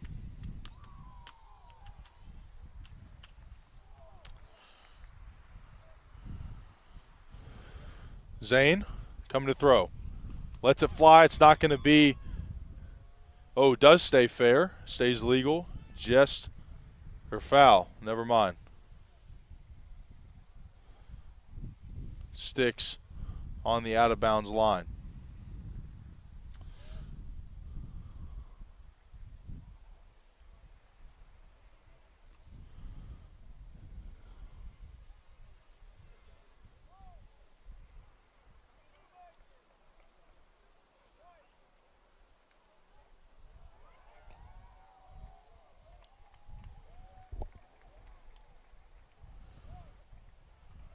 Will Clark now gets the opportunity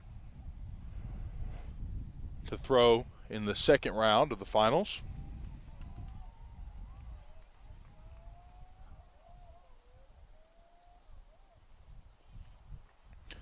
Retreating all the way back to the northwest corner of Crane Family Stadium here at the Herd Athletic Complex. And here comes Will Clark coming into today, the leading thrower in the conference this year. Big throw here from Will. And that is going to be big, but it's going to miss wide.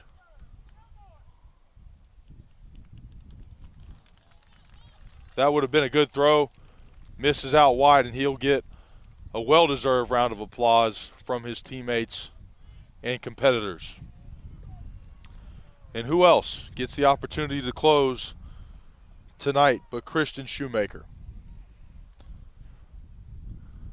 A showman. Not to mention a fantastic athlete.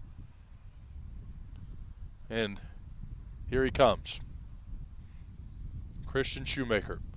The longest throw in the preliminaries, gets the opportunity here to set that best again. And that's a big throw. That's going to be down the center line just about a yard and a half past the 35-yard line. That's a long throw. Don't know if it's going to add on to what he's done so far today. We'll wait to hear the verdict. 49-27 is the number there for Shoemaker.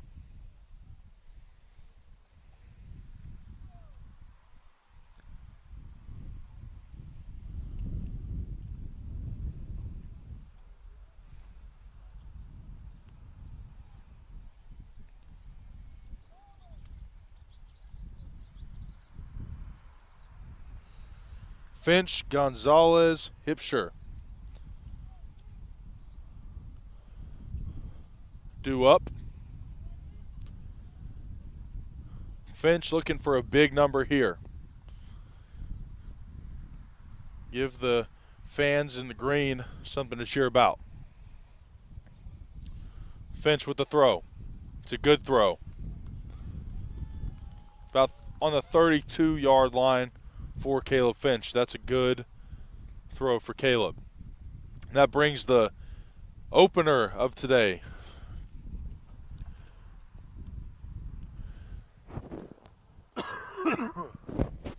Matt Hipshire won the men's decathlon this morning. This afternoon when he finished it. Now gets the opportunity to stake his claim on the podium in the Javelin in tonight's nightcap for this Friday full of track and field events. The final field event of the day. But that will wait for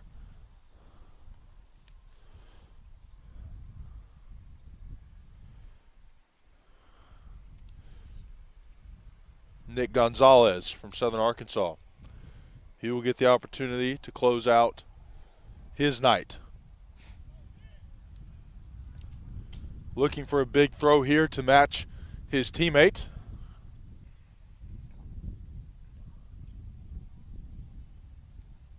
Here it comes, Gonzalez.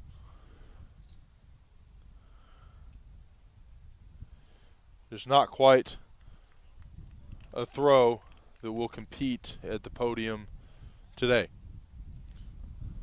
Nevertheless, a great showing for Nick Gonzalez in Southern Arkansas. Matt Hipshire. Here he comes.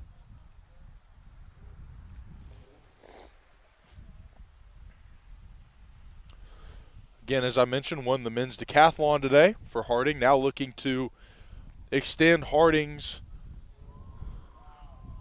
winning streak today. Zane Nutters is on deck. Matt looking for a big throw here. Trying to turn the tide in the overall men's score. See if Matt can do his part. Big throw from Matt down the right-hand side. He's going to land about the 30. Just south. It's a great throw. It's just not going to compete with what we've seen so far from the other competitors today.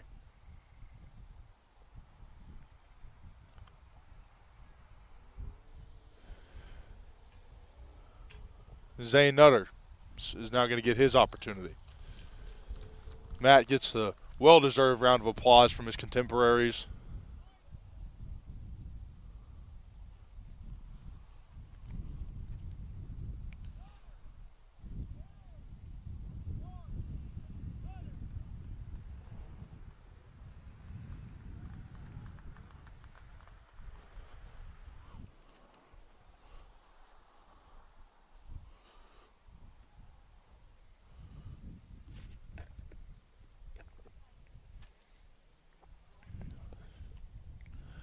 Zane Nutters now with the opportunity to put OBU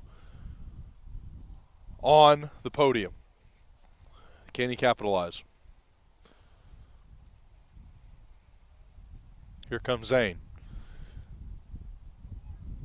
Big time throw. Just shy of the 35-yard line. Another good throw from Zane.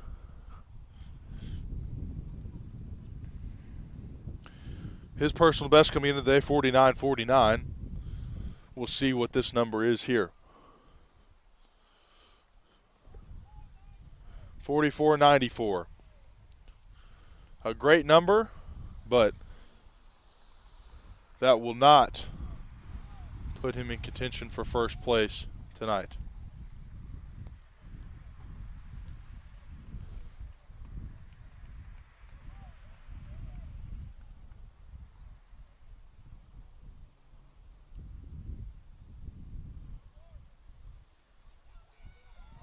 Will Clark. Here comes the Harding fans and the Harding faithful, the athletes that have stuck around here past 9 o'clock to watch their teammate perform. And he gets the opportunity to cement Harding at the top of the podium. The slow clap begins. Will Clark stands at the end of the runway. Here comes Will. He lets it go. That's a big throw down the right-hand side. Going to go past the 40. That's going to stick just shy of the 45. Harding fans are going to wait and see what that number is going to be. A great throw there from Will regardless of the number. But the Harding fans are going to wait. And here we go for the official measurement.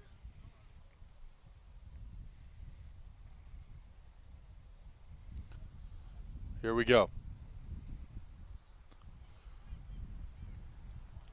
A good number.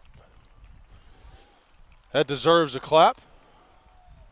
Can't hear the number, but judging by how crazy the Harding fans have gone today when they've had the opportunity to move up on the podium, you get the feeling that wasn't quite the number they were expecting.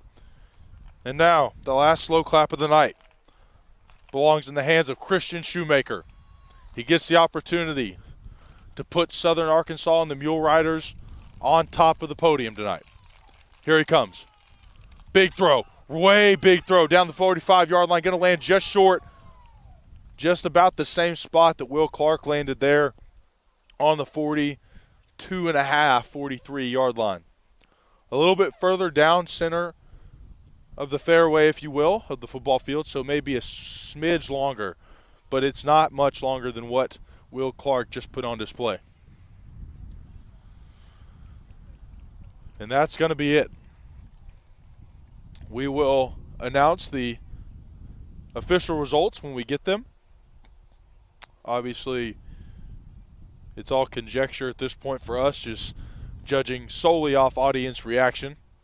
But as athletes scatter, Will Clark and Christian Shoemaker share a handshake, a well-deserved one. It was an absolute war between the number 1 and number 2 javelin throwers in the conference coming into today.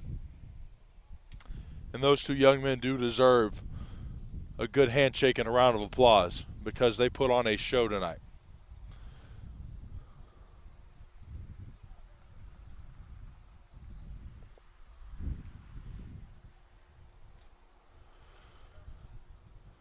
The nightcap being concluded. When we get the official results, we will bring those to you promptly.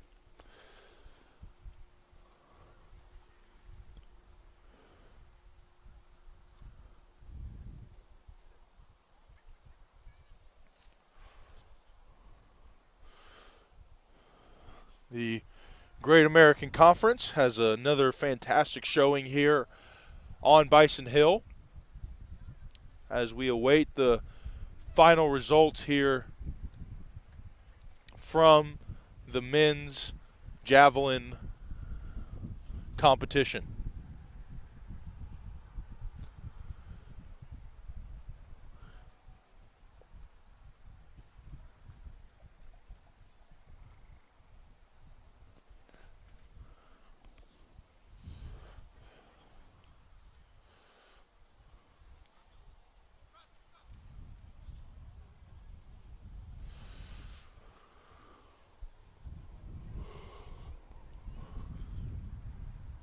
We appreciate everybody tuning in this morning, this afternoon, and tonight for all of the competition that we have got to watch tonight. And the coverage tomorrow will begin about 9:50 in the morning prior to the 10 o'clock start for the field events.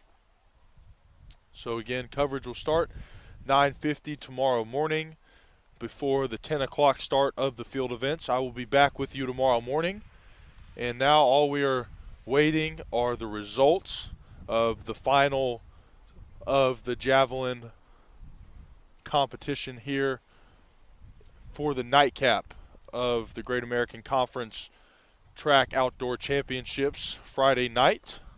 A mix of awesome finals and exciting preliminaries as we look forward to what is no doubtably going to be a fantastic Saturday full of elite competition and exciting finishes. We can give you the final women's standings coming into the final day of competition tomorrow. Female teams, this is total points earned. Harding, well out in front with 94 total points. Oklahoma Baptist sits in second with 54. That's a 40-point gap between first and second. Arkansas Tech sits in third with 34. Southern Arkansas sits in fourth with 33, only 1 point behind the third place. Northwestern Oklahoma sits in fifth with 11. Ouachita with 4, and Southern Nazarene with 4.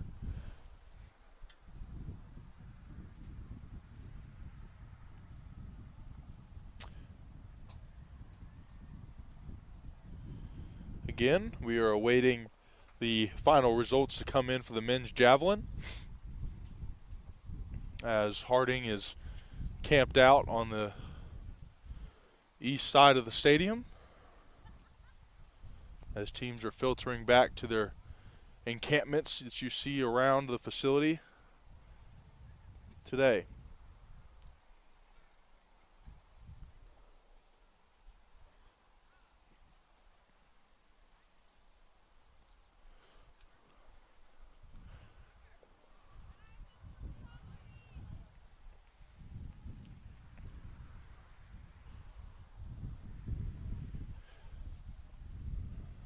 The men's standings, as is before the implementation of the men's javelin results, Oklahoma Baptist carrying a 22-point lead over second-place Southern Arkansas at 50, Harding at 48, East Central at 16, and Ouachita at 9. Again, that is before the men's javelin totals have been added into the results.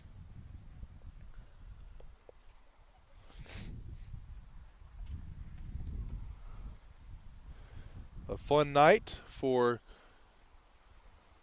all fans, for all teams, winners across multiple different events for multiple different teams, as we have set the stage now for an exciting Saturday slate of Great American Conference track and field action.